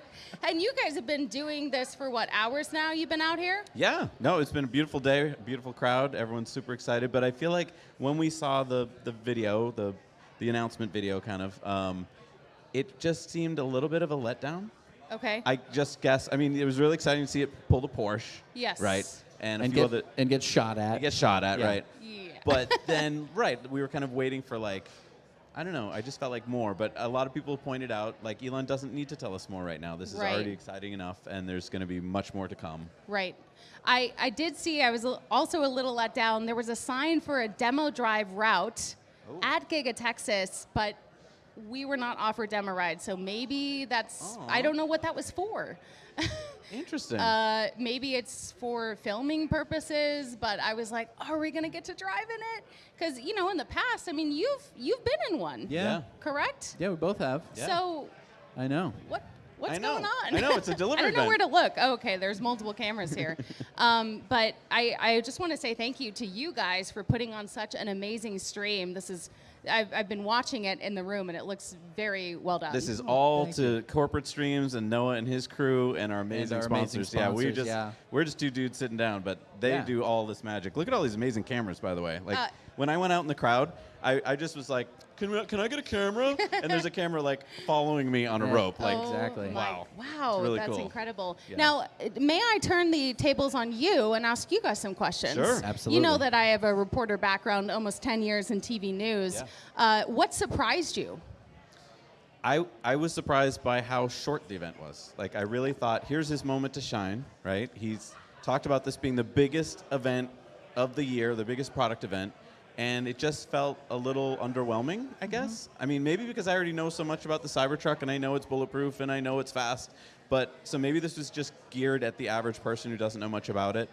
But to me, I was just like, I don't know, I want to know about bidirectional charging, and I want to know about the frunk, and I want to know Right. about the power cords and the this tailgate. extended range thing. Right. What What's is that? going on? Like, we're only learning it basically Right. piecemeal now online. Right, right. How about you, Jess? How about you?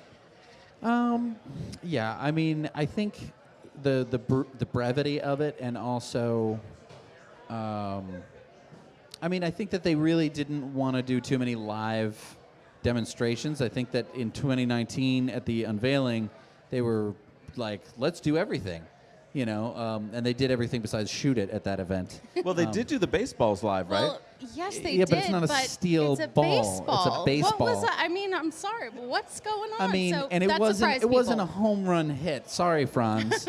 I can throw a baseball harder than that, and so could Franz. You guys were watching it live here. I mean, were you like, okay, well, I kind of thought he'd start with a baseball and then come out with like a steel ball. Right. So when And look, a steel ball. Why are we shooting cannonballs at anything? Like, I get that. But like maybe a rock, But something like within the context of Yeah. human life. Besides a baseball, like a baseball is great. Everyone knows what a baseball is. A steel ball is ridiculous. Not a lot of people hold ball bearings that size, you know, cannonballs. So I totally see why you don't have to go that route. But a baseball is just a little bit wimpy, a little bit soft. I feel like a rock. You know. well, and it would have been a great redemption moment. Let's have a redo. Let's yeah, have a but take two. I feel like it's regular window glass. Yeah. Don't you think? Yeah. It was a joke. It was a joke. A joke. We're hearing from the crowd. Maybe it was a joke. A joke. Well, I don't know. Elon has a sense of humor. I think you're probably right. yeah. But it is kind of. It would. No. I guess. So after seeing all of the videos that they showed us, so what was your favorite about? I mean, the crowd appeal was the Porsche. Right. You know, seeing it cross the finish line with a Yes. Porsche attached to it was Well, pretty awesome. Because I mean, last time we saw Tesla do this, it wasn't even Tesla, right? It was a different entity. It was Car Wow or something. They did it with the Model X and an Alfa Romeo. And an Alfa Romeo is fast, but it's no Porsche 911. And so yeah, seeing a Porsche 911 be faster in a trailer being towed by a Cybertruck is 2.6 seconds. Wow. Like, Yeah, that's just gonna- insane fast. It's yeah, incredible. Especially for a bulletproof truck. I wonder how many bank robbers right now are going like, So that Cyber Beast, you know, you need almost 100K, maybe more if you want to get that extension. Right. Yeah. What do you think? I mean, it's expensive, but It's expensive, but talk about margins, baby. Yeah. Look, I mean, they have one of the most desirable things on the planet right now. Right. As I've been driving around Austin and I see them, I can't take my eyes off of them. The only time I can is when I'm putting my phone on it. And then I'm like looking between my phone and the real thing, and I'm going like, my phone isn't capturing the... No. I've stopped taking pictures of it because my phone doesn't really capture what it looks like in real life. It elicits such a reaction from people, such a visceral reaction when you see it in person. You just kind of demand to know, like, you demand to see reality's manager. You're just like, excuse me, how is this existing in real life in front of my eyes right now? Yeah. It doesn't make any sense. It doesn't look like it should exist. Yeah. It looks like it's fake. It looks like CGI, it's CGI. So many people have been tweeting out CGI IRL with all of these pictures that they take of the Cybertruck because that's what they mean. Yeah. It's pleasing to the Yeah, eye. Like, it there's is. something about it, you just can't take your eye off it. Some Like, people, I heard him, Some you people know, hate it, and go, that's great. Or it's too small. I They're, think you know, it's awesome that some people absolutely detest the design. I think it's perfect because that creates such a buzz around it. Because as soon as you hear someone who hates it, you're going to want to kind of defend it, or you're going to have a conversation. It's a conversation starter within vehicles that are going to be driving around near it. Well, and I have to say, I saw the black wrap in person, Yeah. and I mean, I might go for that. I Oh. love that, you know, they are providing that option, and just in 5 years from now, how common do you think this will really be? Yeah, that's going to be the only, I don't want to say sad part, but I mean, I remember, you know, the first few weeks with my Model 3, and it was back in 2018. There were Model 3s around, but, you know, you definitely get a lot more looks than you do now, where it's like, oh, another Model 3, or, oh, another white Model Y. Especially here in Austin, Yes, there's of course. a lot. I think that the Cybertruck is going to have a good 2 years, depending on production schedule. It's going to have like a good 2 years of being extremely special and popular. And I think that $100,000 for people who like being looked at. Let's face it. Why do you buy a fancy looking car? Why do you buy a Porsche and stuff like that? It's because look at me. And usually you have a little button that makes a very loud noise. Look at me, look at me, look at me. You don't have to do this with this truck. So like, even if people don't look at the amazing lines of your Porsche, now you have a Cybertruck which demands attention. No one can look away from me on the road. And then I think that for lots of people, it's going to be like, look at me. And also, boing, goodbye. That's going to be the way that they're going to want to show up and the way that they're going to want to depart. It's your hello, goodbye vehicle, huh? Yeah. Now, if one of those first deliveries were to try and resell it, how much do you think that if they could? I was thinking about Tonight, right now? Right now. Ooh. Well, because remember there was that auction. Comment and let us know what your predictions would be. We have $13. $13. $13. 14, 14, 14, we got 14, we got 15. 20. What do we got? Yeah, I don't know. What would you guys pay tonight for a Cybertruck if there was one right there? And Beast mode, right now. Who's plonking down the cash? I'm not seeing a lot of hands. Well, so you know there was that auction at the Peterson Museum, right? And I think it Okay. went for $400,000, right? The first one. The first one. And I Okay. know that wasn't the most well-built one and stuff, but I was surprised. I thought it would go for like $1 million or $2 million. Yeah, I'm actually, that sounds low. It sounds super low, doesn't it? Yeah. So that's surprising to me. Okay. At the end of the day, it is a truck. Yeah. And it is beautiful and it is amazing, but it will depreciate in value very quickly from $400,000. So I can see why I wouldn't want to pay $1 million. Yeah. I don't have $1 million, but if I did, I don't know if I would spend it on a truck that I could buy for $100,000. Well, especially since you know it's not a limited edition, there's going to be millions of them. Right. Well, and that's my question is like when it gets to the point of Starbucks where they're on every corner, like, Yes. how are we going to feel about it then? You know?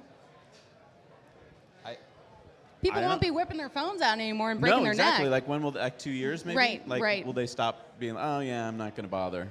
Right. And then will people have to do special things to their trucks to get more attention, like get them wrapped and Right. he'll be welding things on them. Yes. Exactly. We're going to take a short commercial break, so be sure to join us and stay tuned. We're going to have Sandy Munro and lots of other fun Tesla tubers who were at the event. They're coming over to the after party now. And hey, if you're in Austin and you want to enjoy an after party with lots of really fun, amazing people, come on down. We're at the Luster Pearl East. That's the East one. We are very excited to see you. In the heart of nature, where the symphony of the wild plays, a new performer quietly steps onto the stage, rewriting the rules of off-road adventure with zero emissions and infinite possibilities. Light Horse, a tale of power told in electric whispers.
A good shave is a precise shave, but just how small is the scale of this precision?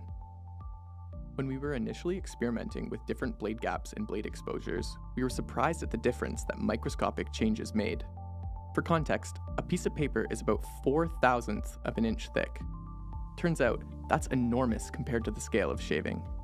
Currently, our blade is extended past the shave plane by about 1/3 of the thickness of a piece of paper. We realized this amount of blade support was necessary to minimize skin irritation and discomfort for most people. At Henson, we build our razors to aerospace standards, holding microscopic tolerances. Why? Because as it turns out, it makes all the difference.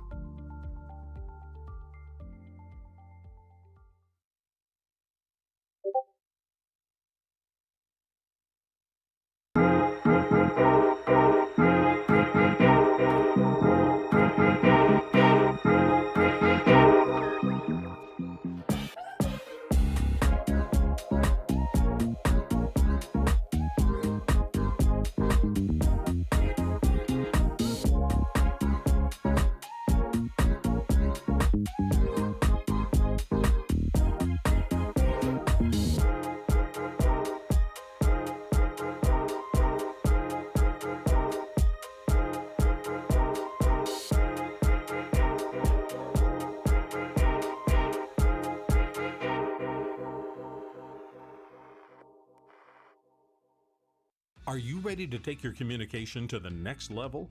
Introducing Corporate Streams, providing painless solutions for live streaming since 2012. With Corporate Streams, you can transport attendees worldwide to the heart of your event with our cutting-edge audio and video, amplifying your message and making a lasting impact. Imagine attendees interacting with speakers and presenters through live chat and Q&A sessions regardless of their location. You can create an immersive, inclusive experience for participants no matter their circumstance. Say goodbye to the burdensome costs of traveling and venues. Our clients have reported savings of up to 86% compared to traditional events. Extend the lifetime of your event with on-demand content. Whether watching a missed session or revisiting key moments, no longer will your audience have to choose. It's time to elevate your communication with Corporate Streams, revolutionizing the way you connect, engage, and make an impact. All right, we're back. Oh, Jesse's over there. Yeah, I decided to be over here. So, hi, everybody. Thank you so much for coming out tonight. I'm so excited. Why are you all over here? What? It's going to be a little bit, just to let you know. So if you want another drink, if you want some more food, take your time. You don't have to stand here all night. We're not selling the latest iPhone. It's just a Cybertruck. Come on.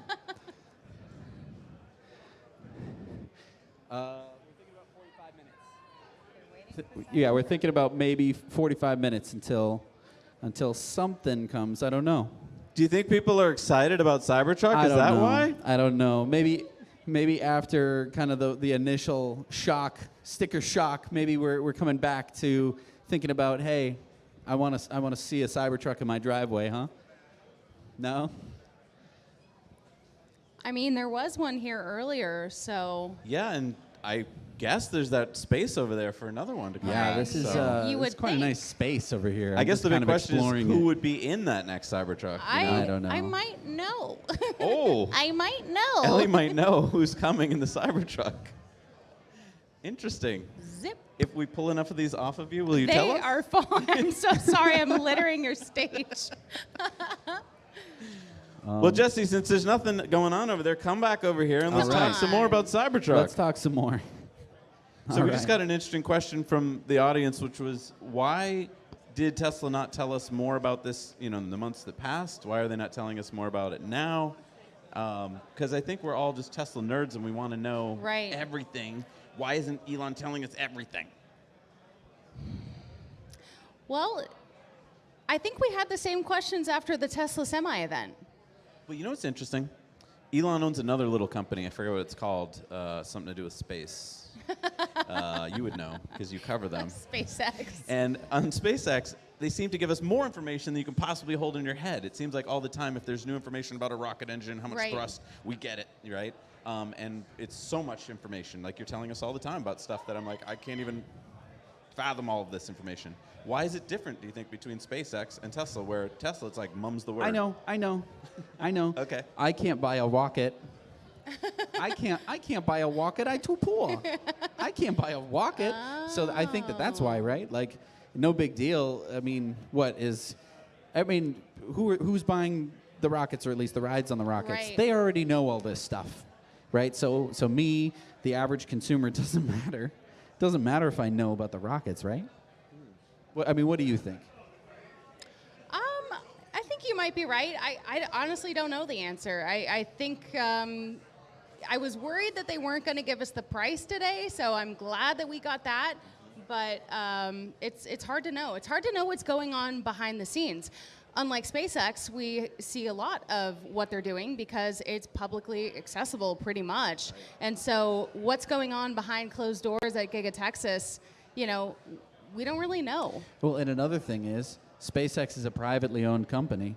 Right. So you'd think, you'd know less because it's a private company, but it's like, no, in fact, you get to know more because it's not public. When a company is public, they have to make sure that they go through all the right steps to share information.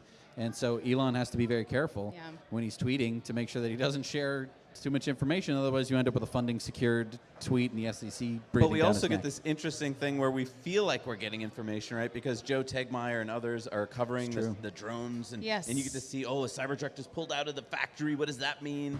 And so we're all trying to ask these deep questions, but in fact, we're not really getting to know much at all. Right. Speaking of Cybertrucks in front of the factory, when I got there today, they had pulled them inside because of the weather. Then, when I was leaving, they had 4 of them on display. The matte black one of them. Have you guys seen it already? The one with the Baja, and then the camping one. The camper one. You've seen it? Yeah, Okay. we had some cameras on the ground, and we got to see the camper. Oh, good. I was going to say, I can show it to you. So there's a camper and a light bar. Right. Both of which I think are going to be accessories that Tesla's going to sell. Right. And they talked about that. I actually interviewed Drew Baglino back at the Tesla lithium refinery groundbreaking, and he said that they would be making accessories, didn't specify what, but when Cybertruck rolled up with that beautiful rack, everyone was like, what's going on with the rack? Can we get the rack? So doesn't surprise me. And you know that there are going to be other companies that have their own accessories as well. Well, I think that's another thing we wanted to hear about tonight was, are there Tesla accessories? And I just thought we'd hear at least a couple of them, light bar or whatever, and then we didn't hear about it. But we don't, I guess Elon doesn't need to tell us about it today. I have a question for you guys, actually. I had one of my subscribers reach out to me just maybe 30 minutes ago. He said he's trying to order a Cybertruck and use my referral code, and it is not working. Oh. So is that because they don't want to give that discount? Interesting. That is interesting. So I want to know if you guys Maybe they weren't know thinking anything about it. that. Yeah. No, that's a really good point. I Yeah. mean, maybe they just, part of me feels like an intern was told to turn this on last night. You know, Right, I don't know, like if they've even Sure. gotten the website fully working. But that's also, a really good point. maybe they didn't need you to tell them about the Cybertruck. No offense. I mean, I don't think they probably needed me to tell them about the Cybertruck either. I feel like it's in the zeitgeist. It's so right, popular. Right, totally. So it would be good to know, like, are they not offering any sort Unless of... it's going to be the final purchase. Yeah. But it's like, how many times do I have to order this Cybertruck before I actually take delivery of it? Is it going to be in $250 installments over the next 2 years? Yeah, when do you guys actually think you'll see your baby? I don't know. I've, you know, when you waited 4 years for something, part of you wants to have like, oh, it's coming this date, you know, and have that in your mind. But then part of you is like, I've been thinking that the whole time. Like I thought 2021, 2022. So I would hope January, but I have no idea. Yeah. I have no idea. We think we're number 20 in line, but you know, I'm sure there's a lot of people that get moved up above you, like employees and stuff like that, and they deserve to get theirs first. So. And I think also it's going to be a lot like the Model 3 delivery ramp, where people were so excited the day of the delivery event. They thought that their Model 3 was going to be just weeks off. And then it was quite a while before they actually took delivery of their Model 3s. But Tesla was ramping up that production. I hope it's not, you know, as bad a production hell as Tesla was in 2018, 2019, 2017. But, you know, it very well could be. This is a brand new style truck. Totally. Well, and it just makes me wonder, you know, we heard that, we saw that comment of we dug our own grave with this, right? That, you know, kind of made a lot of headlines. And it just makes you wonder what's actually going on behind closed doors. Like, is it as put together and, you know, like, how... What is the production hell currently? Sure. I'd love to know. And also, where's my Cyber Quad? Well, yeah. It's great that I can get the one for my child, but, you know, where's the... I want this big boy Cyber Quad. Did you see or hear anything about the ramp that comes off the back of the truck? Remember when we first saw it in 2019, we saw this metal ramp that goes... To get my Cyber Quad onto my truck. I didn't see that. It wasn't talked about or anything, Not right? talked about, and definitely like not on display that I saw at least. Right. And there were a couple on display. There was one that they crashed, and they put that on display. They put the one that was shot at on display. So they had some really cool displays out there. Oh, that's cool. But they also didn't give us much time. It was like by the time I got out there, you know, I had 15 minutes until the last shuttle. So Wow. yeah, it was short. Yeah. It's such a funny event. Like, Yeah. you didn't really feel... The weird thing too is like I feel like compared to Cyber Rodeo, this has got to be like the second biggest event, right? Like Feels like it. I don't know. So it's like Cyber Rodeo. I mean, they went all out. They had free tattoos. Like they were just like they were going out. And so I was expecting it, you know, shareholder meeting. Okay, I get it. Like, Sure. you know, this is kind of more business, but I was expecting a little bit more. I don't know. Me too. Yeah. So like like over the top. I'm not trying to complain, Right. but just sharing my honest experience. But I mean, it's not complaint. It's what I think would be best for Tesla. Right. I don't need unfettered access over the thing, but just tell me about the things that you're telling me about on your website. Why am I reading this in text when you could show me what the extended battery looks like? Or just Right. say we might have an extended battery. But then if it's Elon like- says that on stage, I'm excited. And then, you know, it's like still estimated. So are they just not ready yet? Right. I mean, if you do it at the event with Elon, then you control the message. Right. But if you have these things kind of trickle out afterwards, and then the story gets kind of misinterpreted and blah blah blah, Right. then If you, don't if you control let the two message. doofuses like Zac and Jesse Right. start, you know, running with these ideas, it's Right, because like for the first hour we didn't know what the battery extender was, so we're just Right. like, I don't know, is it a bigger battery? Like, Well, then you get a little bit of breaking news experience. right. Sure. I mean, which is fun, but yeah, it just seems better for Tesla if they control the whole news narrative, Right. and tell you, for instance, about the bidirectional charging, Right. which you didn't mention. I feel like that's a huge story for this truck, right? But he didn't talk about it. So even though it will come out over the days to come. Right. And it's a huge value add for the truck. Right. I mean, to know that basically if you already have a Powerwall, that the Powerwall is going to be your inverter, your gateway to your house, to your home, and potentially even to the grid, going through the Powerwall, that's really neat. And you know, there's no information about it. We basically had to hear about it third hand, and so, I mean, it's a valuable part of the truck. When Ford came out with it for the F-150, the Lightning, it was a big news. Like a lot of news articles were written about, like, oh my God, you can back up your house with this truck. Like it became a story. Right. And listen, I know that the Ford thing was a little bit on the BS side because you had to buy an $11,000 inverter. And with this one, you're going to have to buy like a $4,500 Powerwall. Am I right on price on that? Well, so the Powerwall is more expensive than that. I don't know if you'll have to have the Powerwall because as Sure, Joe you could was have the telling us, gateway. you can get the gateway. So I mean, there's still going to be some extras you'll have to have. Sure, but to me, it's a little bit more exciting. The truck is a little bit more exciting, at least even just visually, it's more exciting than the Ford. Well, and you guys saw it here when Sandy drove it over, and you got to go inside, I'm guessing, too? Just a little bit, yeah. What'd you think of the inside? It's just, to me, having the vaulted ceiling Yeah. is such a different experience for a vehicle because normally you get a flat roof. Right. And so even though I'm sure it's not in inches that big a deal, just visually it makes you feel like you're in this palace. At least that's why you were in it, right? I was, and 17 inches of clearance that's adjustable. I mean, that's... Right. No other truck has that, right? Right. So I mean there's just so many cool things about this truck that I don't think that video really captured. Because one of the number one things I heard as I went through the crowd was we wanted to know more about the interior.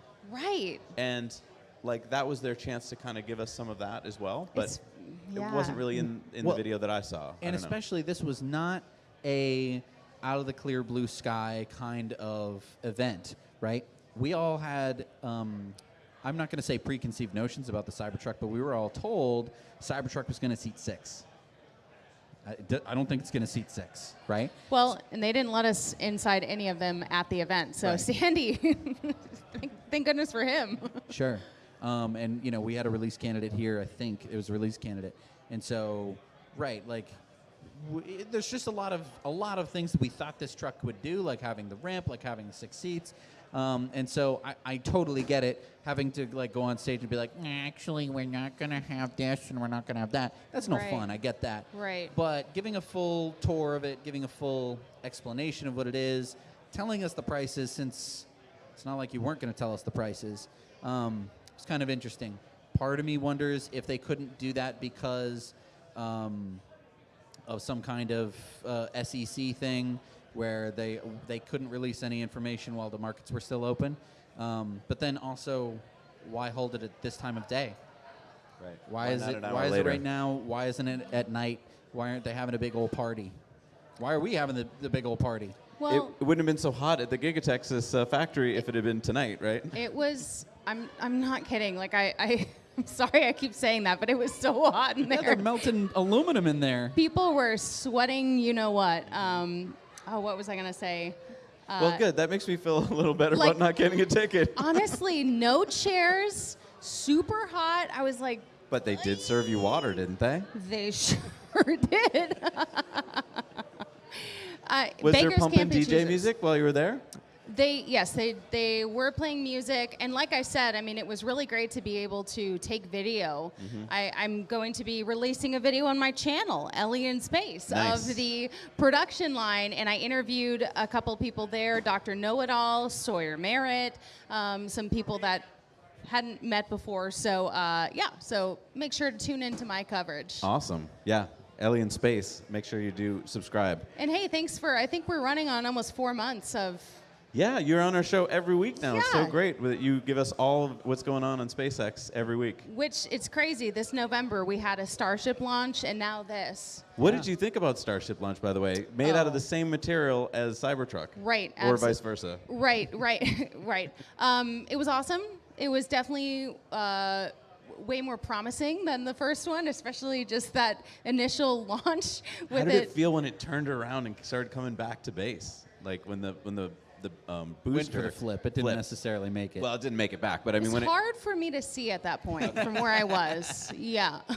But it was, I'm telling you, like, and I tell everyone, if you can make a trip down to Starbase, go. Especially because they are starting to put up some fences and some walls and starting to kind of close up access a little bit. So, where's the best place? Is the beach the best place to go? Like, where's the best place? well, so yes, Isla Blanca Park is where, you know, hundreds of people go. You don't have any service there, but you are about 5 miles from the pad. So it's very close. It's kind of this nice communal feel, but if you're a content creator, you might want to have service. So I was able to go on Margaritaville, the roof again, which the Musk family was there the first time. They weren't there this time.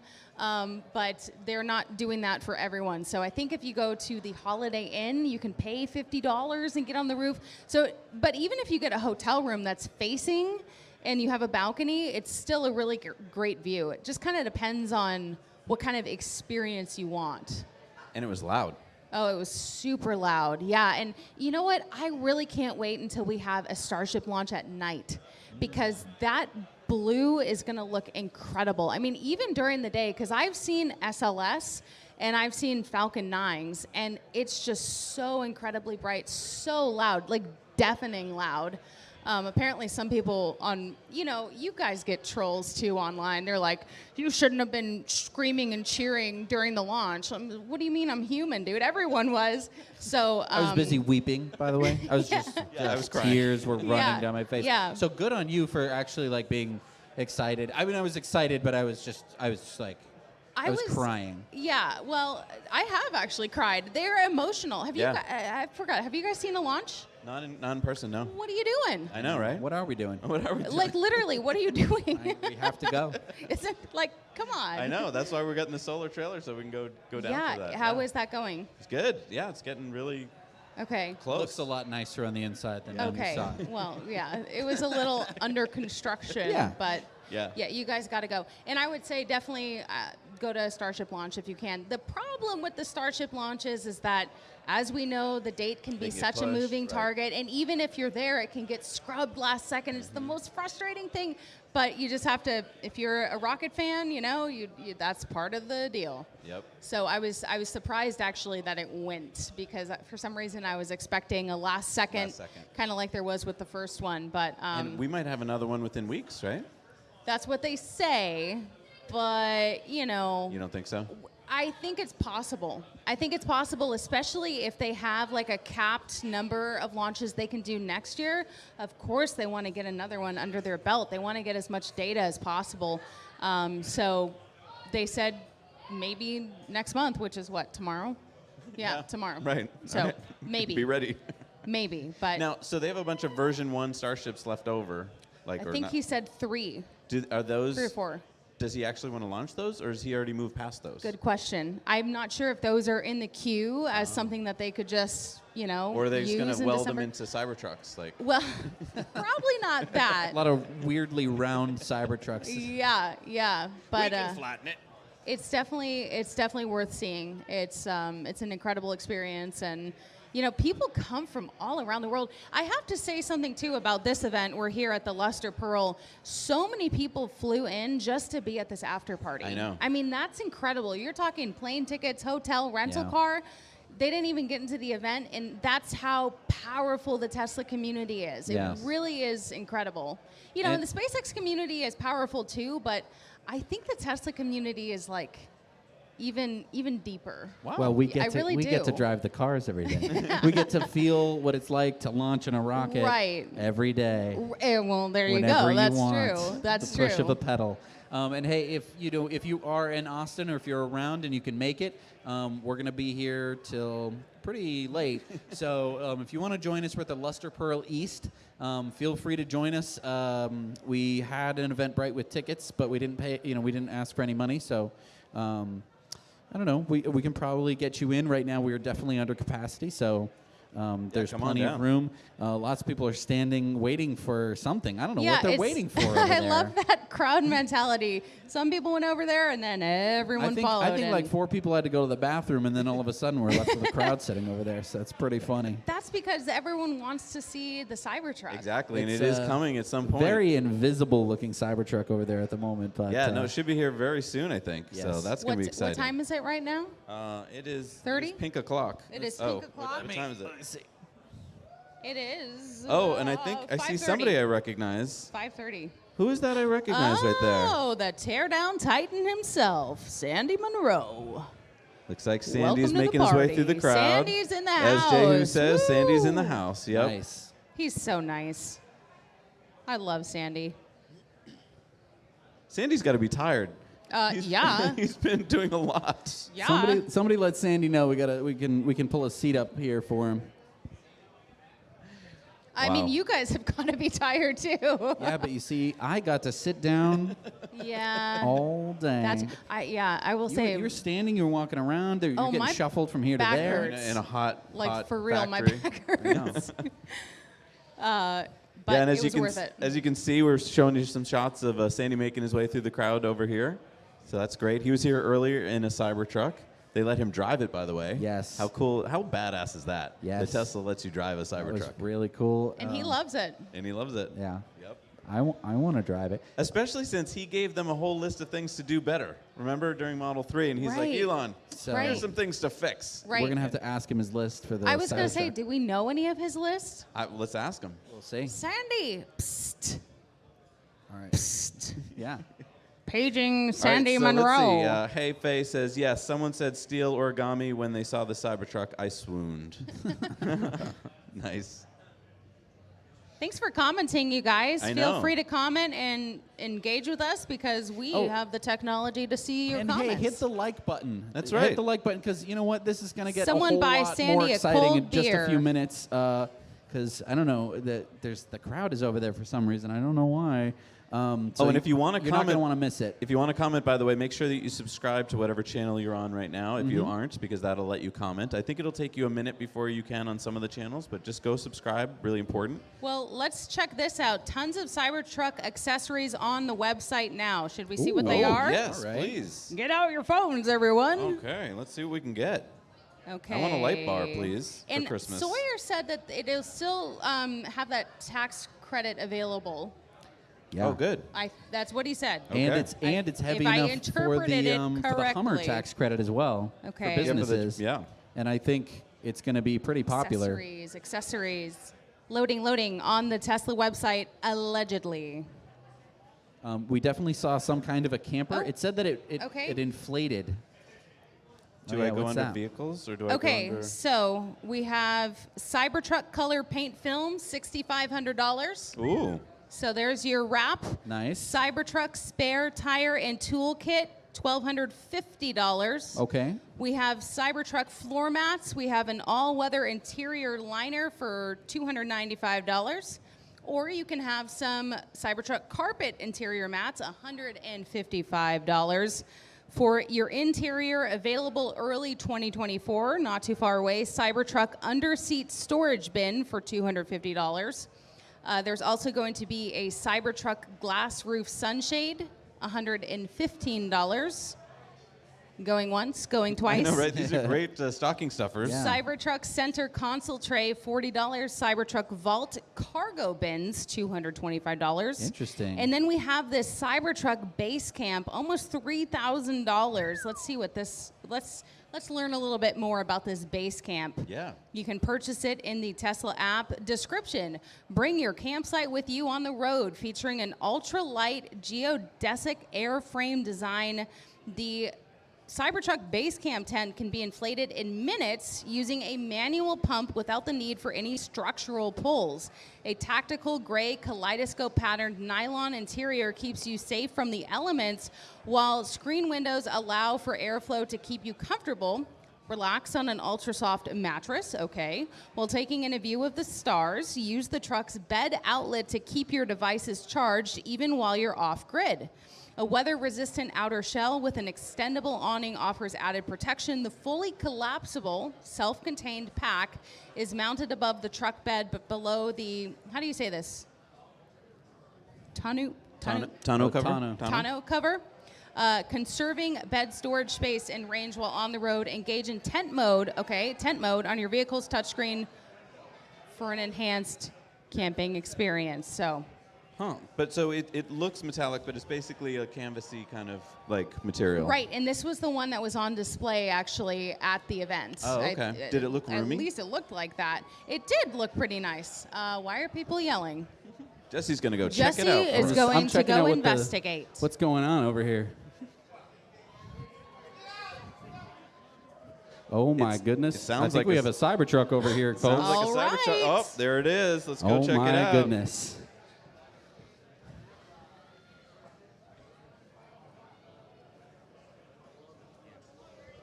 Oh my goodness! Oh man! Wow. Look at this thing. Beautiful. Is it centered under the 360 cam, Wow. Jesse? Not quite, but it's pretty good.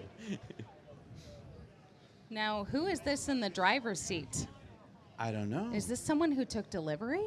I don't know. It's an awfully... Because I don't recognize that it's face. It's not Sandy, because Sandy's standing right here. Howdy. Hi again.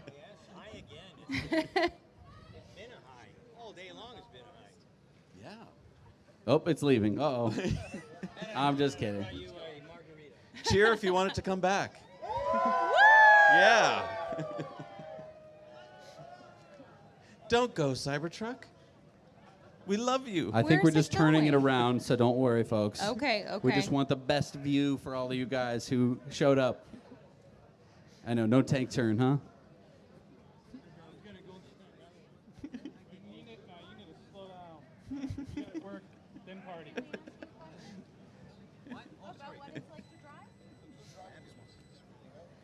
So, Sandy, will you tell us what it's like to drive since you've been driving it?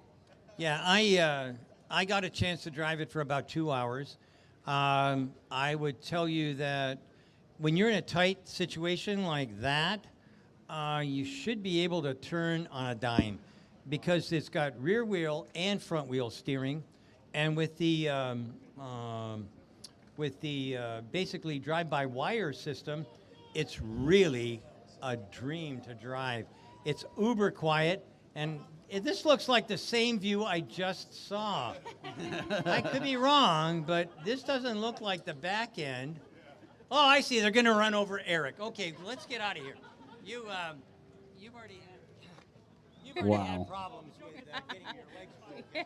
So let's move back here. Now, where were you able to drive it? I drove it from the Gigafactory to here, and then we went up. And I will tell you, one thing that's truly scary is driving this into a parking garage. I thought I was going to pee my Elaborate, please. pee my pants. Well, it's usually like something happens and you get really warm, but at the end of the day, that was scary because you can't. Okay, so first off, you've got a tremendous view. Anybody that gets a chance to sit in this thing, this has got the most panoramic view ever, unless you're driving a motorcycle or a convertible. It's really, really good. When you are driving into like the up ramp of Check.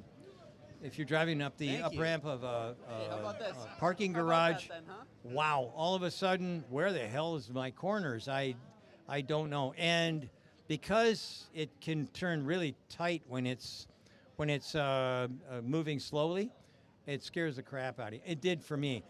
All I need is a little time. I think that's what it is. I needed a little more time because I've never driven anything that has front and rear wheel steering in a car, and I've never driven anything that has the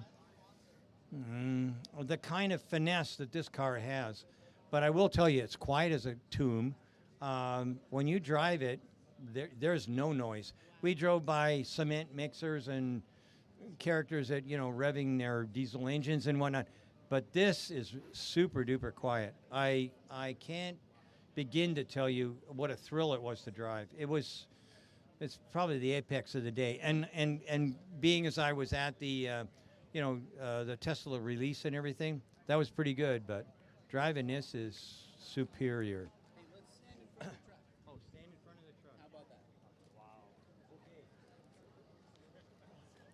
You meet again. Hey, didn't I just?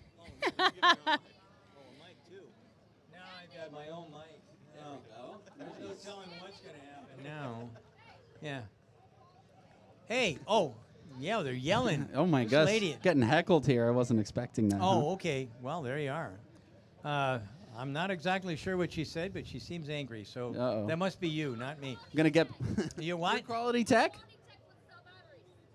Really? Well, then. Thank you for why coming. Why are you not here? Hang on a second. Hello. Thank you. Okay. All right, that's great. Okay, so now we've had conversation with the quality tech people. Does anybody else have a question or a comment? Yeah, I think that's the best thing. We were just talking a second ago about the driving experience. I really liked it.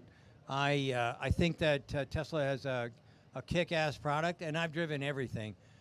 I even drove a 911, but never against one of these. And for those who were not in the crowd, the 500 that were implemented or were down in the thing, you got to see the video. It's a picture of a Tesla Cybertruck racing a 911. Yeah. But you know what's really cool? The Cybertruck was towing a 911 at the same time and beat it. And still won. And still won. Well, Sandy, Yes. I want to know, are you able to share any constructive feedback that you might have for Tesla? Constructive. The only thing that I'd really like to see is I'd like to see a view when I'm going into if I'm going into what do you call it? Parking garage? Parking garage. That did scare the crap out of me. That's really interesting. It would be great if I could see what's going on with the front of the car, because it was really tight. And although this is, I think there might What's that? actually be a front camera. there is a front camera. Actually, there's two corners in the I front. see it. It's right here. From quality standpoint, okay, so, all right, so let's talk about quality. The one that I had was pre-production, okay? So I saw that there was a gap differential between here, where the doors come together, and here, okay? This one here, I haven't had a chance to check yet, but I did bring my magic finger with me. Let's see. Oh, he's going for his secondary finger. He's going for the micrometer finger. There we Okay, go. so here's the deal. These gaps are pretty much the same, and they're consistent all the way down. So from a gap standpoint, what? Cell battery. They did not give me the opportunity to pull a battery pack. I'm front line of cell battery. So here's the deal. I am very impressed with Tesla's dry cell battery technique. And so far, I've only seen one honest person tell me anything about, what do you call them? Solid state batteries. Most everybody is full of shit. It doesn't work. Okay, except for one company, Saku. Saku makes a real dry cell battery. That's the only one. And now you're going to tell us a little bit about the dry cell battery, which Tesla is not calling a solid state battery, but is as close as anything I've seen to it without having that label applied to it. Dissection and pull battery have a legalization and dealing with the cell battery. They have a what? I think it's cell battery. Well, what? We dissect and make the pull test to make sure the cells are okay to go into a can. Okay, well, that's good. But you know what? What I'm really interested in is how did they put the anode together? Because there's no glue, there's no liquid, and I'm telling you what, right now, this car has 100% 4680 dry cell batteries, and the anode and cathode is there for sure, but it's dry, which means that you get rid of 40% of the battery assembly line because I don't have to extract the nasty shit that happens when you add electrolytes. So that's the big deal with Tesla. The separators. Yeah, the separators are there, but the retraction equipment is gone. The extraction of nasty chemicals. And wait, hang on a second. When are you gonna take one apart? Nobody can hear you. When are you gonna take one apart? As soon as Tesla can give me one. Yeah. Is there anybody here who has a Cybertruck that's going to be close but can't afford it? Because I cannot. Oh, hang on a second. This is my favorite cat lady on the runway. So if you have a Cybertruck, I can't afford, or I can't do a big giant amount of money because but I can accept a early VIN number. Was there a question? What? Was there a question? There was. The question is, do you have one for me, sweetie? Oh. I'm number 1,000,000th bajillionth. 1,000,000 bajillion. Could you mark that down, Eric? Yeah. Tri-motor. Tri-motor. Tri-motor. July 2021 is when I ordered it. Oh. You're gonna get it way sooner than me. Sorry. but Sorry, I can't sweetie. afford it. Yes. Yes. Nice meeting you. April 2020. Yeah, sorry, I can't. I'm looking for some real. Yeah. Oh, wow. What's. Yeah, anybody here from day one? Woo!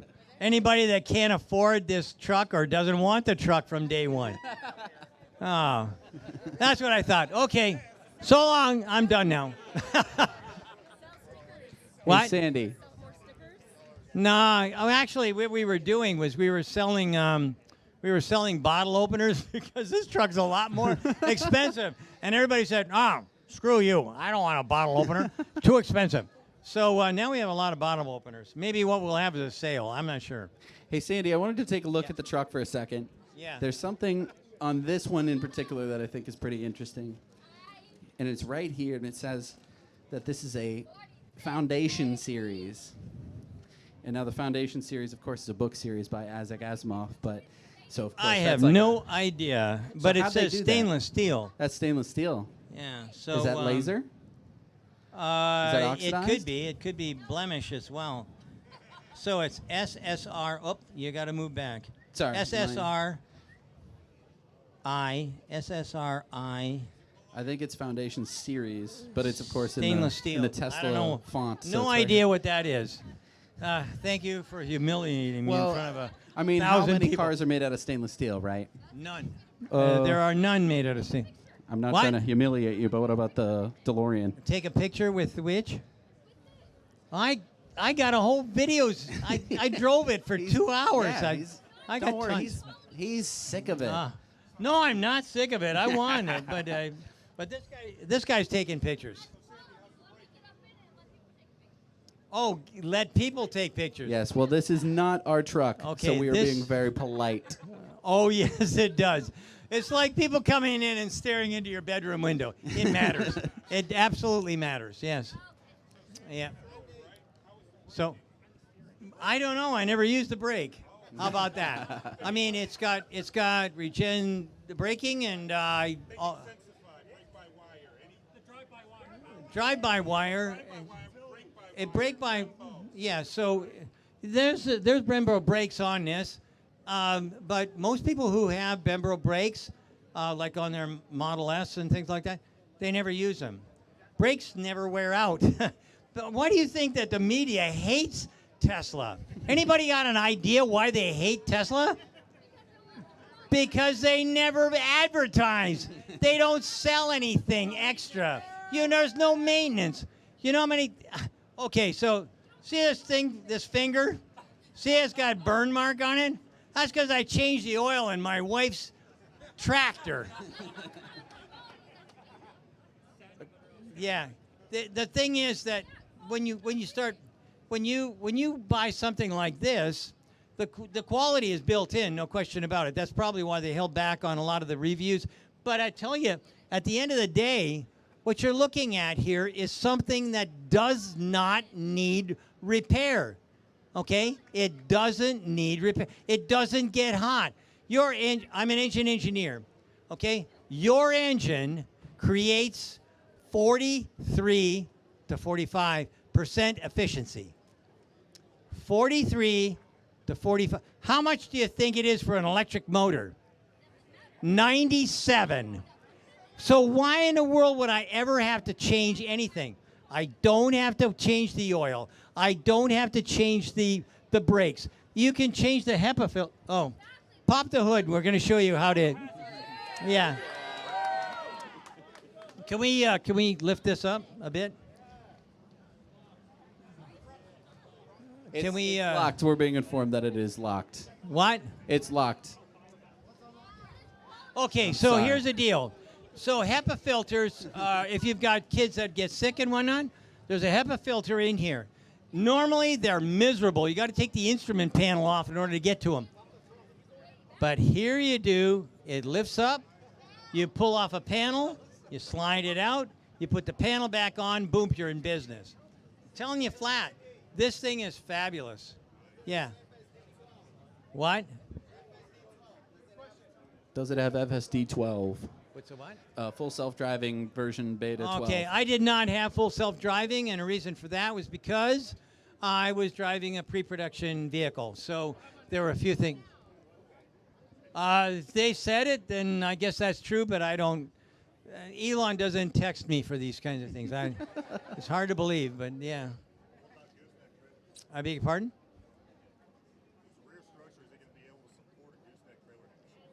11,000 pounds. Oh, you mean like what do you call it? Trailer? Yeah, a gooseneck. I don't know about that, but I know that it'll pull 11,000 pounds. And I watched it beat an F-350 diesel, which came in second, and from towing standpoint. And they were towing like an astronomical. I don't remember the numbers, but they will be in. They will be like we took video and whatnot. But it's a phenomenal amount of towing capability. But 11,000 pounds, and if you get the extended range. Oh, okay. I have an NDA, and I just about crossed the run. So I will answer as much as I can as to what I saw at today's presentation, and they didn't tell everybody about that. So anyway, let's move on. What's that? Actually, we did not lower anything, so I don't know. But I will tell you that everybody was comfortable when I was, wow. Let me rephrase that. They were comfortable from climate standpoint. I don't know about my driving, but camp in a vault, that's what I intend to do. Okay, so one of the things that they did was they showed off some of the stuff that's aftermarket, and a guy has come up with, or somebody has come up with this tent that comes up here, goes over the whole unit, okay, and then you enter from the back. So there's places to store stuff underneath this rack, and then you've got a bed, and the whole thing is expanded using air pump. So I don't know. I didn't even look for that, to tell you. It has air conditioning because it's got a quad. Yeah, I know, but in this part, I don't know. I can tell you right now that when I get mine, I will go and shoot Bambi. I don't really give a damn. I don't care if it's Bambi, his mom, or his dad. Actually, his dad might be a good idea, too. But at the end of the day, I will be taking something like this, and I will be sleeping back here. Okay? Whether it comes through or not, I don't know. Oh. That was you. It's all you.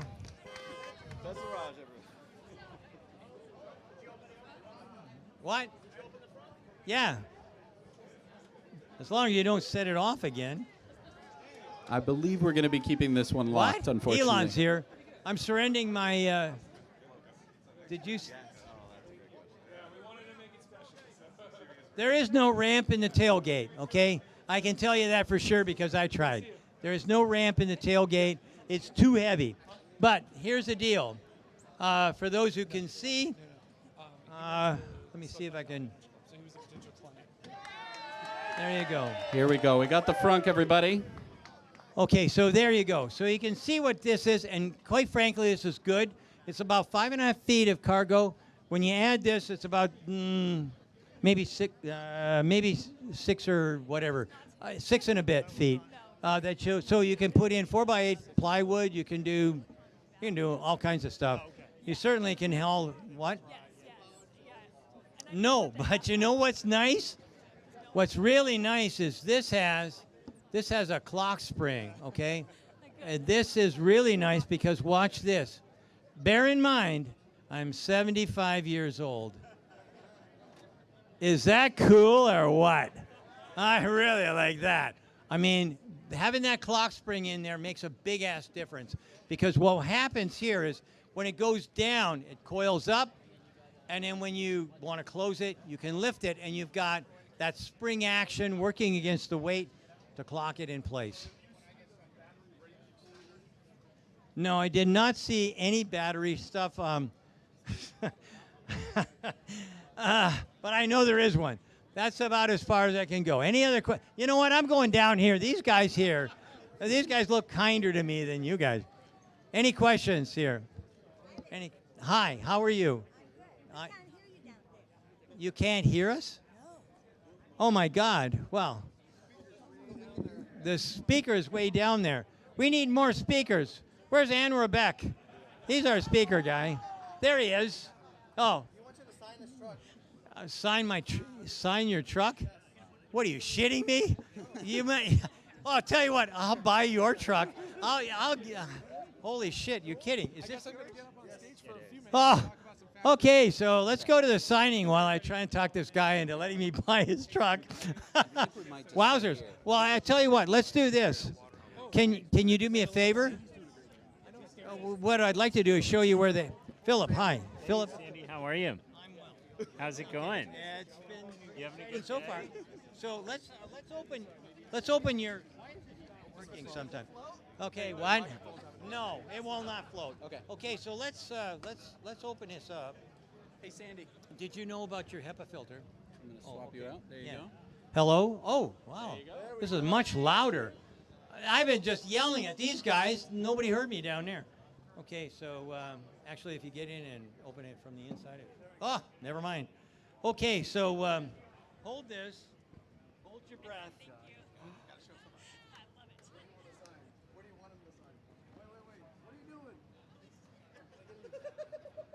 What do you mean, what am I doing? So everyone, this is where the HEPA filter is stored. It's just 4 bolts right behind this. You're going to need a crowbar. Anyway, this panel right here, you can pull off. If you're King Kong, you could get this, but I can't. Okay, good, yeah. Okay. Give it a good tug. Okay. It's plastic, right? Okay, Give it a good you tug. got it. Okay. If you can get one side, you can get them both. There you go. Okay, hang on. Here we go. Okay, so here you are. And now here's your HEPA filter. Here's your HEPA filter right in here. Yeah. Yeah. It takes 2 men and a boy to make this happen, but at the end of the day, oh look, they gave you a license plate holder as well. This is your lucky. So, okay, ladies, what do you do with this area right here? What? Lay down. No, it's not big enough to lay down.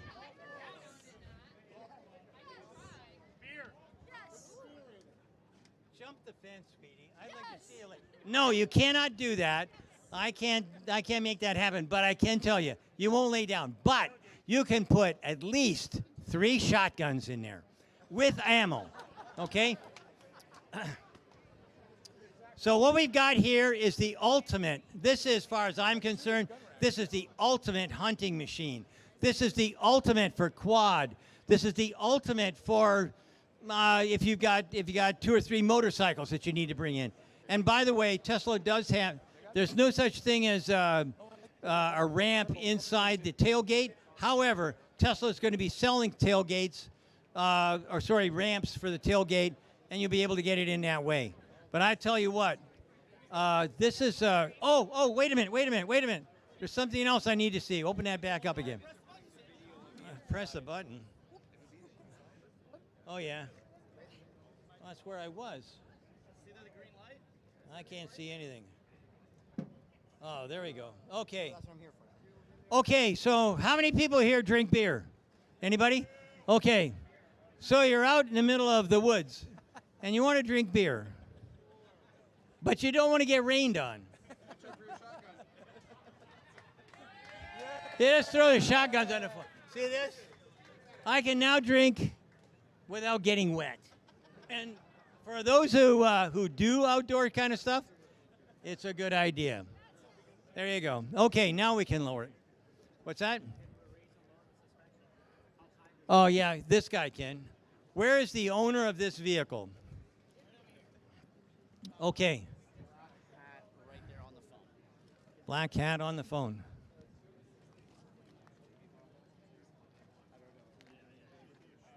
They would like to see a raise and lower the vehicle. I'll show you if you know how to do it. Oh, it's your. Oh, never mind. Can you raise and lower the vehicle? Yeah. Yeah. Okay, great. Let's do that. And okay, so the owner has graciously allowed us to raise and lower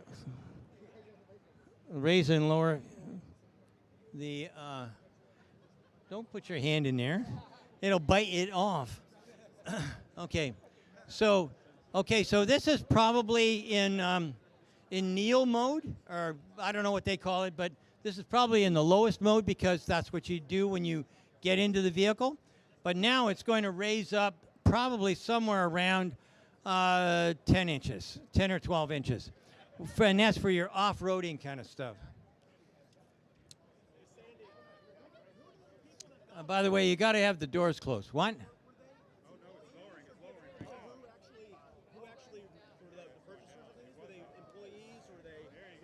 It's that guy right there. That guy right. I'll take care of that. Okay. Hang on a second.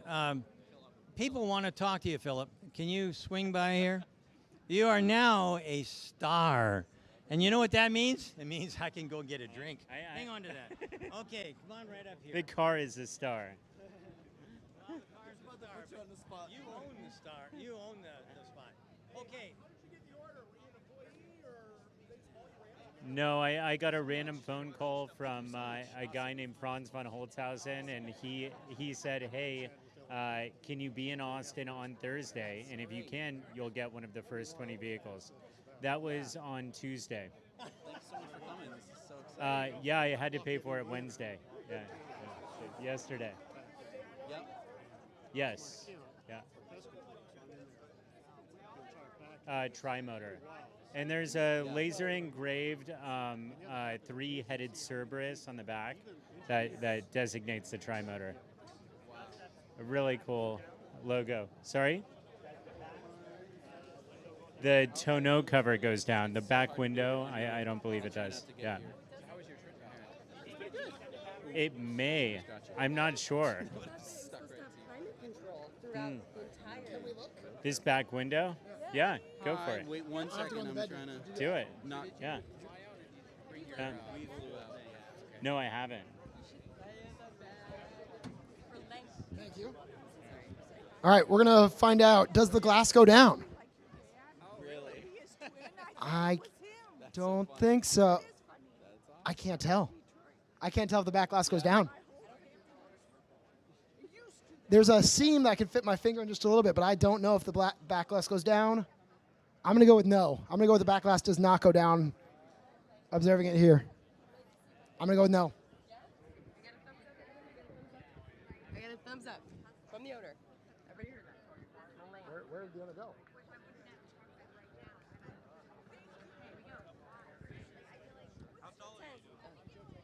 Hi, everybody. I am 5'10" feet tall.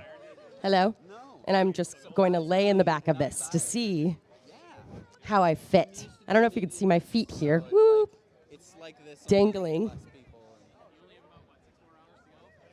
Ooh, that's tight. I can do that. No problem. There's a Hold on. Cybertruck here. Are you fucking kidding me? All right, Jessica's laying in the back just to see how deep it is. She's 5'10". She's laying at a diagonal right now just to see camping accessories and whatnot. Her head is hitting. So her feet are just before the edge there, and her head is hitting at 5'10". So, yep. All right, there we go.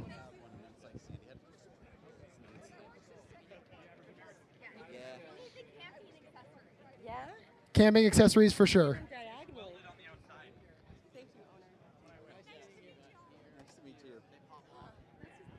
All right, where'd the owner go? I need to give the mic back.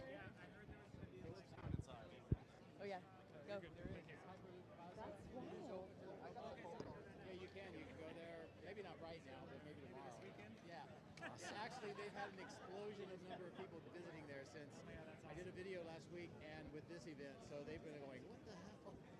All right. Thank you. Go jump in the Cybertruck. Jesse. I'm John. Nice to meet you. Hey, Daniel, nice to meet you too. I look forward to your weekly video. Thank you so much. I'm so glad you guys made it down here. I was like, are they going to bring the mobile studio? Or? I'm glad that we did. It'll be faster that way. Do we want to jump back in? I don't think anybody has the floor right now. Okay. We're just going to Yeah. B-roll. So, Dr. Nodal, Scott, Hans are ready if you want them, or you can carry it, whatever you want to do. I'll do and Joe. Yeah. Sure, sure. Joe, how you doing? Hey, dude. Do you feel like speaking? Yeah. Do you want to do you, me, and Dr. Nodal? We'll just do a little talking about the truck stuff. Sure. Yeah. The castings were laying around. I know. I was like, I've seen those. All right, guys, come on forward here. I got with me two people you probably all know. I got Joe Tegmeyer. Hi, everybody. Extraordinaire. Everyone should go subscribe to his channel. We got Dr. Know-It-All. So if you have a question, How are you? I got a Dr. Know-It-All. Doctor, no, like just a little bit. Hopefully this is loud enough. Is it on? I don't know if this is on. Can you hear me? Okay. Try that one. Check. Nope. What's yours? I'm going to kill it. Okay. Yeah, we'll share. We're good. I think we're good now. Oh, that's better. Yeah, much better. All right, cool. All right, so we just learned a lot from Sandy. A lot. The cool thing I was just noticing, just pointed out, is this foundation series. Yes. So that's. We all know that is that one of Elon's favorite book series? Oh yeah, Asimov. So how many people have read Foundation? How many people have seen the TV series? I know it's. I just was wondering how many people had. Yes, read the book. No, it didn't. No, except for like a couple of the names. That was about it. So yeah. Anyway, but it's very cool Foundation. So yeah, yeah. And did people see the doors yet? Because I don't know if Sandy showed like these are pretty cool. Yeah, I mean it's just like. Trust me. And I believe if you have the keys, I think they will self-present like with your phone. But yeah, for now it just pops open. So if you press the, I don't know. Good question. Yeah, it does it on both sides, so it doesn't matter. So yeah, the back one's the back one. I think you got to push it a little harder. There you go. But yeah, it just presents. Cool. Oh, we got another one. It'll look so different from this one. I guarantee you. It'll have a whole different number on the front. All right. That's awesome. So, by the way, when you touch this, it's like, I don't know, anybody like Rolex, like high-end watches, it's got that really, really hard edge. The edges are like, they're not sharp. They won't cut you, but they are like, they're really, really hard edged. So, whoa. Okay, don't hit anybody. Let's not have the first Cybertruck accident today, please. I heard we already had Cybertruck tickets, though. Yeah, somebody got towed, somebody got ticketed. Yeah, well, come on. I mean, it does 130 miles an hour. Why not? Today or recently? It was recently. I don't know about today, but yeah. Oh, that looks really cool backing up, by the way. All right. So, Joe, how does it feel? You fly over these all the time. Yeah. Now you get to see them up close. What's it feel like? Well, I've actually seen them up close before. So, but it's really neat from my perspective to see them in the factory, going through the production line of the various stages and how they actually build each of the panels. And you were mentioning how the panels look and they're very sharp edged and all that. But I was looking at how they actually affix them to the castings, and they have like a sub piece of metal that's affixed to the stainless steel, and then it's added onto that. So that was really cool to be able to see that. But I don't know. And the other thing for me is just seeing all of the stuff that has been brought to the factory in the factory working now, which is pretty cool. How do you think the ramp's going to go? Because like with the Model 3 ramp, you know, it was a shit show, but Model Y was much smoother, and now I feel like they've learned so much. I know this truck is so different than the 3 and the Y, but do you feel like they've learned so much that this is going to be a smoother ramp? I think that the Cybertruck is obviously a different animal when it comes to the actual being able to produce it. And I think part of the complexity for it is the production line itself. Now, we saw a lot of that in work today. Yeah, you were there today. Right, I was. What did you feel about being on the ground, seeing it in person? Like I said, it was just amazing to me to be able to see all of the equipment, the parts, the platforms, everything put in.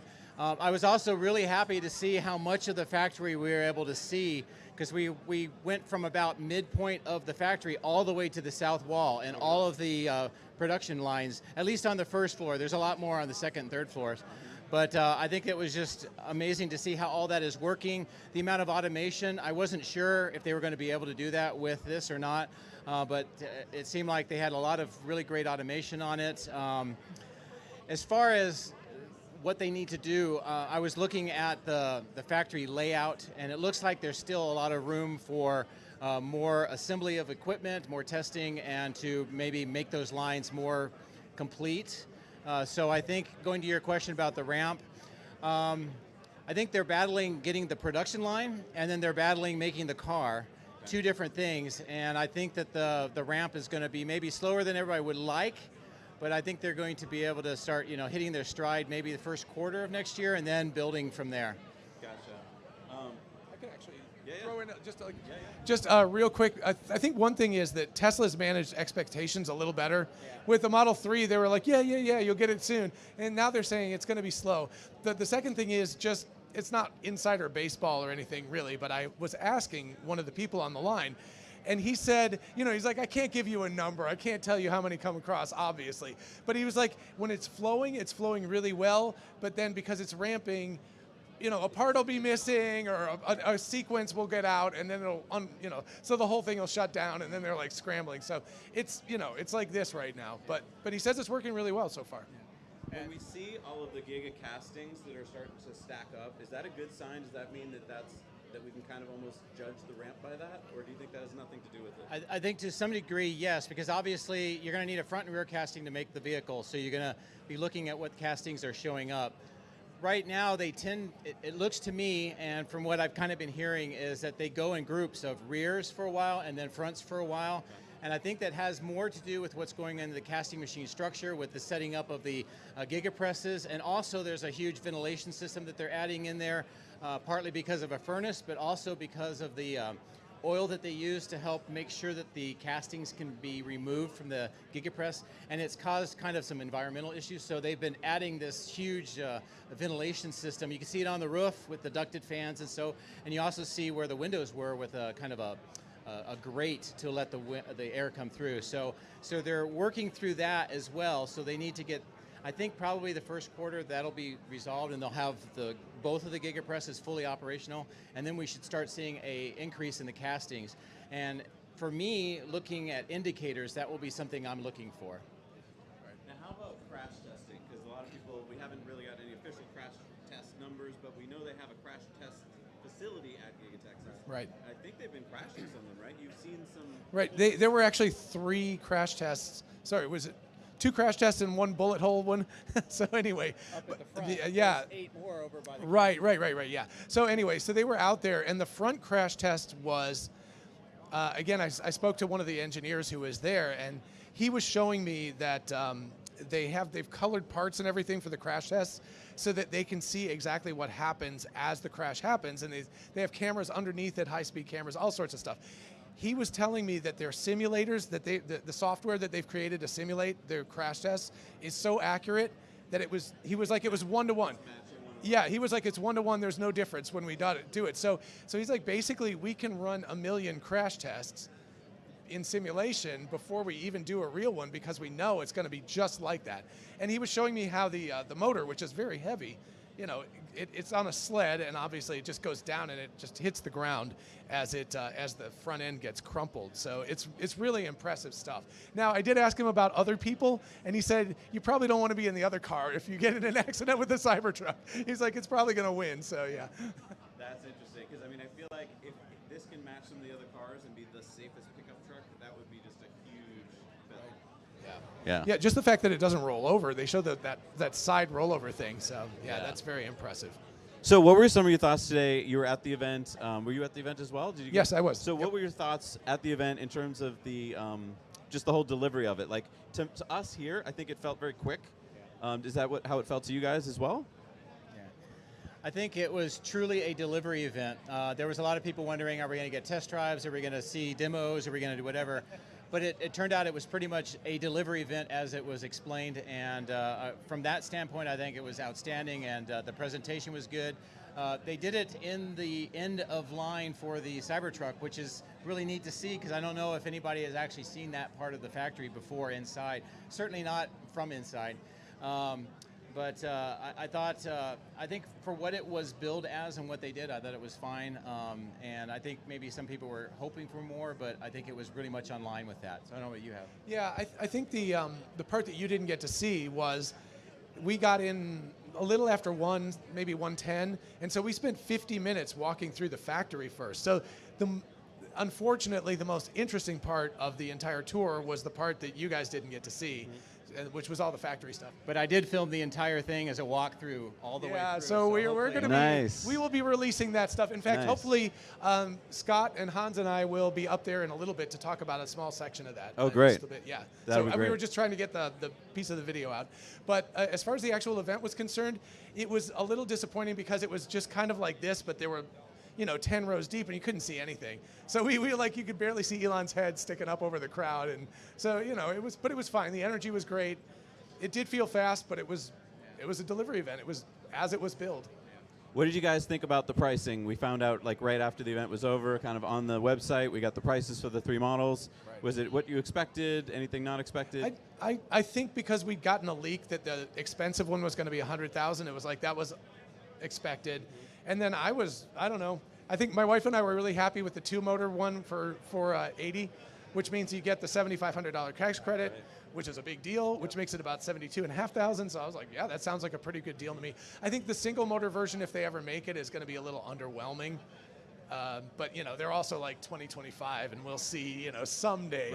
Right. So yeah. And what about the battery extender? Do you think that? So this was kind of. The news came in weird here, where we're like, right. What is the battery extender? Well, we didn't hear anything about it, so yeah. But a little birdie was talking to another little birdie there. I don't want to say individual names, but somebody who would know. And he said that it sounds like it might actually lay in the bed. That's what we heard. Right. Yeah, it'd take up a third of the bed. Yeah, and so and then you just take it out if you don't want it. $16,000, right? We don't know what it looks like yet. But that it's going to add, 340 to 470, so 130 miles of range. Yeah. So I think it's for somebody like us that's not going to tow things very often. Obviously, it would not be the right thing to buy. But if you're using it as a work truck and you're towing things around all the time, it seems like a no-brainer that you'd want to get that. Well, it seemed to me like it may be a stopgap engineering solution, because maybe they were hoping the energy density of the 4680s would be maybe 20-30% more than it is right now. So if you look at that size and what I just heard here now, that seems almost consistent with that. So, as they continue to develop the 4680s, maybe somewhere in the future they'll be able to have a higher range just built into the truck. Do you think though? Just real quick, that's the battery extender. Oh, okay, great. Yeah. So there you go. Okay. Thank you for finding it. Thanks. Thank you. All right, so that's the battery extender. Okay. Do you think that it kind of looks like a mini fridge on its side? Right. Do you think that that's the kind of thing that Tesla will rent, or do you think you'll have to buy it? Because the thing is, it's going to weigh a lot, right? It's going to weigh. It's going to be at least 30 kilowatt hours of battery. It's probably going to weigh 500-600 pounds at least. So if you put it in, it's probably going to stay in for a while. if they rented it, I'm throwing this idea out. I don't know, but then you just rent it for a couple weeks while you're going on a long trip or something like that. I don't know. What do you guys think? It sounds possible, but it also sounds a little bit like battery swapping when that didn't really work either. So I'm just going off the cuff here because I didn't even really know about it until I got here. But I will see. But it might be a good short-term business opportunity at the sales centers. You go down there and get it installed, do it for your week, and come back. So we'll see. Yeah, I agree. I actually think that That's might like be a here's a reasonable weird idea. conjecture. I was just thinking, No, what if they had these at some superchargers, Right. And you could just pull up and add it for the week or something. Or I don't even know. like an auto mechanic shop where they Right. would have a crane to lift it, Right. Because it is going to be heavy. Yeah, definitely. So you just take it and plop it in there, and you use it for a couple of weeks, and then they take it back out, and you Right. pay to rent. But that'd it actually does be seem reasonable. very un-Tesla-like, like you were saying. Right. Like usually everything's all together. There's no plugging, So it seems weird that this is like an afterthought almost. It feels a little bit like the Apple virtual reality headset that they're coming out with the battery pack down here. It's like, oh, we'll just put the battery here. It's like, it does feel a little weird, but it will get them up to close to 500 miles. So there you go. No, I mean, that seems to be, everyone's kept saying that's the magic number they wanted if they're in the towing world, right? Because if you're not in the towing world, like you said, 500 is not necessary. We all know that by now. But with towing, maybe that's now you're down to 250, and so that seems to be. But, I will say, with supercharging network, I don't even know if you need 250. What are your thoughts on that? Well, I think the whole supercharger network in it itself is an underappreciated strength that Tesla has, and that could definitely be leveraged on that. I was thinking when you were talking about both the extender pack and the superchargers is how often are people truly going to need that extender pack? And that may be part of that calculation as well. They could say, if maybe 1 out of every 15 trips you may need that, then the superchargers can, bridge that gap. Right. So. All right, well, I hear that some other it truck sounds is like the other truck's coming. So we'll make way for that. This is exciting. Oh, it has that headlight that you can spot from anywhere. Oh, is it going to back in? Oh, it might be backing in all this time. We get to see that rear steering. Yeah, so if you're watching from home, you might be seeing some footage now of a second Cybertruck, or maybe our third, actually, of the day, who's coming in. And hopefully it's going to park under our 360 camera, so we're going to get some great shots for you.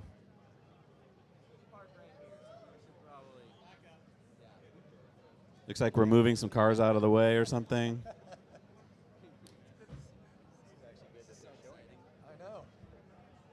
Well, it's big. There you go.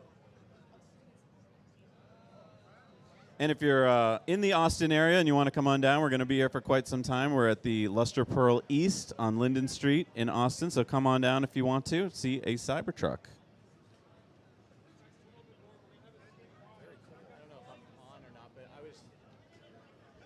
I know this is another idle thought here, but yesterday Brian from My Tesla Weekend was interviewing me out at Giga, Texas, and I guess some of his followers were asking, is the Cybertruck have capability for left or right-hand drive interesting. steering? Mm-hmm. And I'm not sure, and I told Brian that as well, and I also don't know if it's drive-by-wire or if it's just mechanical steering.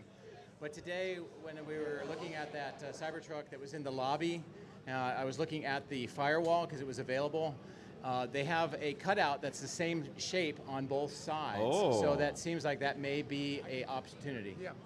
And I can add to that. That's actually what we're going to talk about is the drive-by-wire. Oh, cool. Yeah, steer-by-wire is So definitely now, a thing. legally, right, you have to have a mechanical backup at the moment? I don't believe so. Oh, really? Yes, so we're going to actually talk about that. He Oh, said great. there's multiple levels of redundancy in Oh, there. wow. So, yeah, I mean, really this would interesting. really point to robotaxi, wouldn't yeah, it? Exactly. And it enables stealing us. your thunder there. No, it's okay. No, we're going to talk about it. We'll get it. We have some video, so yeah, it'll be good. I don't know that's where the great. truck is. It's like. Maybe he's having too much fun driving around. It's like I'm not going to come back. It'll be interesting to see who's driving this truck. Yeah. So, I mean, that was the one we just saw a few minutes ago. That was one of the actual delivery ones, like the 10 delivery ones. That's pretty crazy. cool.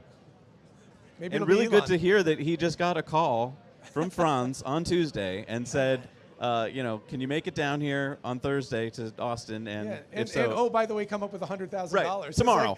Tomorrow. It's like, ooh, okay. Do we know what the specs are of the vehicles that were delivered? Were they tri-motor, dual motor, or? I don't know. Orbiting camera. Try. We're hearing Yeah, we try heard from that the all of audience. them were tri-motors. So Okay. yeah, that's why I was like, Yeah. Ain't cheap. All right. Very cool. Let's see if they get it there. Did our Cybertruck leave us? He's having way too much fun tonight. I know. I wouldn't want to stop anywhere tonight. I know. What do you think it's going to be like to own a Cybertruck for the first few weeks and months? It seems Wow. like you're just going to get mobbed everywhere. Oh, you definitely are. It's going to be a Dude. thing. All right. Franz is okay, ladies and No, don't tell it. Yeah.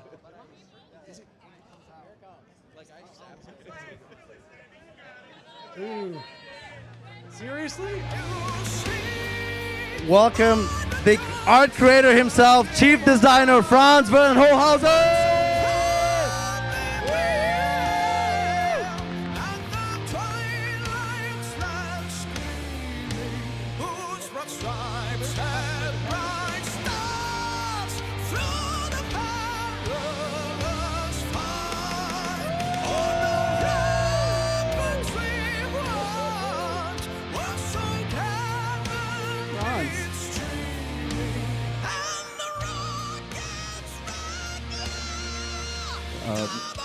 Franz, thank you so much for joining us today.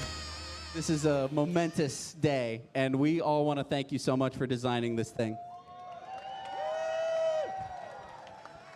I didn't know I was going to get on a mic, but it's amazing. Thank you, I guess, for coming out and just believing in us and supporting us and working on this project. It's super exciting to finally see it on the road. It's been, something we've been working on for a long time, and it's going to change the landscape. It's an awesome machine. If anybody's been working on it, you know how badass this thing is. And yeah, hopefully we'll transform the landscape a little bit.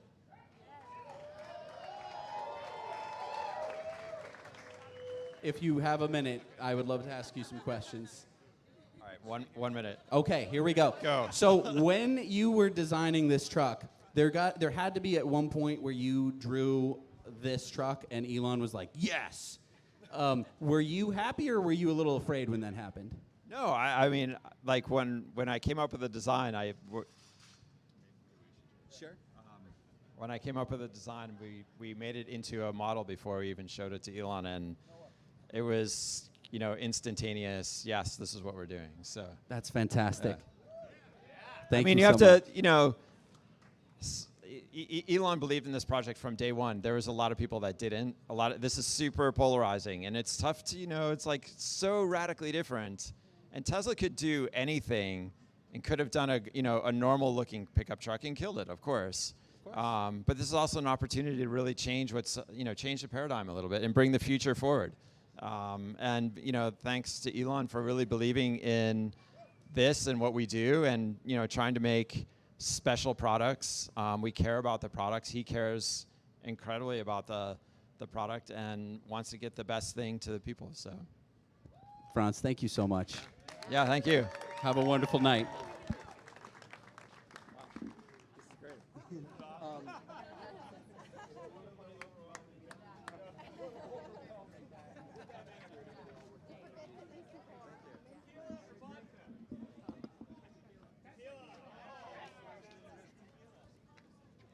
Well, I mean, that was something. We got Franz here. I didn't want to bug him too much. He's had a very long, busy day at the end of a very long, busy while developing this truck. And I can't believe I'm standing next to one. This is, honestly, it's a little emotional. I think a lot of people around here, this is like something that we've been waiting for 4 years. And that is so exciting. Isn't it, though? It is. I mean, it is a little emotional. Yeah. Yep. Because I think we're all going through this letdown moment where we've been building up and building up and building up, and now it's here. It's here. Oh man, let's hear it one more time for Franz and the whole team at Tesla, because this thing is amazing. Yes.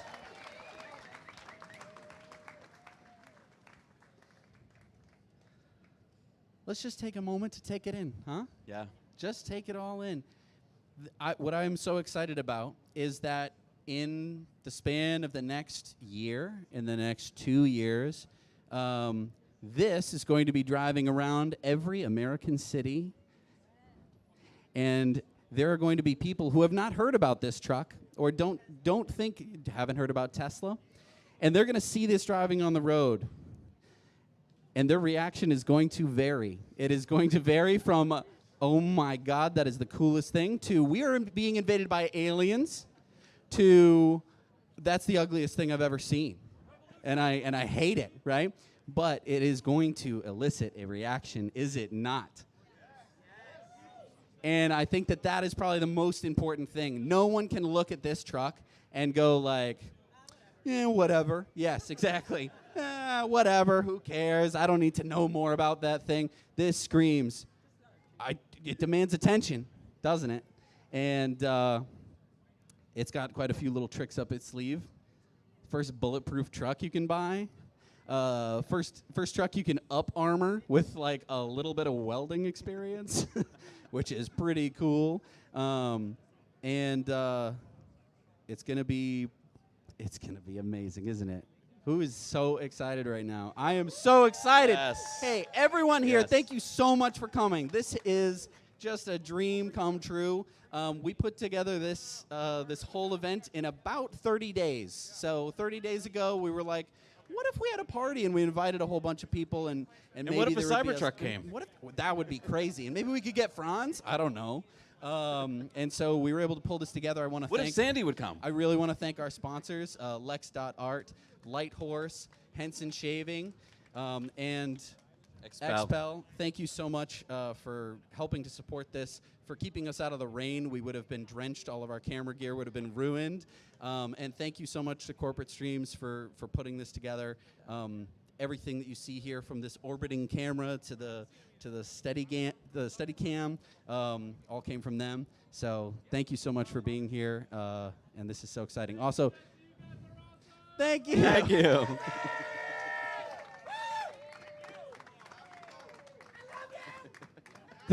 Nothing would happen without this community. We would not be here without this community. This community is the best. Thank you. And so, yeah, I hope we're all going to have a really fun time. Has everyone had enough to drink? Are we all having a good time? No?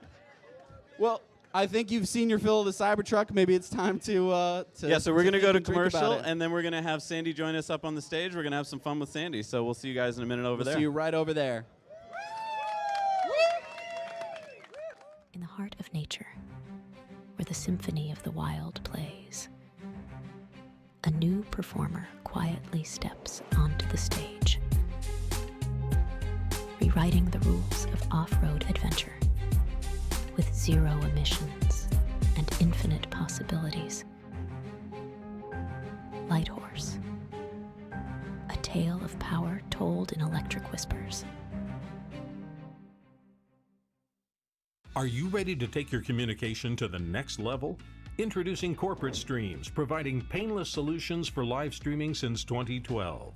With Corporate Streams, you can transport attendees worldwide to the heart of your event with our cutting-edge audio and video, amplifying your message and making a lasting impact. Imagine attendees interacting with speakers and presenters through live chat and Q&A sessions regardless of their location. You can create an immersive, inclusive experience for participants no matter their circumstance. Say goodbye to the burdensome costs of traveling and venues. Our clients have reported savings of up to 86% compared to traditional events. Extend the lifetime of your event with on-demand content. Whether watching a missed session or revisiting key moments, no longer will your audience have to choose. It's time to elevate your communication with Corporate Streams, revolutionizing the way you connect, engage, and make an impact.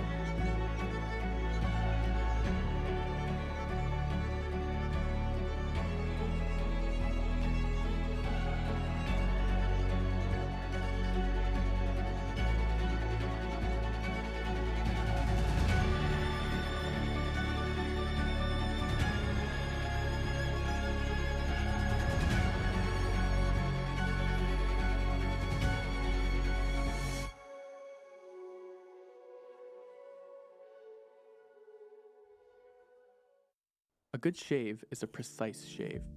But just how small is the scale of this precision? When we were initially experimenting with different blade gaps and blade exposures, we were surprised at the difference that microscopic changes made. For context, a piece of paper is about 4/1000th of an inch thick. Turns out, that's enormous compared to the scale of shaving. Currently, our blade is extended past the shave plane by about 1/3 of the thickness of a piece of paper. We realized this amount of blade support was necessary to minimize skin irritation and discomfort for most people. At Henson, we build our razors to aerospace standards, holding microscopic tolerances. Why? Because as it turns out, it makes all the difference.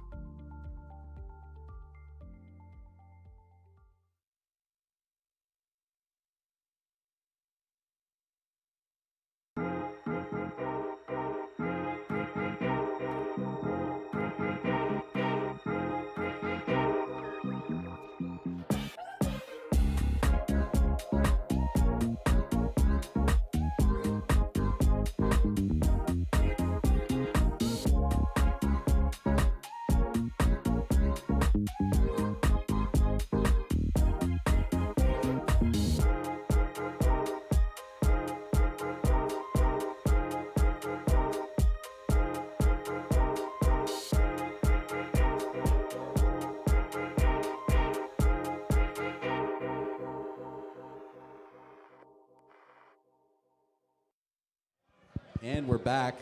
Hi, check. everybody. We are over on the stage if you want to join us, but you can keep gawking at the Cybertruck. I will not blame you. We're with our buddy Farzad Mesbahi. Check him out. Hello, everybody. Welcome. Hello, everybody. Can everybody hear me? I can hear me. Hello. If you can hear you, that's a good I think I sign. can hear me. Or maybe it's in your head. Are you guys okay? You've been here for like 1,000 hours. I think so. Do you need any water? I've been having visions Were you of traveling? Cybertrucks. Like you were going to the Gigafactory. Yeah, you were doing yeah. more work than I was. It was awesome, man. It was really cool. I heard it was hot. It was hot. It was a little warm in there. Yeah, it was. It's been raining. It's a little humid in there, but it was awesome. It really did feel like a very quick event. You know, we got in. We saw a bunch of Cybertrucks. I was actually really surprised by how many Cybertrucks there were. Like when you walk through the line, and I was listening to John as I was driving in. He was saying that was a really cool part of the thing was all the different Cybertrucks that they were building behind the scenes. And that was really cool to see because you got to see a lot of intricate details as far as what their processes are. All this, all this stuff behind the trim and stuff you can see. And then outside, they also had the two trucks that they used to shoot it. Like they shot it with the gun, and then the crash tested one. So you got to see all that stuff as well, like all the different pieces. So, and I put up a couple of videos of that on my channel for people to see if you're interested. So it's just really cool. It just went by really fast, man. It went by really fast, and now it's here. It's like, okay, there's a triangle right there. I can see the pointy thing right there. Yep. And it's sick. And then Franz shows up. I was like, hey, what's up? I got 1 minute. How you guys doing? Thank you, Franz. We're getting asked to turn up the volume just a little bit in here. In the house? In the house, okay. yes. All right. Turn up the house. Nice. Bring down the house. Yeah, but it was really cool. And thank you guys so much for putting this together. I think can you guys give these guys a round of applause, seriously, because these guys have been here all day. Thank you. I mean, it's absolutely phenomenal. And the coolest thing about this community is that there's so much togetherness and so much selflessness, And the fact that you guys are willing to do this for as long as you have. Everybody who's here checking this out, supporting, Tesla and everything is like, I feel It's very emotional. I feel very honored to be part of this group, So Totally. it's so cool, man. It Yeah. really is. I Yeah. feel honored. I feel so emotional today. I feel like I'm keeping it together because I'm on stage, but I would normally be crying right now. This is such an awesome Should we do day. like a cry out right now? Can we do a cry? Yeah, Just a should big we hug? No, really. I mean, I think just seeing this many trucks in person is different than seeing one truck because now it's like, this is real. They're actually making these. Like, this is legit. Yeah, and I think that for a while now, people out in the world they've gotten used to seeing Model 3s. Maybe they know what they are or whatever, but it's going to be pretty hard to ignore the Cybertruck and to just be like, whatever, What'd you guys think of the price when they announced it? It took a little while to absorb it because that hit. That hit, right? We were Ooh. talking earlier that Elon first announced it at $39,900 for the lowest one. If with inflation, that would be $47,700. but it wasn't 47.7. But I can see that if you take off the $7,500 tax credit, you do get close to that. Yes. So that's fair. Right. But then we don't think that's going to come out for a while, right? So now we're talking the high-end truck at 100. But I get it. If people want it bad enough, they're going to pay 100. I think it is the middle version, which most people have been talking about as kind of the dream version for them. Yeah. And so that's the big question: is bring it in under 80,000? Is that magical enough to get that $7,500 tax credit? And does that? So we're talking what, 72.5? Something like that. Yeah. Is that a good number? I don't know. What's really interesting is how they're doing the extended range version. Yeah. So instead of, and I was listening to you guys' conversation, or y'all's conversation, God forbid we're in Texas, my God, you guys, what am I doing to myself? But the big thing that they've been talking about is, hey, we're heading into 2026, 2027. As EV demand grows, there's going to be a potential shortage of batteries. And the last thing they want to do is put batteries in vehicles that are not going to be used. And so the extended range strategy, I think it's a very clear sign that says, hey, there's probably going to be a little bit of a problem from a shortage perspective, but then it also highlights that the targets they had for 4680 were not met. And I think that's another legitimate one as well. But I think it's twofold. I think there's two things going on there. What's going to be interesting to see with that extended range version, I think, is the uptake. Like, I'm curious to see, you're going to have the dual motor, 340 plus miles, the range extended gets you to 470. It's 16 grand, right? But if you're able to get dual motor at 80 with a $7,500 tax credit, that's 72.5 with 16, that's 88, right? Look at this math whiz over here. Yeah, Dang. it's just numbers, bro. Come on, keep up. But I think the uptake of that is going to be a signal that says, are people seriously considering an electric truck as a hauler, as something that's actually going to pull stuff, Because that's been the biggest sort of knock against electric vehicles is like, hey, if I want to go 500 miles and use it that one time to tow 11,000 pounds, I'm not going to be able to do it. That theoretically gives you the option to do it, and I'm curious to see how many people are actually willing to take that option. I don't even know if you need to do it, though. I mean, everyone does use 500 miles as the magic number because if you divide it in half, that's 250, blah, blah, blah. But do you really need that much if you have a supercharger network? I don't know the answer, to be honest. I think it's really a question of, like, what are you hauling? How long are you hauling it? I can imagine a professional car hauler could say, the total cost of ownership of this truck is going to save me a whole bunch of money, plus I really want this truck. And getting the extended range not only gets me a faster truck, which is cool as hell, it's also going to mean less supercharger stops on the way down to Florida, lugging grandma's car down to Florida.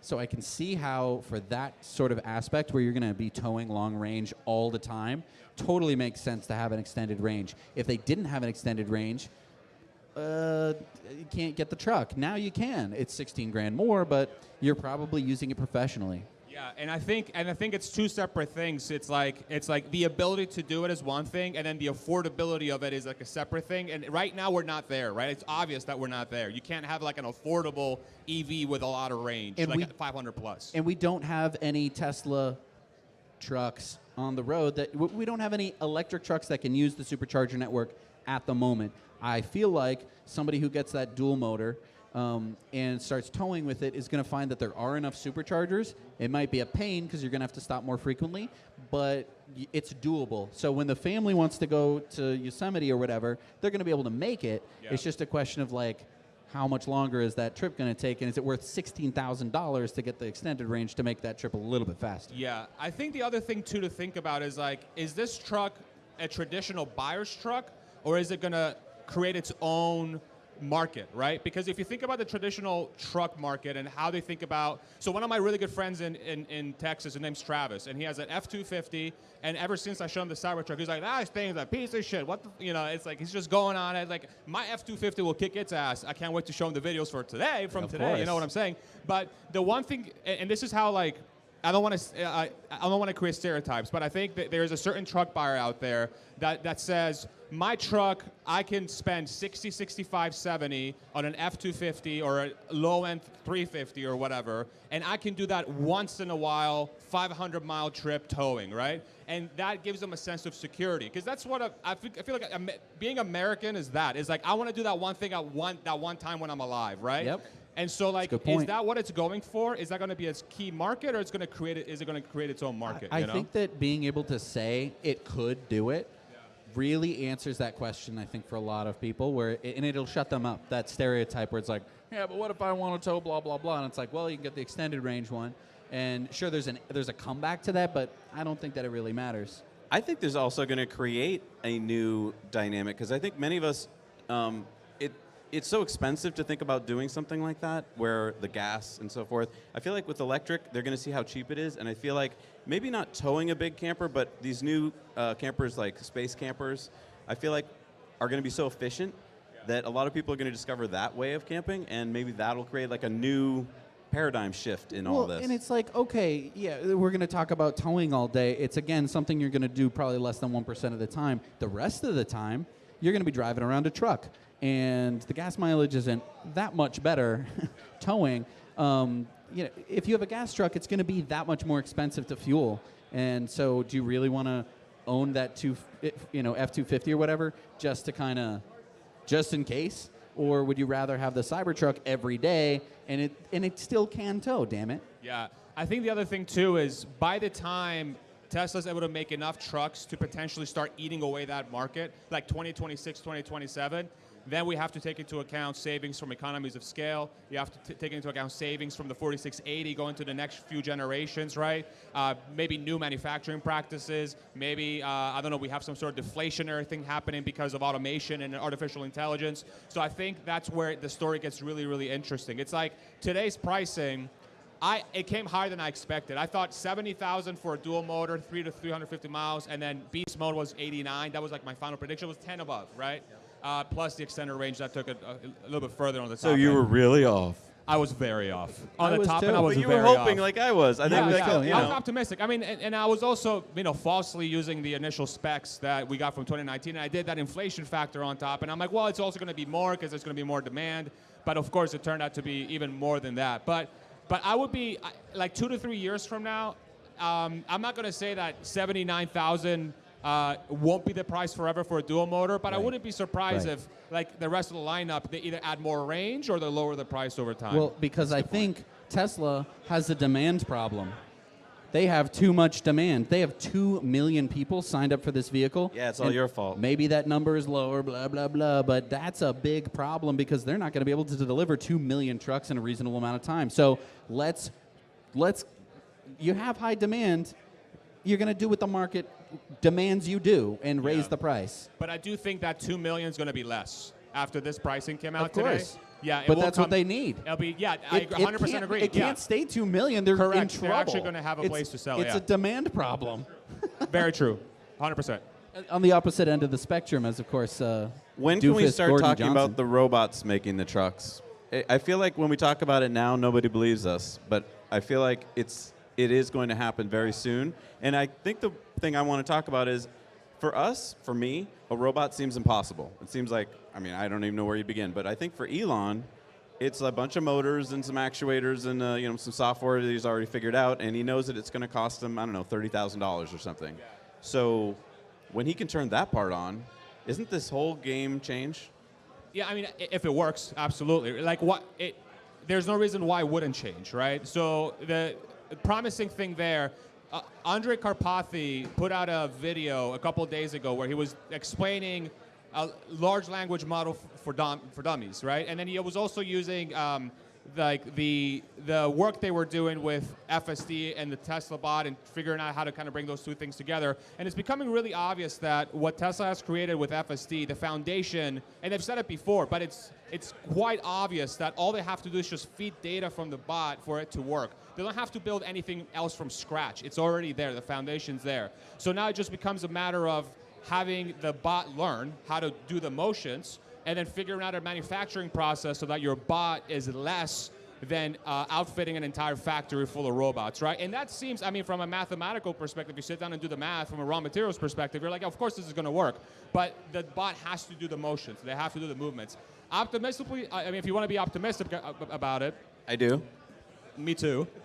Who doesn't? Probably like 2026, bot will start influencing the cost of goods sold on the Cybertruck, if I were to guess, in some way. It might be like small, But if it's as simple as move part from A to B, that is so much of manufacturing. I don't think a lot of people understand. Move part from point A to point B is like 98% of it, right? And if the bot can be involved in that, you all of a sudden you get huge drops in COGS, cost of goods sold.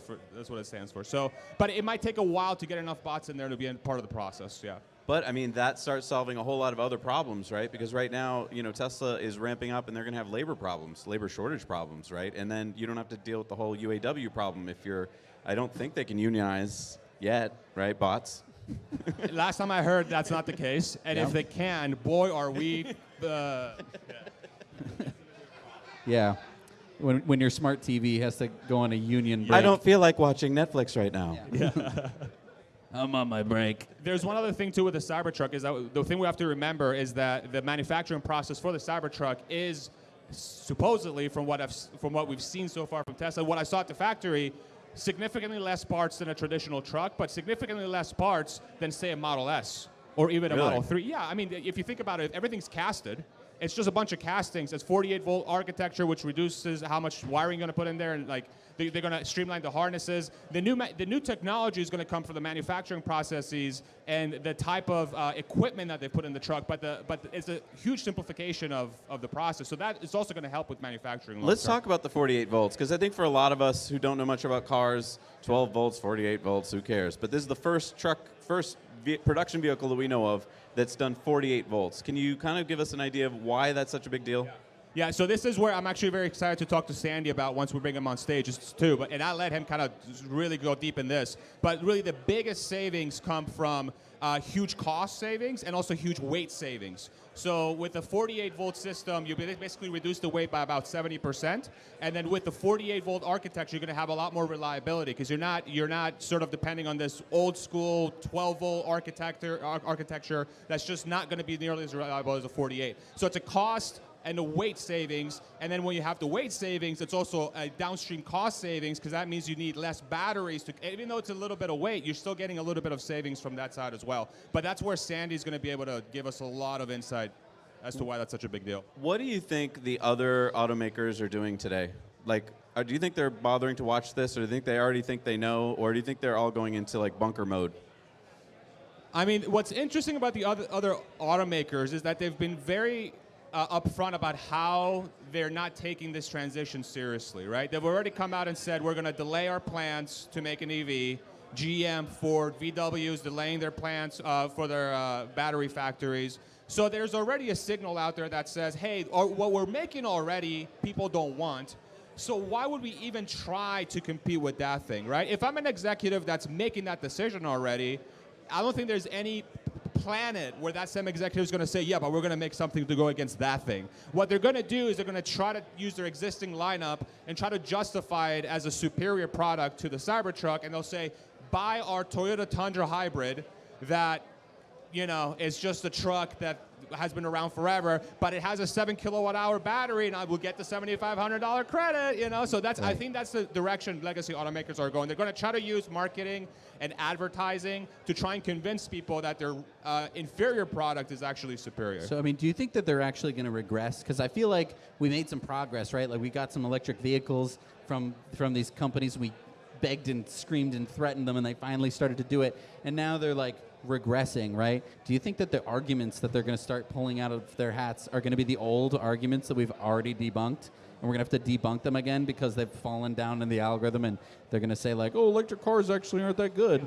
I don't know if they're going to regress. The way I would define it is that they're going to try to lean really heavy into hybrid technology, and they're going to say, you don't really want EVs, you want hybrids. Right. Because that does two things for them. One is that it allows them to utilize their existing manufacturing processes that they have built for gas cars, because hybrids are just gas cars. And I'm not trying to say hybrids are terrible cars. I'm just saying. I am. Okay, you can. You can take the heat.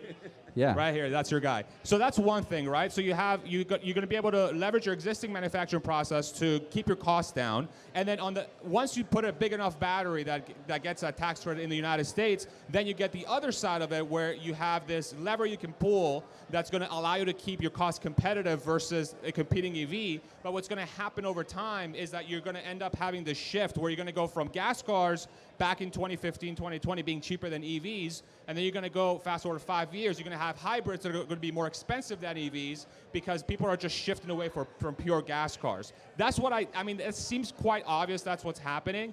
And legacy automakers, if you look at their financials with the amount of debt that they have and just how just unwilling or incapable they are to shift to the new technology, they're going to have no other choice to appease their investor base that is all very happy about dividends, and God forbid they kind of do something where the dividends go away, or the stock buybacks that GM just did. They can't do anything to upset that balance. So that's where hybrids are going to be very helpful for them. But I think the consumer at some point is going to be like, do I pay a premium on a hybrid, or do I just buy a freaking EV? And I think that's where we're going to go. I want to hear more about your comments from GM. When we come back, we're going to go to a sponsor break right now. I want you guys to, again, hands together for Farzad and also our sponsors. We'll be back in a minute. To the next level? Introducing Corporate Streams, providing painless solutions for live streaming since 2012. With Corporate Streams, you can transport attendees worldwide to the heart of your event with our cutting-edge audio and video, amplifying your message and making a lasting impact. Imagine attendees interacting with speakers and presenters through live chat and Q&A sessions regardless of their location. You can create an immersive, inclusive experience for participants no matter their circumstance. Say goodbye to the burdensome costs of traveling and venues. Our clients have reported savings of up to 86% compared to traditional events. Extend the lifetime of your event with on-demand content. Whether watching a missed session or revisiting key moments, no longer will your audience have to choose. It's time to elevate your communication with Corporate Streams, revolutionizing the way you connect, engage, and make an impact. In the heart of nature, where the symphony of the wild plays, a new performer quietly steps onto the stage, rewriting the rules of off-road adventure with zero emissions and infinite possibilities. Light Horse, a tale of power told in electric whispers.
A good shave is a precise shave.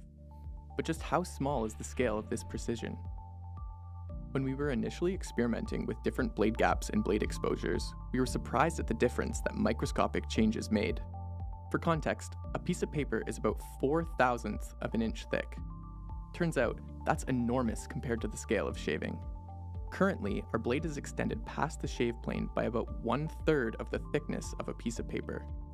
We realized this amount of blade support was necessary to minimize skin irritation and discomfort for most people.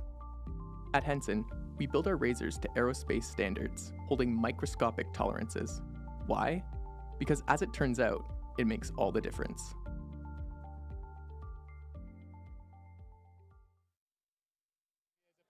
Hey Jesse, can you grab that seat?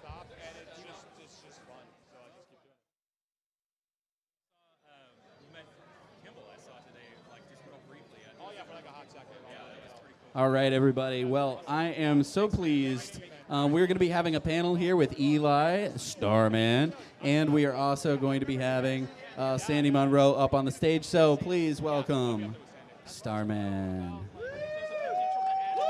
Come on, big round of applause. Okay. I know, right? All right, guys, we're going to be having a panel here in just a minute once we get a few more seats set up.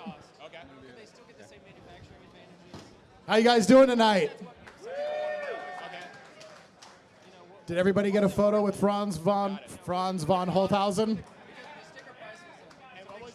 Franz, if you're still here, thank you so much for joining us. That made this night absolutely incredible. And this is spectacular. This is the era of the Cybertruck. All right, I'm going to introduce my panelists, starting with Kim Java. Welcome to the stage. Give a round of applause for Kim Java. Hey Kim, here's your mic. Here you go, Kim. Ryan, whichever one walks first. Ryan from Kilowatts. Welcome, brother. And last but not least, Ryan McCaffrey from Ride the Lightning. Welcome up, Ryan.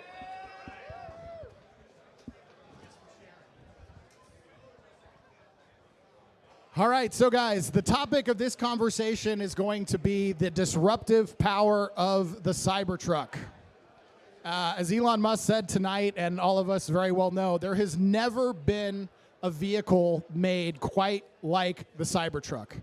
But I think before we go down this route, I think the perfect place to start is we have a member of this panel who owned the closest vehicle that ever was to the Cybertruck.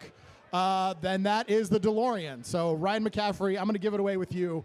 What is your take on how the Cybertruck is going to change the game, specifically with your experience as a DeLorean original owner? Well, first of all, I never thought I would see the day when anyone else would build a stainless steel car ever again, because it costs a lot. Go ahead and bring the mic a little closer. It's loud. It costs a lot of money. It lasts too long. You know, car companies want you to buy new cars every 8 to 10 years. My DeLorean, when I sold it in 2012, it was 31 years old at that point, looked better than when I bought it when it was 19 years old, because I'd had done a little work on the stainless steel finish. And the Cybertrucks that are starting to roll out of Austin now will look as good in 50 years as they look today. Even if they get scratched up, they'll be heavy-duty Scotch-Brite, just blend those scratches right out. So that, to me, is really, it is the signature feature why I'm interested in buying a Cybertruck. If this were a regular steel-bodied, painted vehicle, I would probably, I've never owned a truck, and I would probably continue that. But stainless steel, it's so easy to care for. Yes, it's going to be fingerprinted, as you've already probably seen today, but just keep a little thing of Windex in your center console, and just a microfiber cloth. Fingerprints will wipe right off, and you never have to worry about bird poo, because there's no paint for that poop to etch into. You never have to worry about sun damage. There's no waxing the finish.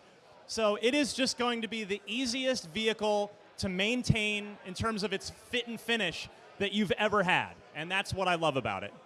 Thank you, Ryan. Can you guys all hear us okay? Yeah, volume's good. Fantastic.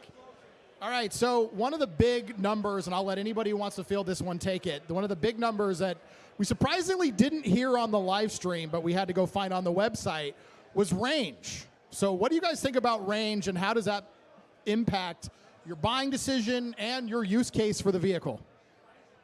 Yeah, so I'll come to that. The range is obviously not what we were hoping for, but still very good. My interpretation is the Cybertruck is a vehicle designed to be a bit different. It's a little bit more of a car. As much as it is a truck, it's also a car.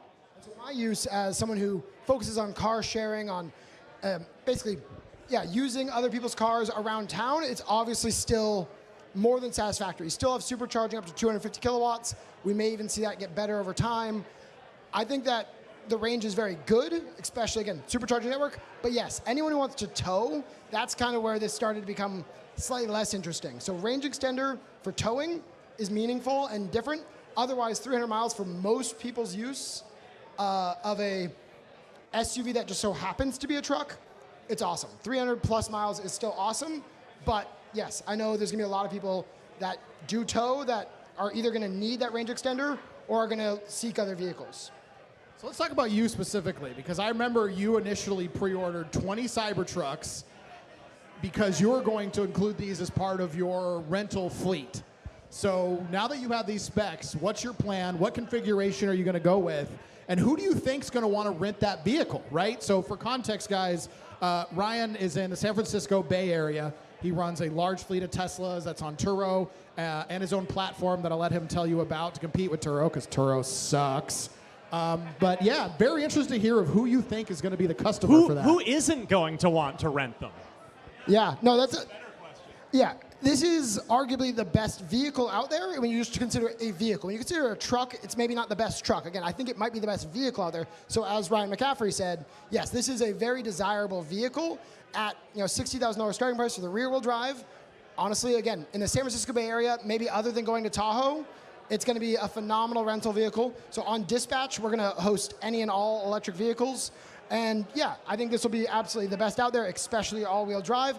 Sure, the price is a bit higher than we were hoping for, but the experience of what is arguably the best utility vehicle on the road ever, and then backing up to what Ryan McCaffrey said, unpainted, don't worry about sun damage. That exterior body is just gonna last and last and last. You don't have to worry about those small scratches. So as a rental vehicle, as a shared vehicle, this is an ideal vehicle. Makes a lot of sense. Thank you, Ryan. All right, let's go in an entirely different direction. Kim, do you plan on buying a Cybertruck? So we did pre-order 4 years ago. So I would say absolutely yes. My husband, on the other hand, is a little more conservative because we don't necessarily need 3 vehicles. But I would like to. I actually need to talk to you more about this because one of my ideas on justifying buying it obviously would be to make content for our channel, but I would love to rent it out in the Atlanta area and kind of learn more about how to do that as well to justify it. But I do love it. I've always been a fan of the design of it. I think it's cool. So overall, though, in terms of range and things like that, I kind of want to go back to that because my family does take a lot of road trips.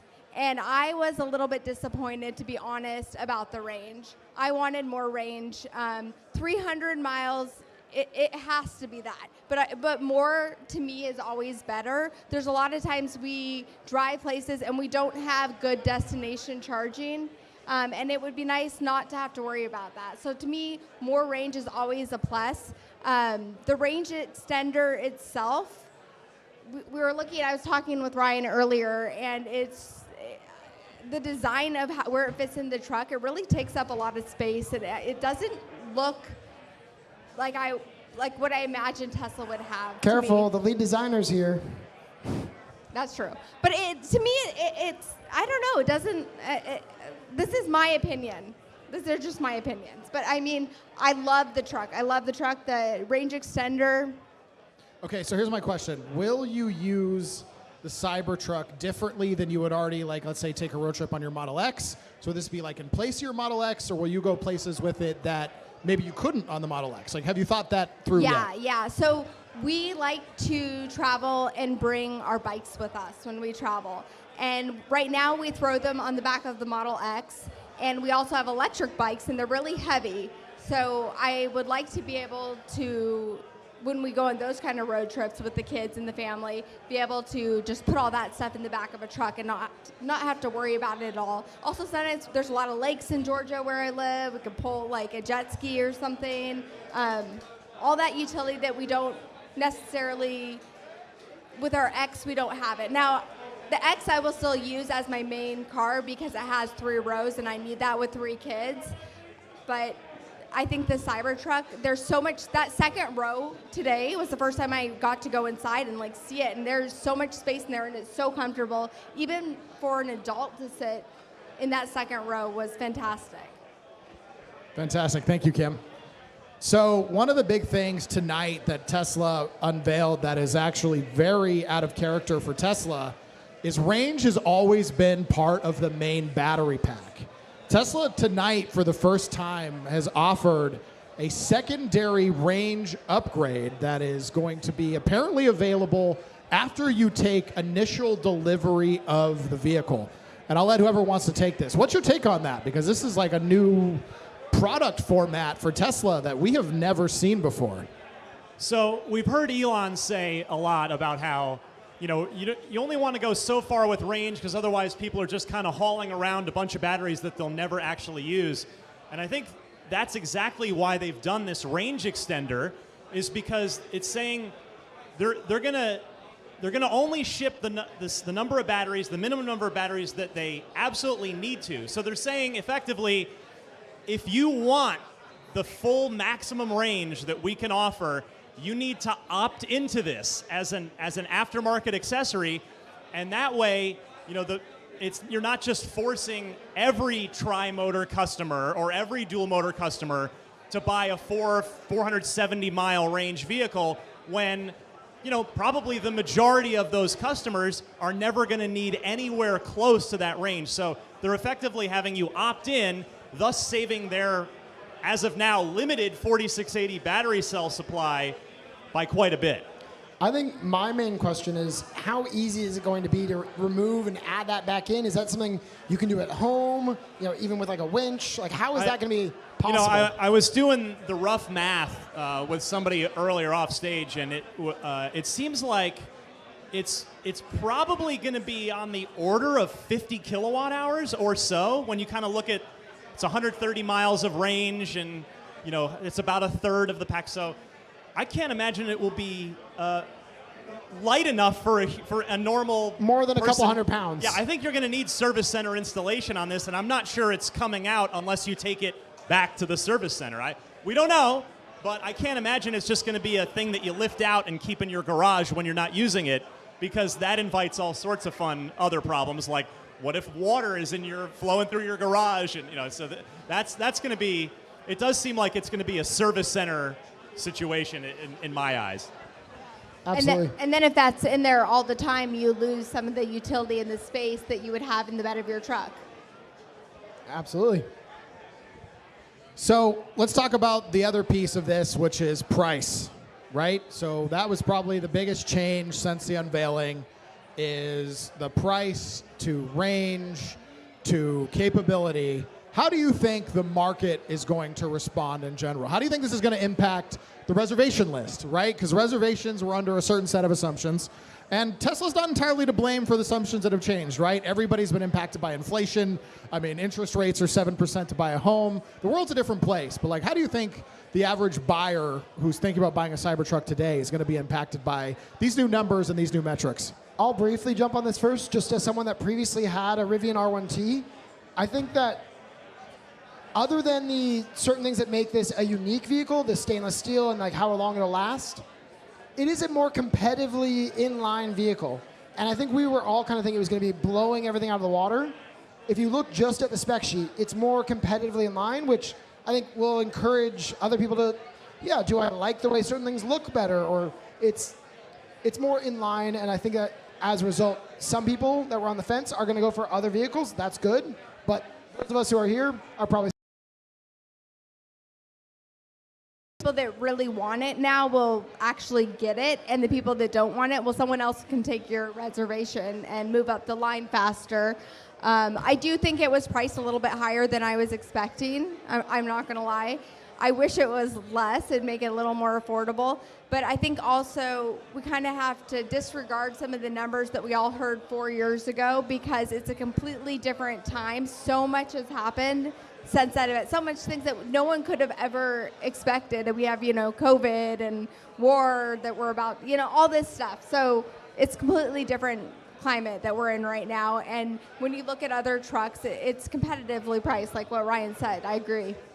Yeah, I don't think anybody reasonably expected the 2019 prices to hold in the end, but I do think there are a lot of people that put down their $100 4 years ago hoping for a $40,000 version that's not going to happen. And so I think that those of us who are going to stay in line, I think a lot of people will ultimately either hold off or drop out, which will allow the rest of us to get our trucks a whole lot faster. Fantastic. So I want to give out a shout out to our sponsor, Expel. Expel's a local shop here in Austin that does wraps for vehicles. They're going to be wrapping Cybertrucks. And this leads into my next question. Wrap or not to wrap, and why? Definitely wrap. Because why not? I wrapped all of my vehicles with Expel.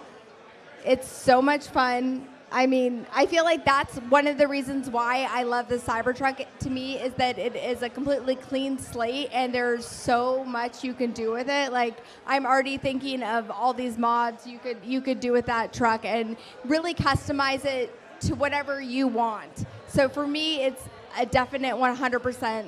I would wrap it. Do you have any idea what your wrap's going to be yet?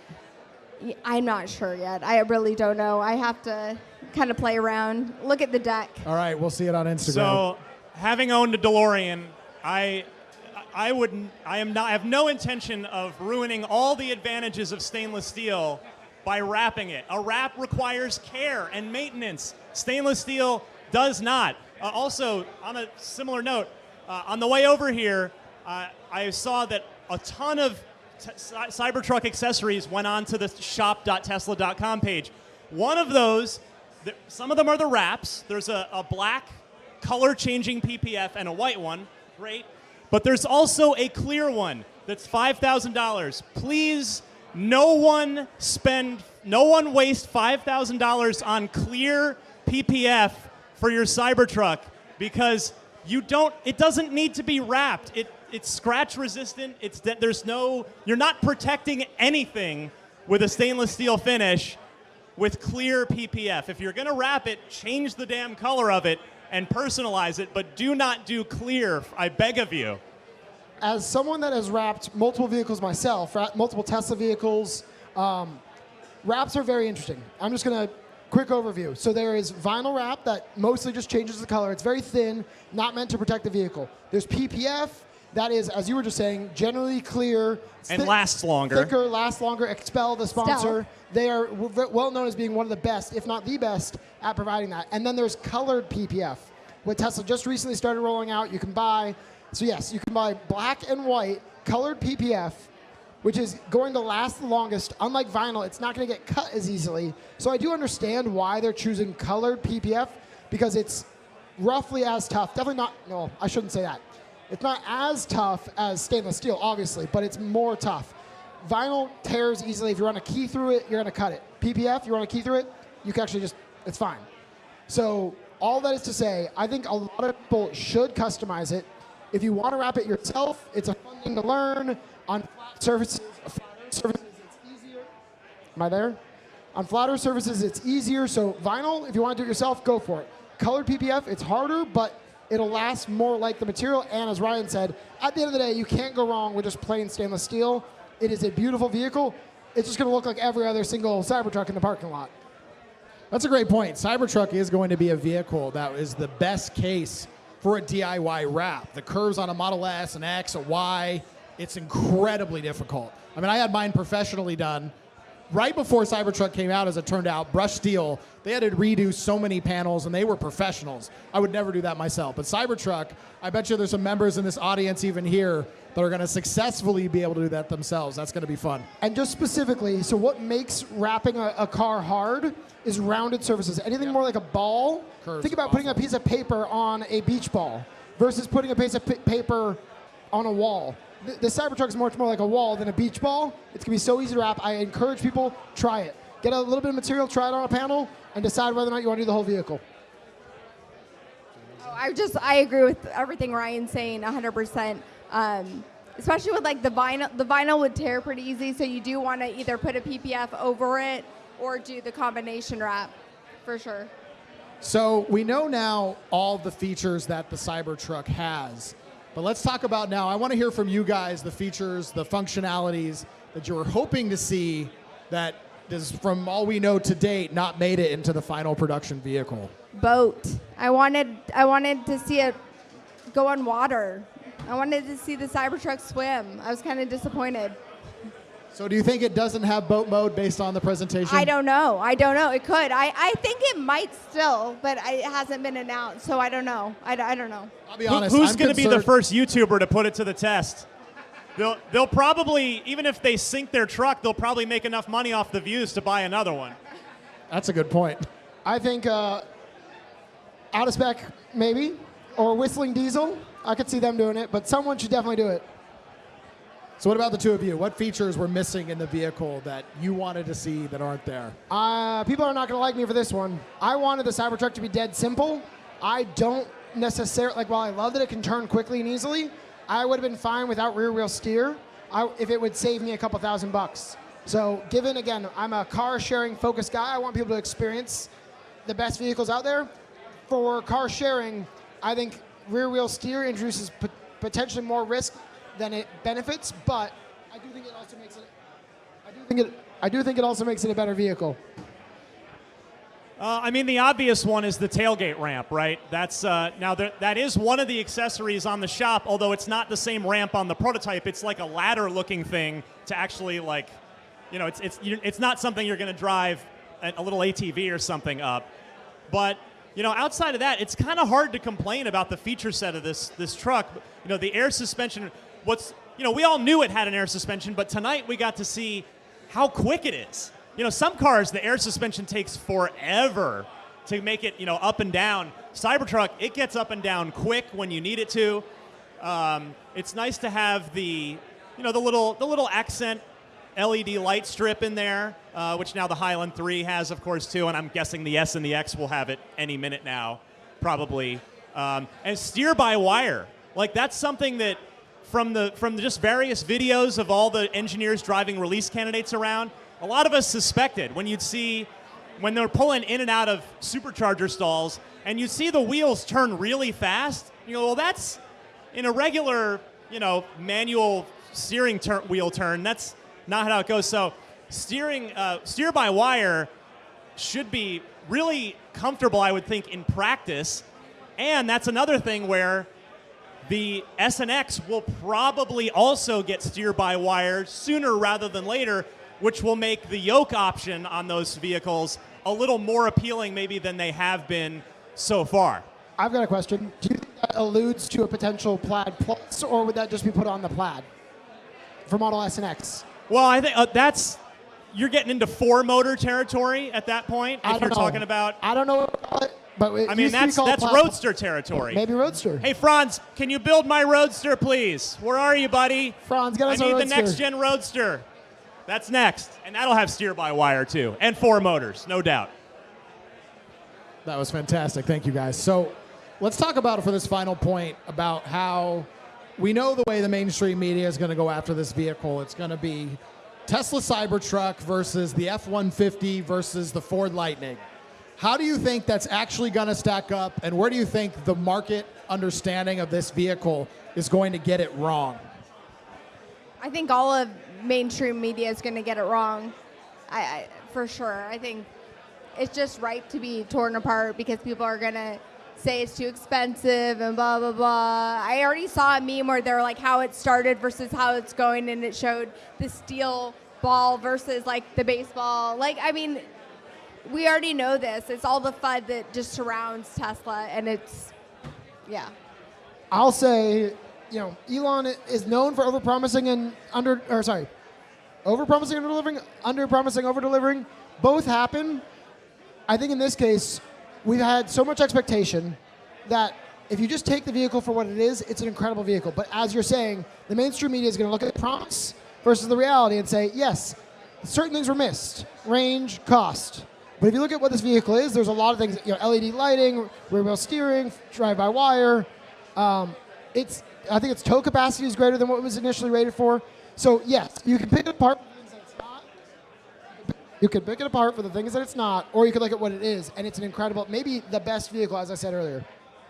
I'll tell you, I actually think there's very little overlap between a Cybertruck buyer, a Rivian R1T buyer, and a Ford F-150 Lightning buyer. I think that they're all very good in general, but I think they're all good at different things and appealing to different buyers. I mean, I think they're just all going to steal ICE truck customers away, and that's the end goal, Hell right? yeah. That's what we all want to see.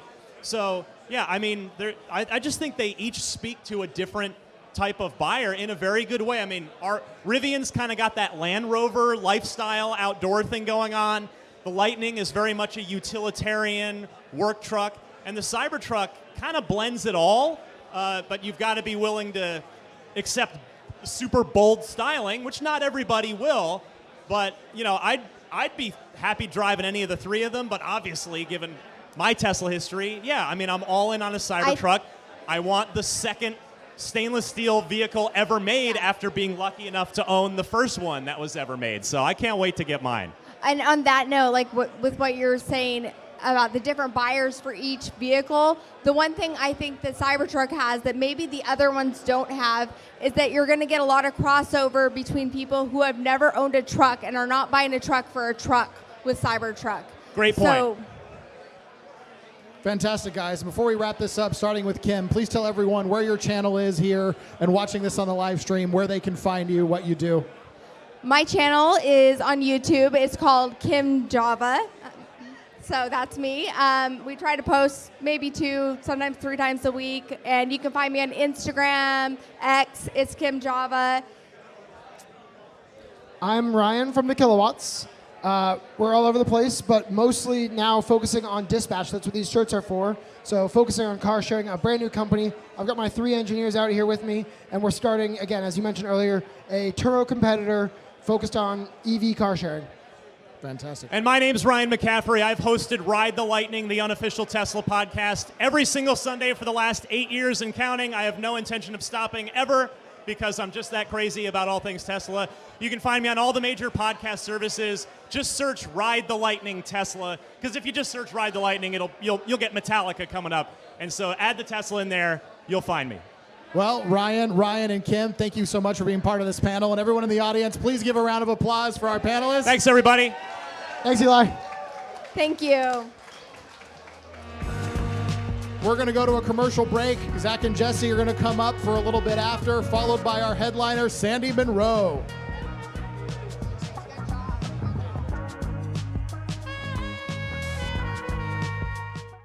A new performer quietly steps onto the stage, rewriting the rules of off-road adventure with 0 emissions and infinite possibilities. Light Horse, a tale of power told in electric whispers. Are you ready to take your communication to the next level? Introducing Corporate Streams, providing painless solutions for live streaming since 2012. With Corporate Streams, you can transport attendees worldwide to the heart of your event with our cutting-edge audio and video, amplifying your message and making a lasting impact. Imagine attendees interacting with speakers and presenters through live chat and Q&A sessions regardless of their location. You can create an immersive, inclusive experience for participants no matter their circumstance. Say goodbye to the burdensome costs of traveling and venues. Our clients have reported savings of up to 86% compared to traditional events. Extend the lifetime of your event with on-demand content. Whether watching a missed session or revisiting key moments, no longer will your audience have to choose. It's time to elevate your communication with Corporate Streams, revolutionizing the way you connect, engage, and make an impact.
A good shave is a precise shave.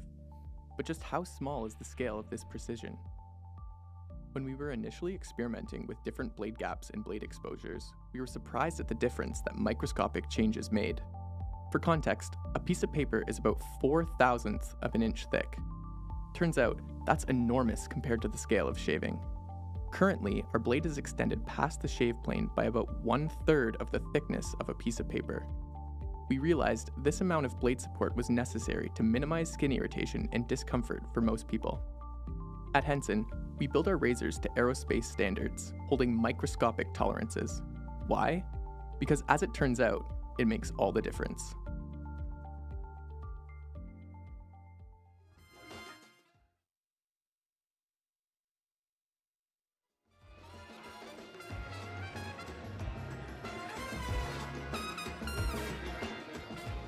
All right.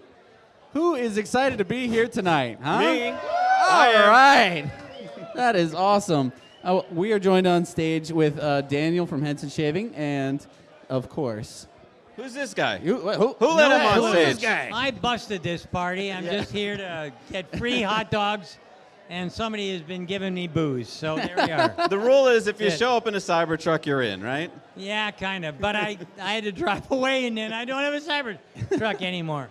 Anybody that's got a Cybertruck number that's low and wants to get rid of it, I'm really looking for one. I mean, we have one, and maybe we could loan it to you to tear down if you promise to put it back together. That ain't gonna happen. But I will tell you. Okay, so you just saw an ad for Henson's razor blade. Razor. Shaving. Not the razor blade. You can get any razor blade you want inside, but they give you 100. I shave with this literally every day when I'm in town. It's hard to get that on an airplane. But I will tell you, every day I shave with it, and every day my wife comes and kisses me on the cheek because you know what? It's really a close shave. You know what? I do not advocate anything that I don't use, try, or endorse. I just don't take money for nothing. But I will tell you, when these guys showed up, hand me one. I have the purple razor, not the what do you call it, titanium one.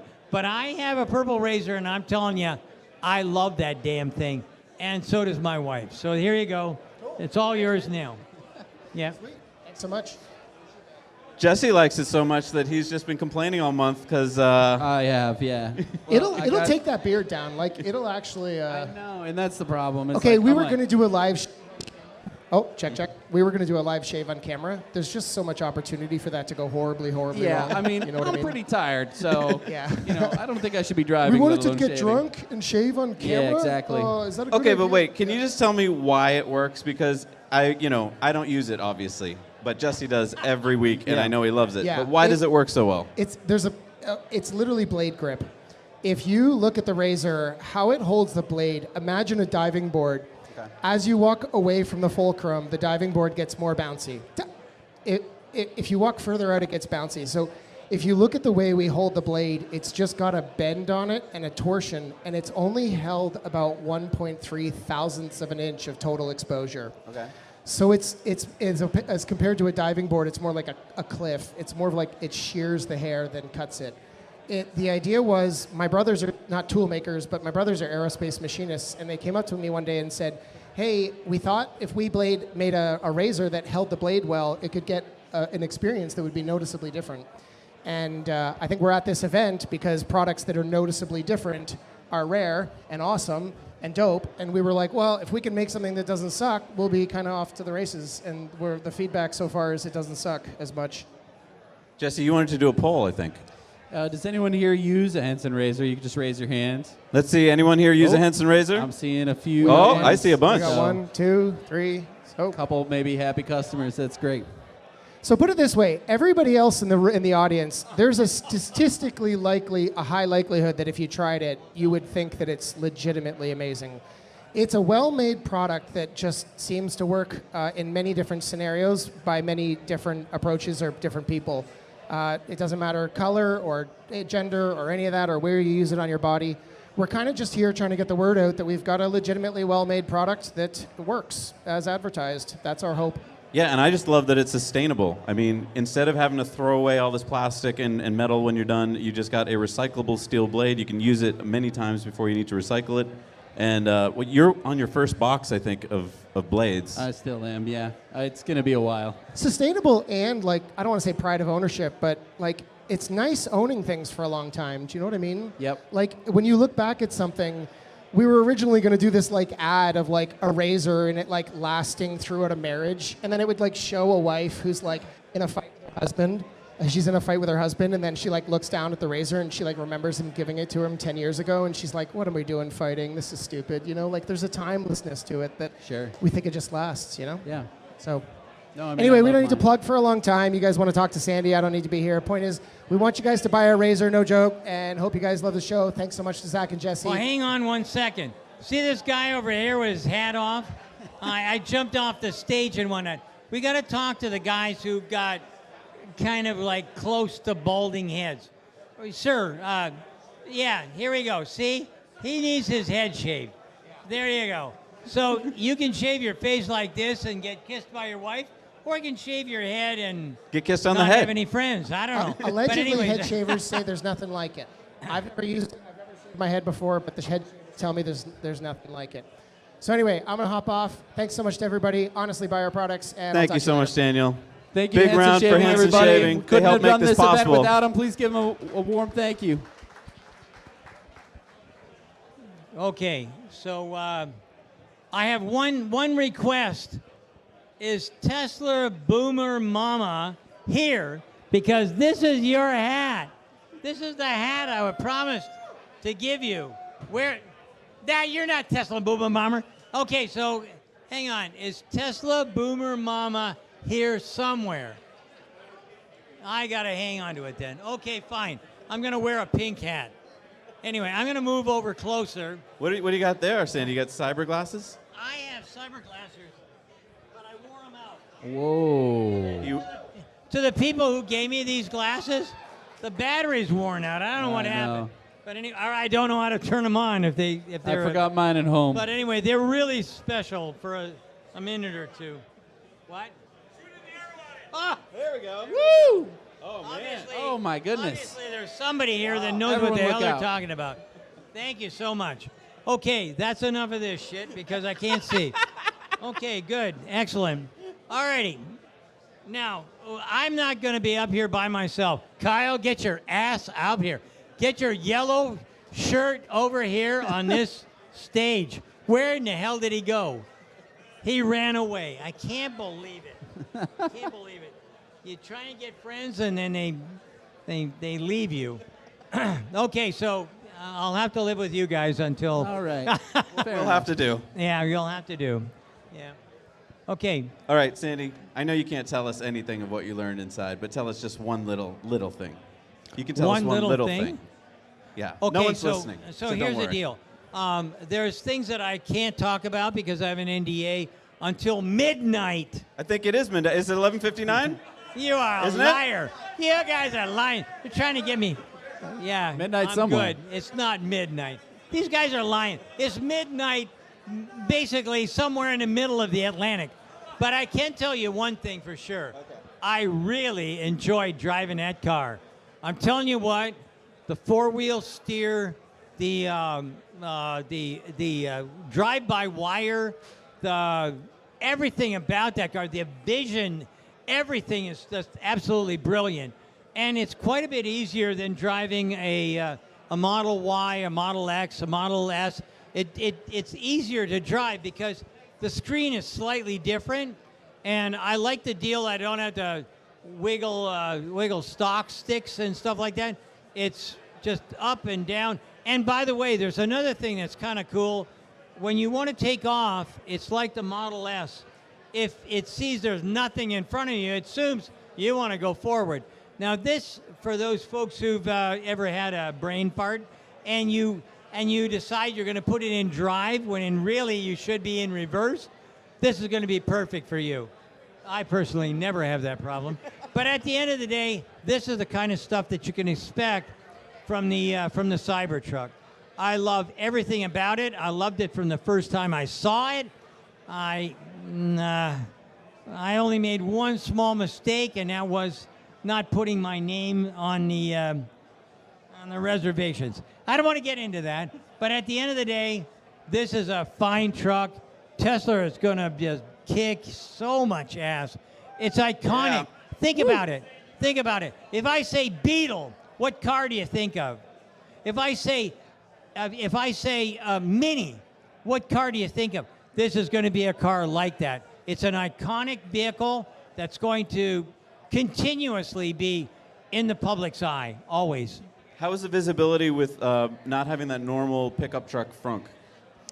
Okay, so normally, when you look out the window, it's like driving either a motorcycle or a convertible, and I've had lots of both.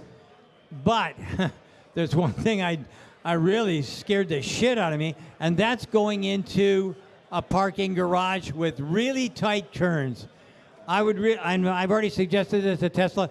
Give me a view. You've got the cameras there already. Give me a view of what the hell I'm looking at, because I can't see over the edge.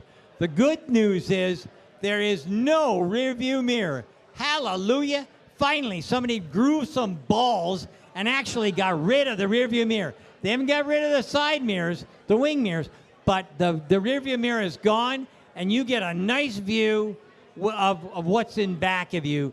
I mean, that's brilliant. I love that. If we could just toss Nishta into a few more, getting rid of a few more old-fashioned, well, you know, we've always had a rear view mirror. If we can get them to get rid of that, I'm pretty sure we can make things happen in a good way. What do you think about GM, Ford, the big guys? Are they worried tonight? Are they even caring about this tonight?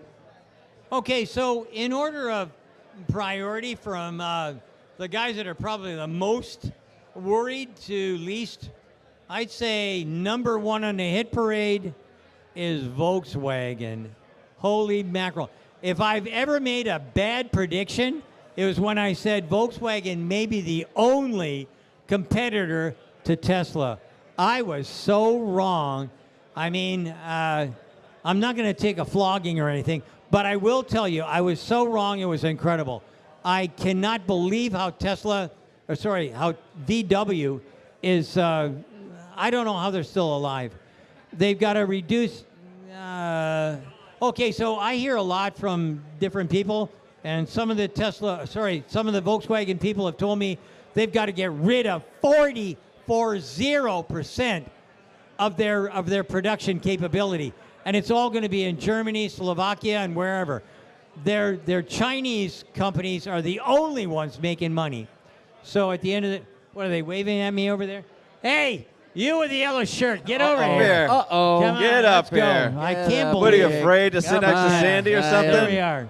Okay, so now I'm going to be able to stop talking and give everything to Kyle. Kyle, it's your on. Hello. What would you like me to talk about? Well, let's first introduce. We can talk about charging if you want. Absolutely. Let's first introduce Kyle Connor from Out of Spec Motoring. Welcome, Kyle. Along with many other amazing channels. How many people have watched Kyle's review of ice cold weather charging? Stick your hands up. Absolutely. Yeah, thank you. Appreciate that. Yeah, I mean, do you think that the big guys are worried today about what they just saw, or do you think they're just going to ignore it? You mean in terms of their response to the truck?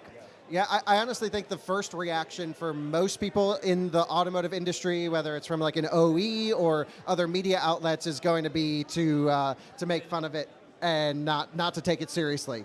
I think that's probably the first reaction. Because of you think they really don't get it, or because they just need to have that reaction? Yeah, I mean, I think we don't know much about the truck yet. And so this happens every time a Tesla product comes out. Lots of doubt, lots of questions. And honestly, same for me. Like, I can't wait to test it. I want to see the range. I want to see the charging.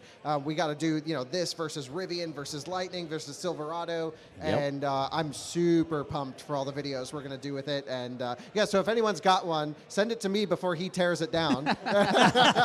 Yeah. Okay, so let me just tell you a little bit about. I've driven everything. Okay, so I don't go into the depth that Kyle goes into. Out of spec is your best opportunity for real road trip experience.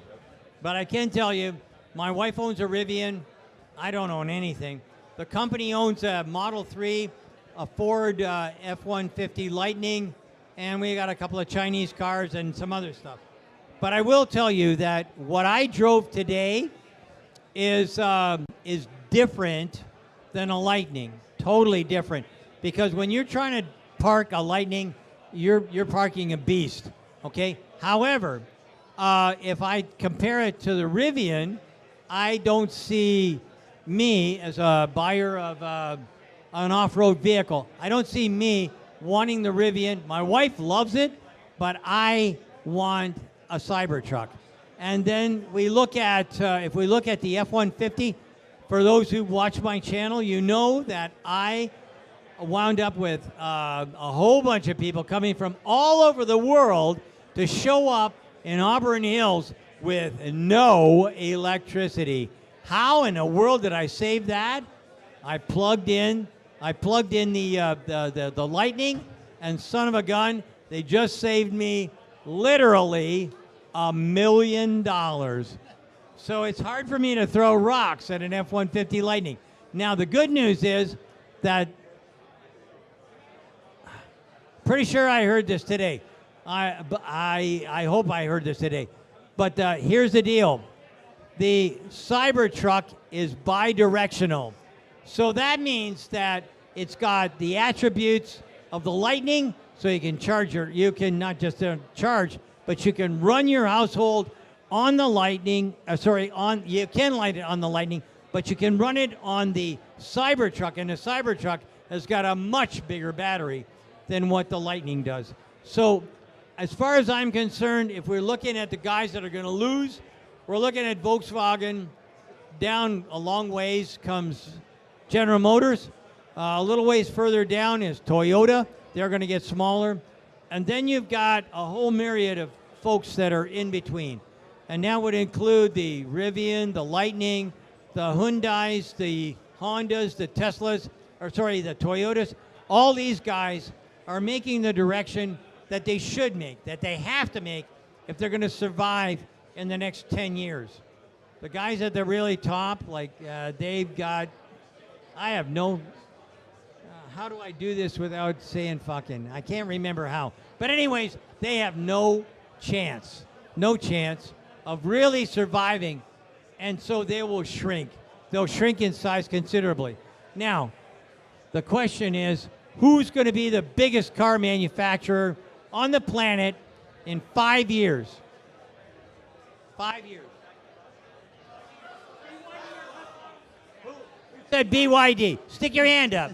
You're right. Tesla will not be the biggest because we don't have enough product out there.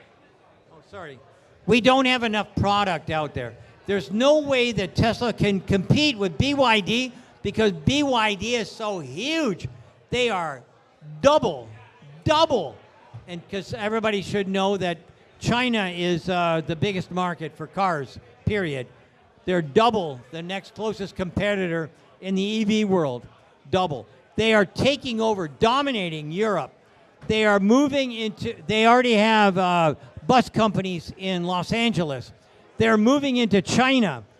BYD will crush a whole bunch of different companies. And so BYD is going to be number first. Who's number two? Tesla. I believe Tesla will be number two in the marketplace. And the reason for that is because they have a product that's a step above what BYD produces, but will come in at a higher price. And Americans are cheapskates. And that's the way it works.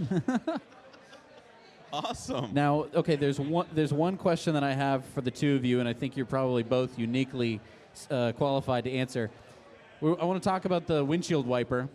Today we got a good look at the windshield wiper wiping when you brought your truck in, Sandy, and I appreciate you doing that.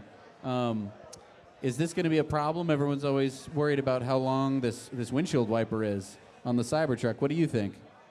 I think that the single windshield wiper is an absolute genius move. I tried to talk General Motors into it. I tried to talk Toyota into it. Mercedes already has it, but they've got a cam in it that makes it sweep the whole window. But the window is so damn big, and the wiper is even bigger. I'm guaranteeing you that that's going to be the right way to go. And we've been trying to push this technology forever. I'm going to tell you something that it sounds like I'm bragging, but it's not. I will tell you that every time we put out a suggestion on YouTube, we give it to the world. Who is the one who implements it and who sits around picking their nose, giving reasons why they can't do it? Tesla. And in number 2 position, well, there's 2. One is Geely, and the other one is BYD. Everything we say, everything when we criticize, every time we come out with an idea, like 48 volts, who implemented and who just went, well, I don't think so, really and truly. You know, we've been doing this since 1960, and so there can't possibly be any technological improvements since 1960. Kyle, I want to ask you about snow. And I think a lot of people are worried, especially with the windshield wiper, about snow. And today, looking at it, I kind of noticed something. I'm so used to my windshield wiper being down and then having to come up. And so when I am too lazy to brush off my car in the morning after a snowstorm, and I'm like, the windshield wipers will take care of it, it'll go up and it'll go, and then it'll come back down. But I was looking today, and the windshield wiper is up, and the whole front windshield goes straight down to the hood, and then the hood goes all the way down. Do you think that it's just going to... I think it depends on the snow mix, especially, yes. and how strong that motor is. True. Because there's a lot of weight it's going to have to push. But I live in Colorado. We've had a ton of snow, and so you just precondition it for a few minutes. I would just crank that wiper on full, and if it breaks, it makes for a good YouTube video from my side. and if it works, that's an even better YouTube video. Yep. So it's super interesting to see, like, wiper stress test is a video we have to do in the near future. It's double blade, is my understanding. Which is kind of cool. So, we'll see how they wear. All these things, certainly we'll be looking at it. Okay, so I drove the car quite a bit in the rain and the fog and the mud. When you get close to the Tesla factory, it seems like, I don't know how it happens, but mud shows up on your windshield. And what happens is it starts down below and it goes up. And then automatically it figures out, you can't see what you're doing, and it goes down. But when we got to the expressway, I really wanted this thing to do better than what automatic was. So I went thump on the windshield wipers, and it comes up. Do you want to do it automatically, which kind of like I didn't care for? Or do you want to have it thump, thump, so you get one swipe? Or do you want to have it thump, thump, and then wait, thump, thump? Or do you want to have it on wicked fast, which gives you an epileptic fit? Okay, so you can pick whatever you want, and it's right there. How does it spray the water on? So if you've got your thumb on the steering wheel, you press the windshield wiper and it'll cycle. If you hold it, then what happens is it sprays fluid, and I ran out, but it doesn't matter. It's now my benefactor. It's Rich Otto's problem. We ran out of fluid, and I didn't. You can use a lot of things for fluid. In Russia, they use vodka, and sometimes if you're drunk, you can use urine. But at the end of the day, you have to use something, and it has to have salt in it.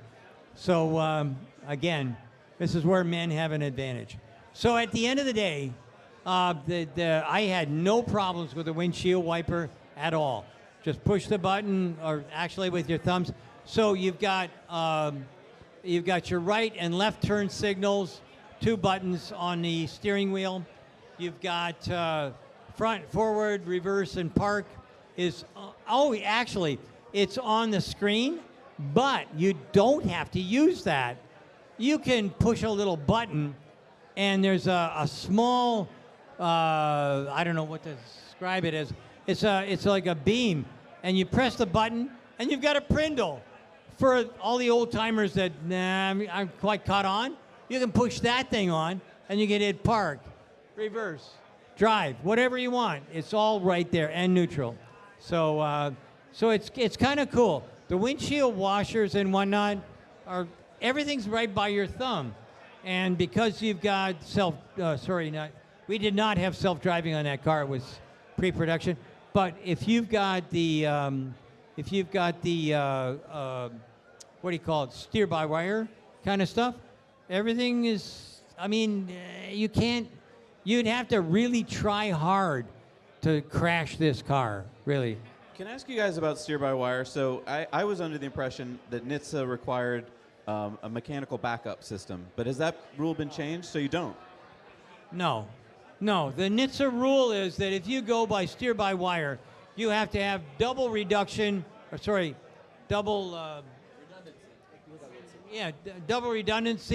on the electric motors, which they do have, and you have triple redundancy on the controlling system, and they do have.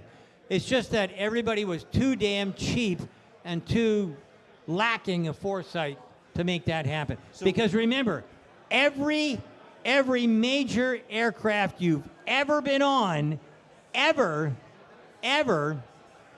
has fly-by-wire. And there's a lot more going on when it's fly-by-wire versus steer-by-wire. So what is it? Is that an advantage for Tesla going forward? I mean, is that going to be a cost reduction, or what does that do?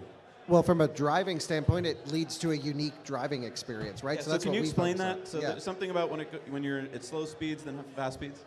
Yeah, so the idea is the ratio is going to change based on the speed of the vehicle. How it's tuned, what happens if you do an emergency load in the steering, these are all the things we'll find out. But essentially at low speed, if you put a 45-degree input into the steering wheel, the vehicle's going to turn pretty quickly. At high speed, if you do the same thing, it'll sort of smooth out that input. Also has rear steer, which they didn't discuss too much. We don't know how many degrees, like EQS, for example, is 10 degrees of rear steer, quite a bit. This didn't look as aggressive. Maybe it's 5 degrees, 7 degrees at the most. But it doesn't need to be, even a minimal amount of rear steer makes a huge impact, and that can be tuned differently at speeds as well. At low speed, you want it opposite of the front wheels. At high speed, you want it in the same direction to virtually elongate the chassis, make smoother lane changes, give some more stability.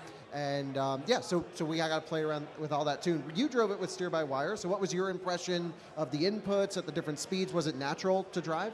It was, at first it's a little bit of a trick, because when you're trying to get out of a tight parking spot or whatever, having rear wheel steering is kind of, so I've driven lots of trucks and buses that have rear wheel steering, and I'm telling you, it's great from a tightness standpoint. You can almost spin on a dime. It's really, really tight. You can make things happen in a hurry. When you're at high speed, that doesn't kick in.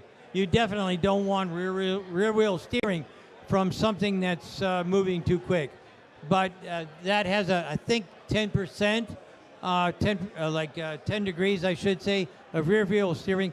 And then when you look at the front of the vehicle, the lock-to-lock at basically 0 is 300. I think it's 320 degrees or something along that lines.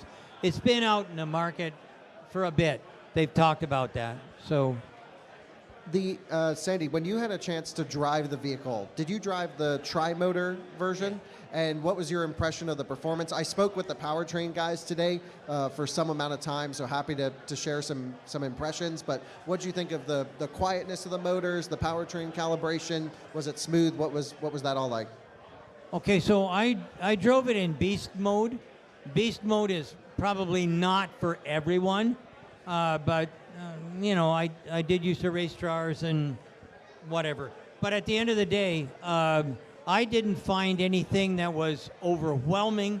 And the reason for that was because we got the car with basically about less than 40%, I'm not sure. And so consequently, beast mode eats up a tremendous amount of power. And we wanted to get back home and whatever. So I did kick it in several times, and it did definitely. Grace was unhappy. Don't do that again, was I think the comment. I thought I heard a whisper in my ear. but at the end of the day, I truly liked everything. It was smooth, it was quiet, everything was consistent with what you'd think when you're at highway speed. So I did not notice a heck. The only part is when you're at slow speed, and then that does kind of is going to take a little bit to get used to, because I'm not used to rear wheel steering along with like lock to lock steering. Yeah. Yeah, so the motors are interesting. The front is a permanent magnet design with an E-locker, at least in the tri-motor variant, which is great to have a mechanical locker. It's actually a very similar setup to Hummer EV uses a similar, independent, non-mechanically linked rear axle on the tri-motor variant with a front electronic differential locking mechanism, which is awesome for off-road or in split mu conditions. But what's interesting is the rear motors are induction. There's no permanent magnets or rare earth materials in there. It's also like a huge drive unit in the rear. It's got to handle big abuse loads, of course, being a truck, much more than a car or a Model X even would take. But the fact that it's induction in the rear was really interesting. And I don't know exactly how they'll tune it. We'll, of course, test all this. But what I thought was interesting was my guess is it's going to primarily be front-wheel drive, running that permanent magnet motor, for highway cruising, and then only kick in the induction motor for the hard torque loads when needed. The benefit, of course, as you know, Sandy, and you guys know as well, is with an induction motor in the rear, you don't have flux-related losses from cruising down, so you can essentially shut that motor off. Whereas with a permanent magnet, a lot of automakers, including Tesla with the Semi, will do a physical clutch disconnect. So the powertrain setup was not what I was expecting at all. And how it's tuned and how it's going to work, this is what I can't wait to try out when we get a beast mode truck in to review.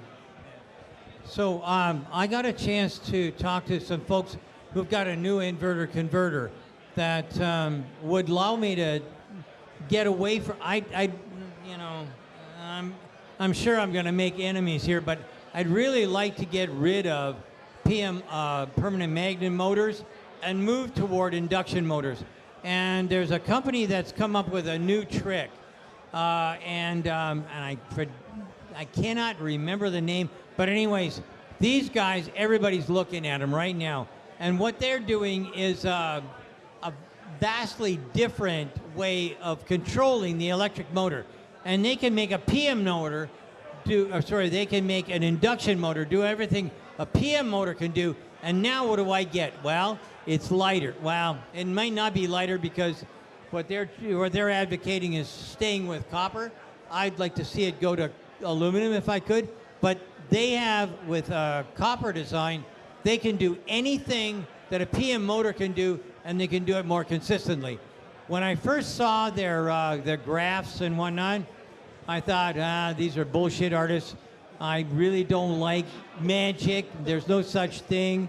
I do believe in magic in a younger soul or something. I can't remember the names of the song. But anyways, I do remember that one thing, and that is that they have figured out how to do magic.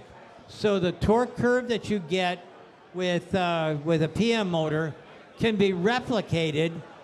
That same flat and droop can be replicated in an induction motor, and if that happens, you can instantly drop the motor cost by, well, it depends on whose motor you're looking at, but anywhere from $300 to maybe $1,000. And if I can get $1,000 out at the cost phase, like at the place where you make things, then that is a multiple of 2 that you can see. So if I can get $1,000 of in the difference between a PM motor and an induction motor, then I can sell the car to you at least $2,000 less, and probably 3. So that's a really big. Not only that, it's lighter.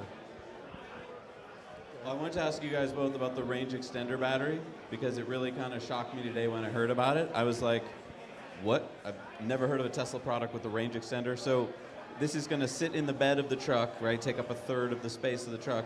Can you guys talk to me about, $16,000 roughly, right? And it's going to add about 130 miles of range. Does this make sense to you guys? What do you guys think of this?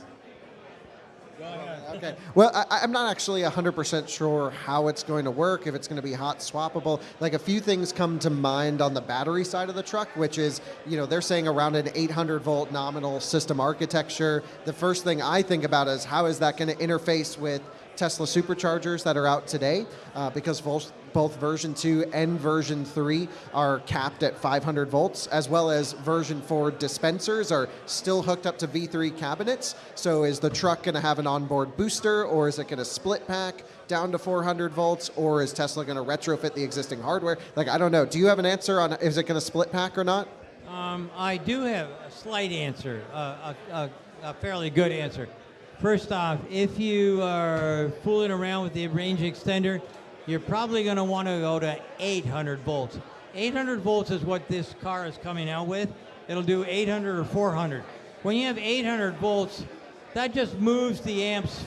Amps are really what you really want to have. The volts are kind of like pushing it there, so it's like pressure.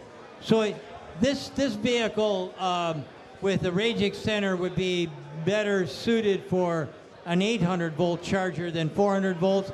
It'll get it done. It'll get the job done faster. However, I don't know what everybody else here knows, but you should know that the average American only drives about 40 miles a day. Okay, so if you get the range extender, it would be because you want to tow something. And we already heard that that Tesla can tow 1,100 pounds. Okay, that's good.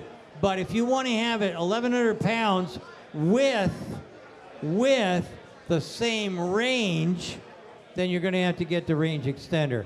And at that juncture, that's when I had to drop the little shield. You'll hear a little bit more on our YouTube channel, but I can't talk about it until midnight tonight. Okay. Isn't it 11:59? I thought it... You know what? I'm surrounded by liars. He said the same thing over there. Yeah. Yeah, I think the range extender seems like an interesting topic. Is it wired? Maybe you can't say yet, but is it wired in parallel with the battery, or is there a DC to DC in between the two? Can you say yet? No.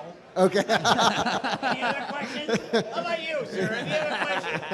Yeah. It seems, for my personal use case, for example, I of course own a couple Teslas, but I also have a Rivian that I do most of my towing with. I'm actually in the middle of a Rivian towing trip right now. My truck's in Ohio with my trailer on it. I'm going back to go continue the trip after this event. And, towing with that truck sucks. There's no way around it. Yeah. It's like charging, thermals. Yeah. We wanted to drive down to this event in the Rivian or the Ford, dragging our solar trailer that we've built, and couldn't do it. We were like, okay, we could have Thanksgiving. Well, we could do it if we had 2 extra weeks. We would maybe get it here now. If we left on Thanksgiving from Washington, D.C., we might have been able to make it down here and just be pulling in right about now.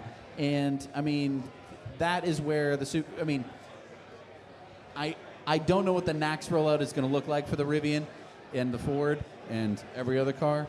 I'm excited. Yeah, we can talk about it if you want to go. It's so fun, but right now, towing with a truck that is electric, because you can't buy a Tesla Cybertruck is impossible. To your point, though, in 2025, right, that's when most people are going to get their Cybertrucks. That is the magical year when NACS will roll out to all the Rivians and the Fords and so forth. So is there going to be no more advantage to Teslas at that point? Charging speed. Well, in the case of Silverado EV, it does 365 kilowatts. Well. And at least on the website, it says Cybertruck does 250. And that's going to have NACS, but again, high voltage. We don't know how it's going to interact and what V4 will be yet. But I've been super involved with the NACS transition stories. Been working, from this Charin consortium. I just came from a conference in Ohio on that. and a bunch of interoperability testing. It's going to be the Wild West for a little bit. Adapter safety comes in to mind as like making sure your adapter's certified by the OE and it's approved to use on the network, because some of these things can get pretty sketchy pretty quick. It's just a couple hundred amps. and What's the big like, deal? Yeah, like a Tesla will do like 700 amps when you plug it Yeah, into come a on. supercharger. It's My wild. extension cord's going to be just fine. It's going to be an interesting ride. The NACS transition has to happen. We were one of the early ones to push as hard as we can on that from our side with what little impact we have. But yeah, it's going to be messy. It's going to be exciting. And there's no lack of content for any of us to talk about how this is going to work. But it will probably work flawlessly with the Cybertruck, and that might be the only truck where it's going to work flawlessly. And I don't know. That could be a deciding factor. We could be back here in a year and a half, and that's what we'll be saying. The most exciting thing to me about Cybertruck is the thermal management system, where Tesla has always had a clear lead above everyone else. Even Model 3, which is a 400-volt system architecture, has more thermal longevity than a Porsche Taycan, which is almost double, and that's a performance-oriented application. And my Rivian, for example, I was just charging it yesterday at an Electrify America station. It was 20 degrees outside, really cold, and I have a way to see my battery temperatures on the truck, and it overheated and stopped charging for a few minutes to let the battery cool down. So the Cybertruck's thermal systems, I think, are going to be a huge improvement over what's out there in the market today. Lightning, by the way, awesome thermal management, but not huge peak charging speeds. Silverado, GM still can't figure out their charging curves on their stuff. So yeah, I think that's Tesla's advantage in my book. Yeah. Yeah, when it comes to thermal management, I don't believe anybody, including BYD, has anything that comes close to the way that Tesla has developed the octo valve, the thermal management system, all the other stuff that goes along with it. And the reason for that is real simple. They've been in the marketplace for 5 years, if you're talking about BYD, 5 years before everybody else. That 5 years of extra knowledge really makes a huge difference. So I think that some companies, again, I go back to what did I say about the guy that's in the biggest problem and who comes in second. They both did the same. They both made the same mistake. They both decided that they were going to put a B team on, and if you want to compete with Tesla, you better have an A+ team, and that's it. So, and that's what it works out to.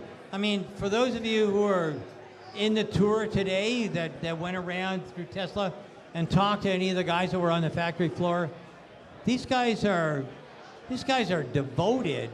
They're not UAW people, that's for sure. And by the way, I've heard this about 1 million times, so I'm going to dispel a small rumor. I do not believe that any Sean Fenn or whatever is going to ever convince Toyota, Tesla, Honda, Rivian, or anybody else into joining the crowd. And here's something that's ponderous that you should know. In 1980, the UAW had 1.5 million people. Now they have just under 320,000 people. It's a dying breed, and sooner or later it will die out completely, but not before it destroys General Motors, Stellantis, we can't call it Chrysler anymore, Stellantis, Ford, and anybody else that they've sucked in. Hey, I noticed that there's no tailgate ramp on the video that we saw today, and in the trucks that you pulled up in, I think you mentioned that there wasn't a ramp. Now, is that going to be an option, or has that been ditched? The deal is that the ramp weighs too much, and so you couldn't close the tailgate. And so they've abandoned ship on that, and they did mention it on the floor, if you heard. They abandoned ship on the ramp. They're going to sell an extension ramp that you can put in the back of the truck and you can make happen. But it won't be built into the tailgate. It will not be built into the tailgate. Oh, that's a bummer, because that seemed like a really cool feature. Yeah, but it would take, you'd have to have an electric motor to bring that back up. Currently, I showed you how you could lift it up with one hand. That's because it's got a clock spring, a torque spring, that'll bring it back up. So when you bring it down, it compresses the spring like a watch, and then when you bring it back up, it gives you the energy you need in order to close it. With the ramp, and again, we talked about this, and when I saw the initial one, I said, Genghis Khan, a gorilla, would have to be able to pick this thing up because it'd be so bloody heavy. And that's basically what they've come to the same conclusion, but you can buy a ramp. And by the way, anybody that didn't see it, there's a whole bunch of other attachments. I'm not sure whether they're made by Tesla or not, but there's a little house you can put on the back that's supposed to be bear-proof. Nah, I can't even believe that, but anyways, it'll be bear-proof. And then they've got this other thing. You put a little pump, you plug in your compressor, and a little pump will give you a tent. Phenomenal. I love it. I mean, I don't need it to be bear-proof. I'm not going where there's bears, especially big ones that eat humans. I don't want that. So at the end of the day, I want to go to a place where I can plug in, pump up, and go to bed. What were your thoughts about the shortness of the presentation? It just felt like it flew by because it really was just a delivery event. Were you hoping for anything else to be revealed, or you know that that's just coming in the days to come? Yeah, from my perspective, it was pretty as expected. I actually thought we got some interesting info. Some tests and things they showed during it, I'm not sure those were how I would have staged them at least, but we can always recreate them in maybe a little bit more of a scientific matter. For example, the tractor pull, let's get all the vehicles on the same tire, or at least optioned in a similar configuration. So these little things we can play around with, in the future for fun. But I thought it was the energy. I was at the event and in the factory, and I thought the energy was probably totally different than when I watched it back in the live stream.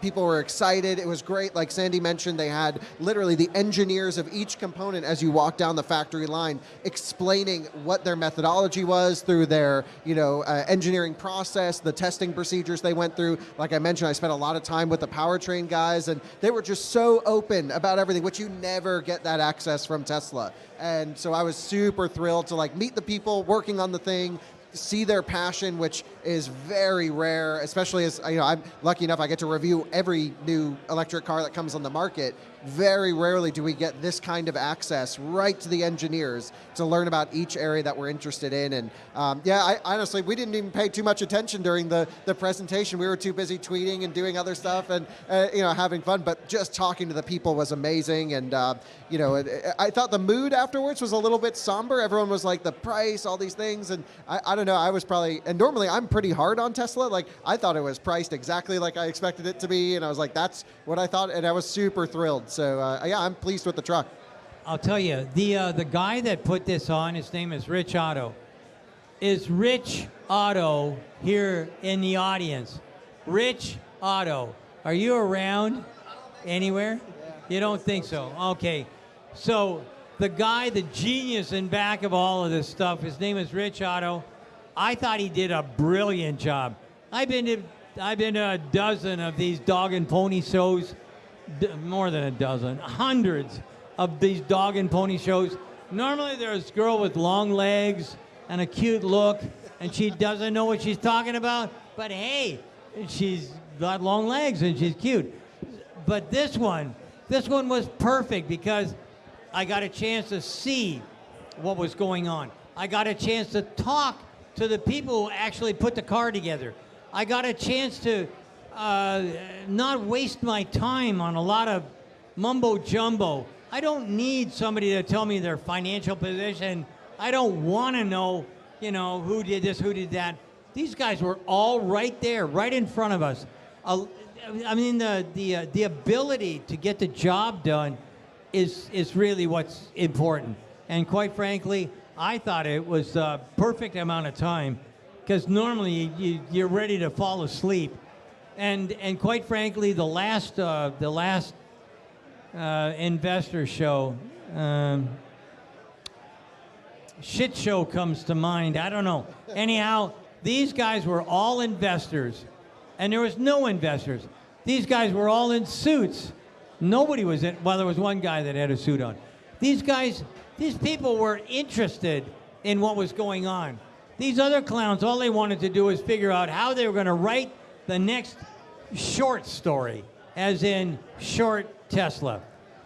And I don't want to go there. Well, yeah, I mean, it's funny you bring up this point. I was just at the market introduction launch of BYD in Germany, and I have mad respect for BYD and everything they're doing, but it was literally a 2-hour-long rock concert mixed with a translated presentation where they didn't even touch on the product, finished with another rock concert. And I'm like, I just want to see the car. And today, at least, we got to go see the vehicle and talk to the engineers. It was really great. And that's the difference between marketing at Tesla and marketing everywhere else. These other guys, they don't care about the car. They don't know about the car. They don't know shit. They're marketing people. They're sales folks. They know about, oh, do we have enough shrimp to feed these characters? Is there enough champagne? Is it the right kind of champagne? That's what they really understand. But nobody gives a rat's ass about that stuff. At the end of the day, I was really happy to see what I saw. And like I say, I've seen hundreds of these things over my 75 years of being on this planet. I've seen tons of these things, and they're always the same. Tall, willowy ladies, shrimp, champagne, and bullshit. Wow, I guess we're can missing, confirm. We're Yes. missing the champagne and the shrimp, huh? All right, so we're going to go to a commercial break. We're going to let our sponsors tell you about themselves. And thank you again to our sponsors, because without them, this would not be possible. Thank you to Sandy and Kyle. We'll be back with them in a minute.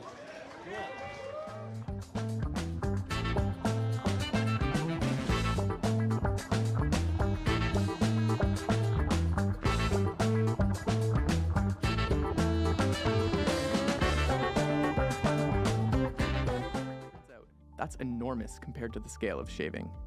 Currently, our blade is extended past the shave plane by about 1/3 of the thickness of a piece of paper. We realized this amount of blade support was necessary to minimize skin irritation and discomfort for most people. At Henson, we build our razors to aerospace standards, holding microscopic tolerances. Why? Because as it turns out, it makes all the difference.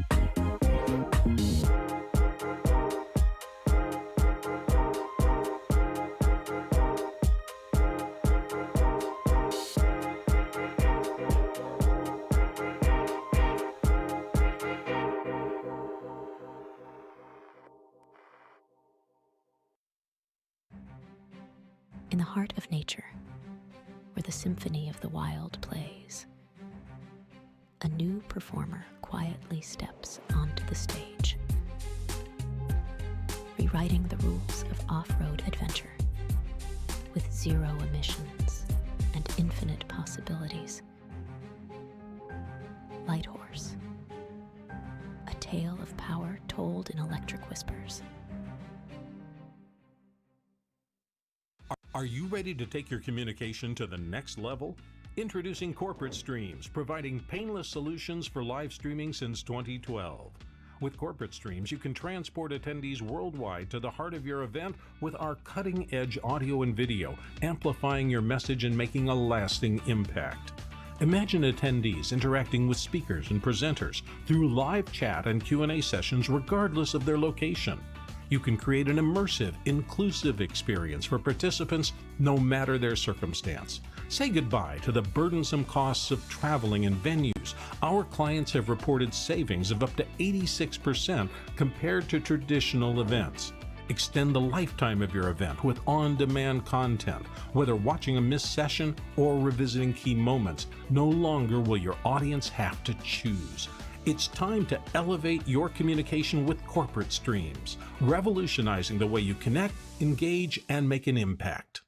A good shave is a precise shave. But just how small is the scale of this precision? When we were initially experimenting with different blade gaps and blade exposures, we were surprised at the difference that microscopic changes made. For context, a piece of paper is about 4/1000th of an inch thick. Turns out, that's enormous compared to the scale of shaving. Currently, our blade is extended past the shave plane by about 1/3 of the thickness of a piece of paper. We realized this amount of blade support was necessary to minimize skin irritation and discomfort for most people. At Henson, we build our razors to aerospace standards, holding microscopic tolerances. Why? Because as it turns out, it makes all the difference.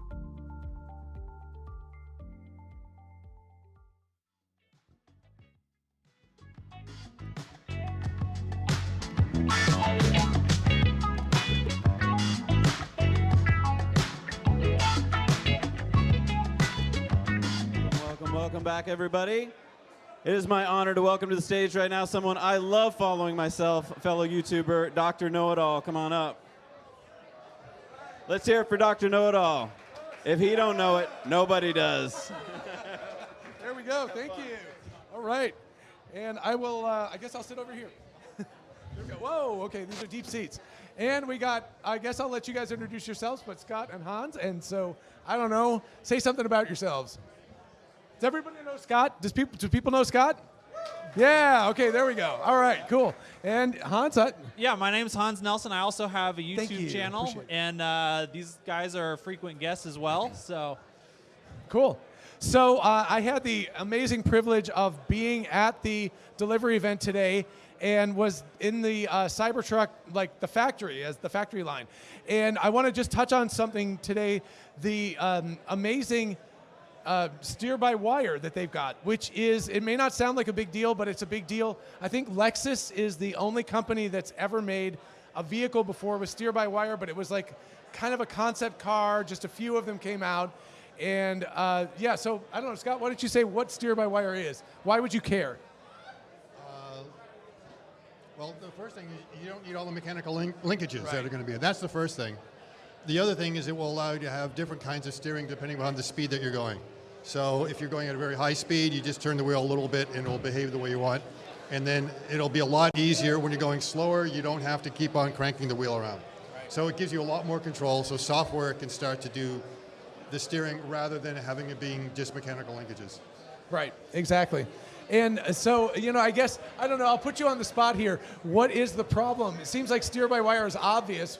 Why doesn't every car have steer-by-wire?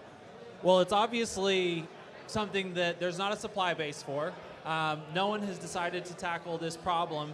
There's a lot of regulatory challenges because it is a very safety critical thing. You cannot have a mistake in a drive-by-wire system because if you do, crashes are very likely. And yeah, so that makes things really difficult. So getting it through that regulatory burden is a challenge, and it's people, they have a tried and true system that works, and so that's why they don't really want to try something new that might actually cause a lot of warranty problems, liability, litigation later. Yeah, cool. Yeah, so I mean, the basic deal is that normally there are mechanical linkages between the steering wheel. As you turn it, there's a bunch of linkages that pull the wheels, you know, back and forth, whatever. And with steer-by-wire, it's you get none of that. It's all software controlled. As you were saying, the obvious problem is that if something fails, if the battery goes out, if there's a software glitch, whatever, and it goes down, you have no control anymore. So for those of you who have old cars or have ever driven the old cars, someday the battery dies while you're driving, and you're like, I still got it. You know, I can still steer the car as it goes off the road, and it's okay. But with steer-by-wire, if it doesn't work, you crash. You have no control. So the really cool, amazing thing about this is that they've got so much redundancy built into the system that they have gotten regulatory approval, I guess, because we have cars that are now in the public that have this steer-by-wire, and they have been given, you know, I don't know if it's NHTSA or whoever gives regulatory approval, but they've gotten approval for it. I don't know if we're going to get it, but we have a little bit of footage from the actual factory where you can see the front assembly unit. It's really interesting to look at. But I don't know, Scott, you want to speculate on the Optimus crossover. So, yeah. Okay, in the video, which we're going to be looking at, they're going to point out there's a couple of actuators that are used to steer the wheels. And they did mention that there's 2 actuators, so it's not a single actuator that's actually doing the steering, which means both wheels are decoupled. So that means rather than them both turning to the left or turning to the right together, potentially you can have one turn to the left and one turn to the right. Normally you do want them to be coupled together, and when you have a mechanical solution, that just happens naturally from the design. So there's 2 actuators in there. Given the size of the actuators, they're not the same size kind of motors that you would actually use to propel the vehicle forward. You don't need that much torque. They look like they're about the size of some of the Optimus actuators. So, does that mean they are repurposing some of the Optimus actuators for other aspects of the vehicle? If they are, that means they've got a line that's producing those particular actuators. Right. Or are they an offshoot of it? Is it something specially designed for this that has nothing to do with Optimus, or is it some sort of derivative? And we know Tesla is able to build their own motors. The question is, are they already building the motors they need for Optimus already? And it has been mentioned that starting in November, and if I look at, it's the last day of November. It's almost December, folks. The actuators that were designed for Optimus should be ready, and that might mean they're looking for other applications to use these servos somewhere else. And that makes sense, because then you start reducing your supply chain issues, and whatever expertise you have in being able to produce a certain kind of componentry, you can now do it somewhere else and not have to pay the extra cost and the delivery and the logistics issues that kind of come along with trying to get components from somewhere else. Right. Gotcha. I don't know, you got something to add to that? Or okay, yeah, so we were actually geeking out looking at the video, and we're trying to determine if it was, here we go. We got some video. So what I suggest, I'm going to move out of the way here so you can all see it. Yeah, Scott is going to give us the look at it ahead. We've got a monitor down here. So this would be the front drive assembly unit. The very front part is what we believe are thank you for stopping it. That's perfect. So if you want to look here, these guys would be the actuators that would be So this sort of cylindrical looking thing, and then it goes off to the right in this case. Right along. Oh, Scott, there we go. So perfect. So yeah, we've got these. All right, here we go. Who needs to sit? We're gonna stand up. Yeah, folks. So anyway, we've got the shock tower here, which is huge. We've got the wheel. So this would be where the wheel would be. It's the brake pads and stuff like that. And then normally there would be linkages, but here you can see it's just an actuator with just a cylinder arm that comes out and can actually rotate the wheel around. And there's another one, you can't see it right now, but there's another one over on this side. Here, before we go, yes. This here is the actual motor, and then this part is going to be the gearbox that runs, and I believe this is basically a rack and pinion system, so there is a gear that drives off of this gearbox, and then there is a straight gear, a pinion, that would run back and forth to actuate that rod back. Right.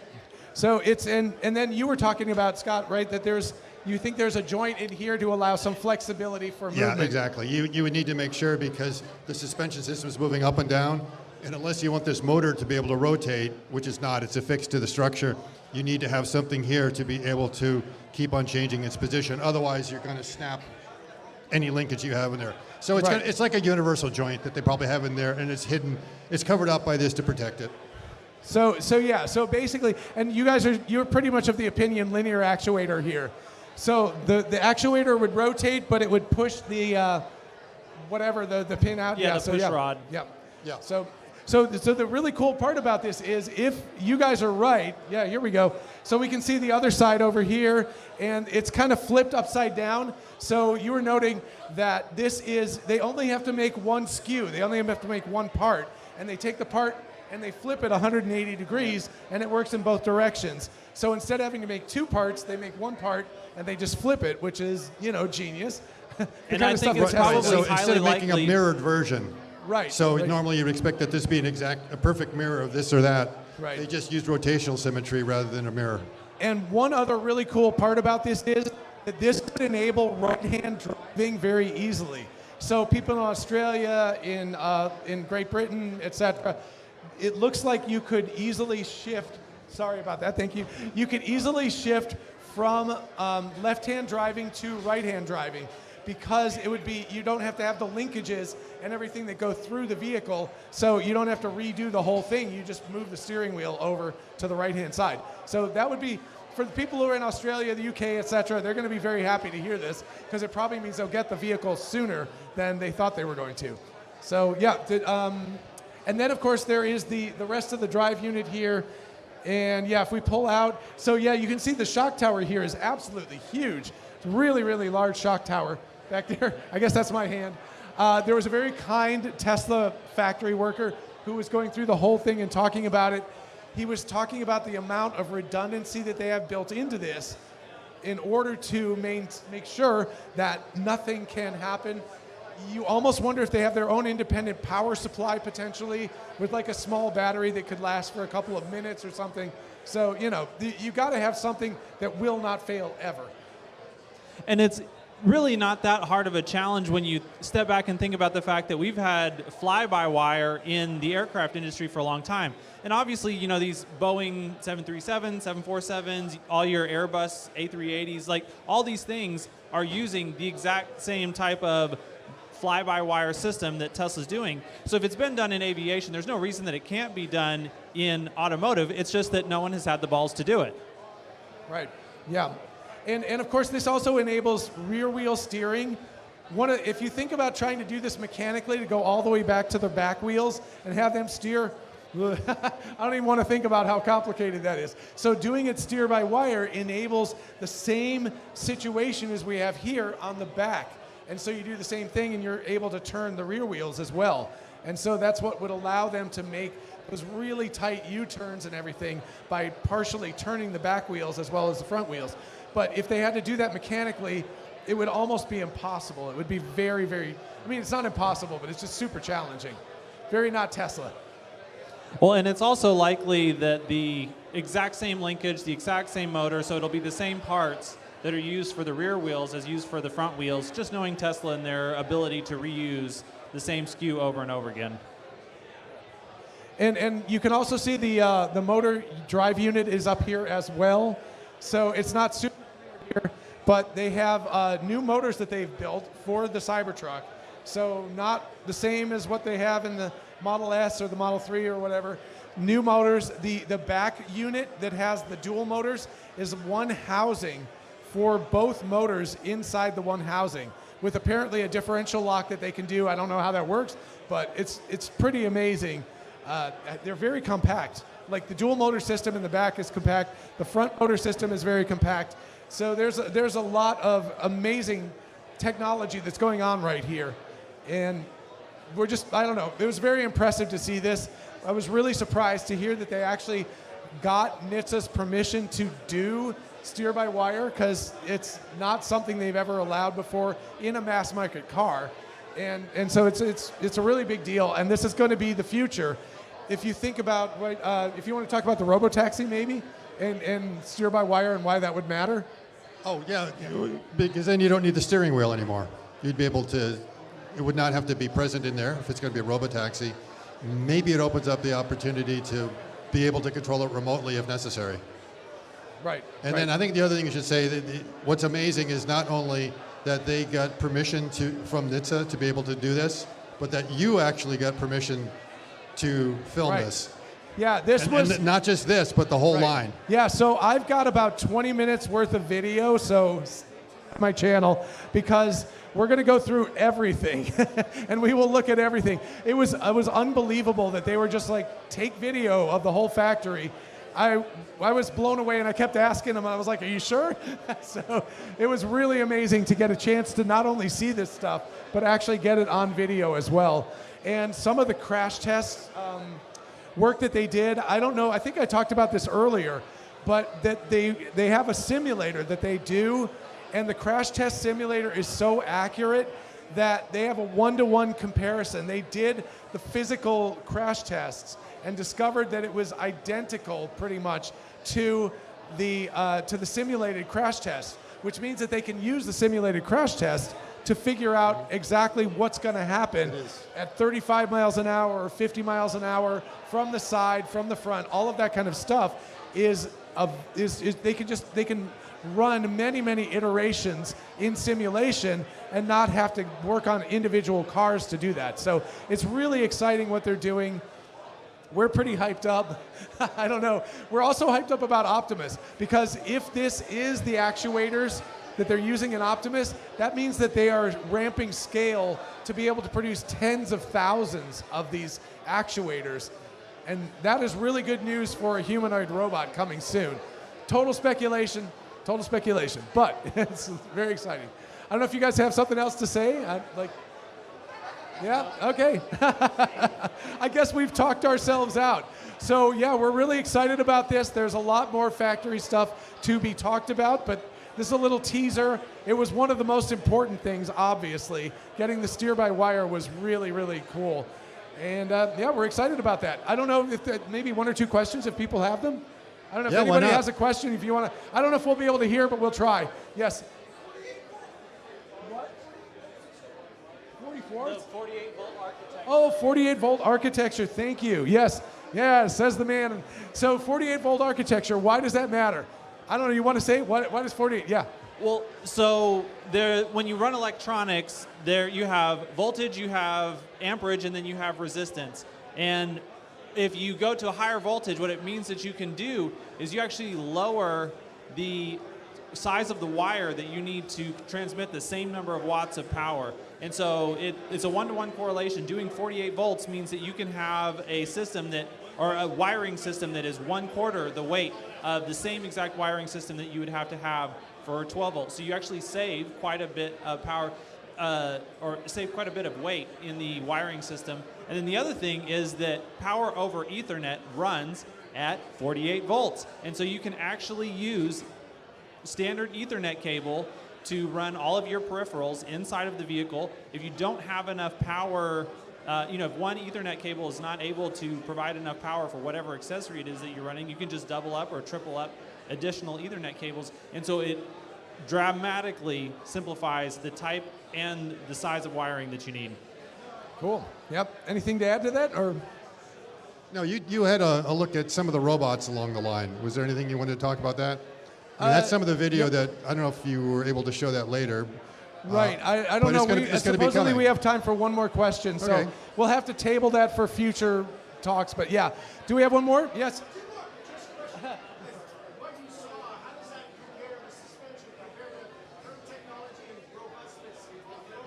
Wow. Okay. I don't know that I'm super qualified to answer that. Yeah, so the question was, how does the technology in the Cybertruck in terms of shock absorbing specifically? Yeah, the robustness. I mean, obviously the shock tower is just huge in that thing. It was shockingly large.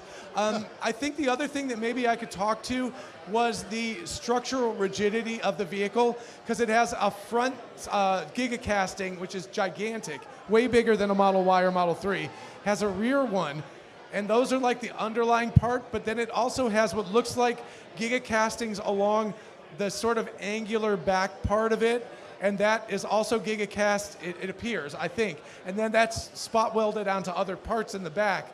And then the whole battery pack is structural, so it's exactly like the Model Y. It just has the seats that are sitting directly on the battery pack. All of that stuff is lifted up into the vehicle, and then the entire roll cage. They said that they have the largest door openings of any vehicle. So, like, if you look at it without the doors on it, it looks ridiculous. It's like, it's like you could just like walk through it. So it's these huge openings, and so incredibly large, spacious openings, but also incredibly rigid. I think Elon talked about the rigidity of the vehicle and how it was more rigid than a lot of other cars. So yeah. Well, and McLaren, thank you. Sandy also mentioned that the tanks that they use for the compressed air to handle the air suspension part of it were the biggest tanks that he had ever seen on a production vehicle. So the air system is going to be massive. It's going to be extremely performant. And he expected, I mean, we obviously haven't seen exactly what the results were at Baja, but we expect really good things from the suspension. Right. Anything you want to say? He Oh my gosh, we've got Scott quiet. So I guess we have to go now. Thank you all so much for your attention. We appreciate it. Yeah, thank you all. All right, and we'll be next up. Thank you. All right, ciao, folks.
In the heart of nature, where the symphony of the wild plays, a new performer quietly steps onto the stage,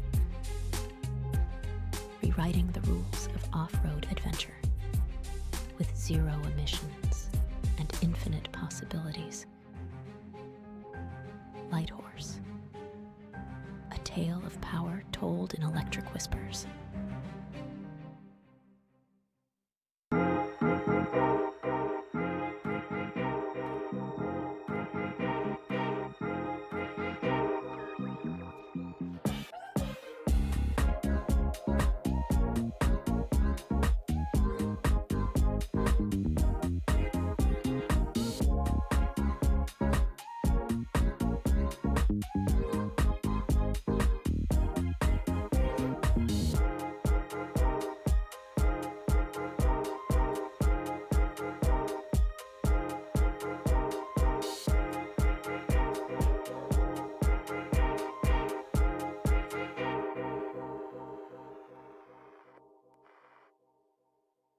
Are you ready to take your communication to the next level? Introducing Corporate Streams, providing painless solutions for live streaming since 2012. With Corporate Streams, you can transport attendees worldwide to the heart of your event with our cutting-edge audio and video, amplifying your message and making a lasting impact. Imagine attendees interacting with speakers and presenters through live chat and Q&A sessions regardless of their location. You can create an immersive, inclusive experience for participants no matter their circumstance. Say goodbye to the burdensome costs of traveling and venues. Our clients have reported savings of up to 86% compared to traditional events. Extend the lifetime of your event with on-demand content. Whether watching a missed session or revisiting key moments, no longer will your audience have to choose. It's time to elevate your communication with Corporate Streams, revolutionizing the way you connect, engage, and make an impact. A good shave is a precise shave, but just how small is the scale of this precision? When we were initially experimenting with different blade gaps and blade exposures, we were surprised at the difference that microscopic changes made. For context, a piece of paper is about 4/1000th of an inch thick. Turns out, that's enormous compared to the scale of shaving. Currently, our blade is extended past the shave plane by about 1/3 of the thickness of a piece of paper. We realized this amount of blade support was necessary to minimize skin irritation and discomfort for most people. At Henson, we build our razors to aerospace standards, holding microscopic tolerances. Why? Because as it turns out, it makes all the difference.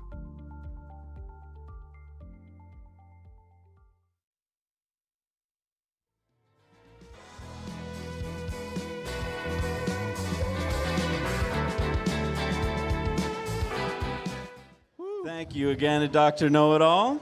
Thank you to everybody who's been with us tonight. Thank you to you guys. Oh my God, what a great crowd. I've loved meeting every one of you. I hope I meet all of you tonight. This has been just so amazing. Jesse, doing it with you was the greatest. Gotta give you a hug. Yes. Oh my God, this is great.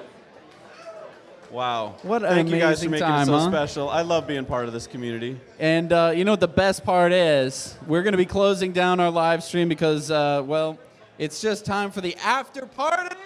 Yes. And for those of you at home, I toast to you. I haven't drank all night because we've had to run this event.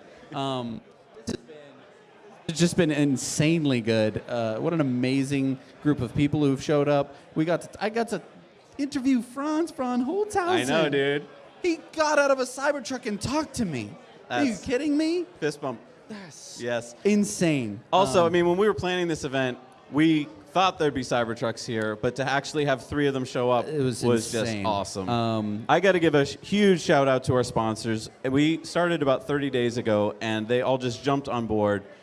You guys have to give a real big round of applause because without them, this wouldn't have been possible. Lex.art. Thank you, guys. Thank you. Xpel, those beautiful cars out front.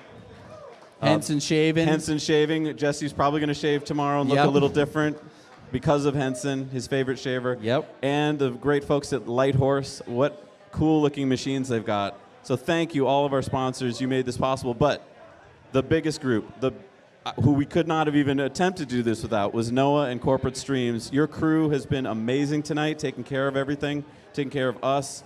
Big round of applause for Yes. you guys, because this is all them. Everything that you see here that is not a building was pretty much put in by Corporate Streams, including the tent that has kept us dry this morning, all of the cameras, all of the lights, that sick orbiting thing that we got those awesome shots of the Cybertruck with, that was all Corporate Streams. They wanted to do this so bad. I also want to thank the Luster Pearl for putting this on. Yes. They didn't charge us any money. We couldn't have done this if they charged a venue fee. We would have been Yeah, so go buy big another trouble. drink. So yeah, go buy a drink and let them know that you appreciate that they let us throw this absolutely insane party here free of charge. That was so sweet of them. And thank you to everybody. I mean, I want to thank the Tesla owners of Austin. They put this together with us. Couldn't have done it without them. It's been just a great group. I want to thank Starman and Franz for showing up. Wow, that was great. And That was Sandy fantastic. Munro. I mean, everyone, all of the YouTubers who are here with us tonight. It was so much fun to hang out with them. So we're going to be signing off. Thank you so much for joining us. We'll see you next week on Tesla Time News. We'll see you next Tuesday. Yeah. Night, everybody.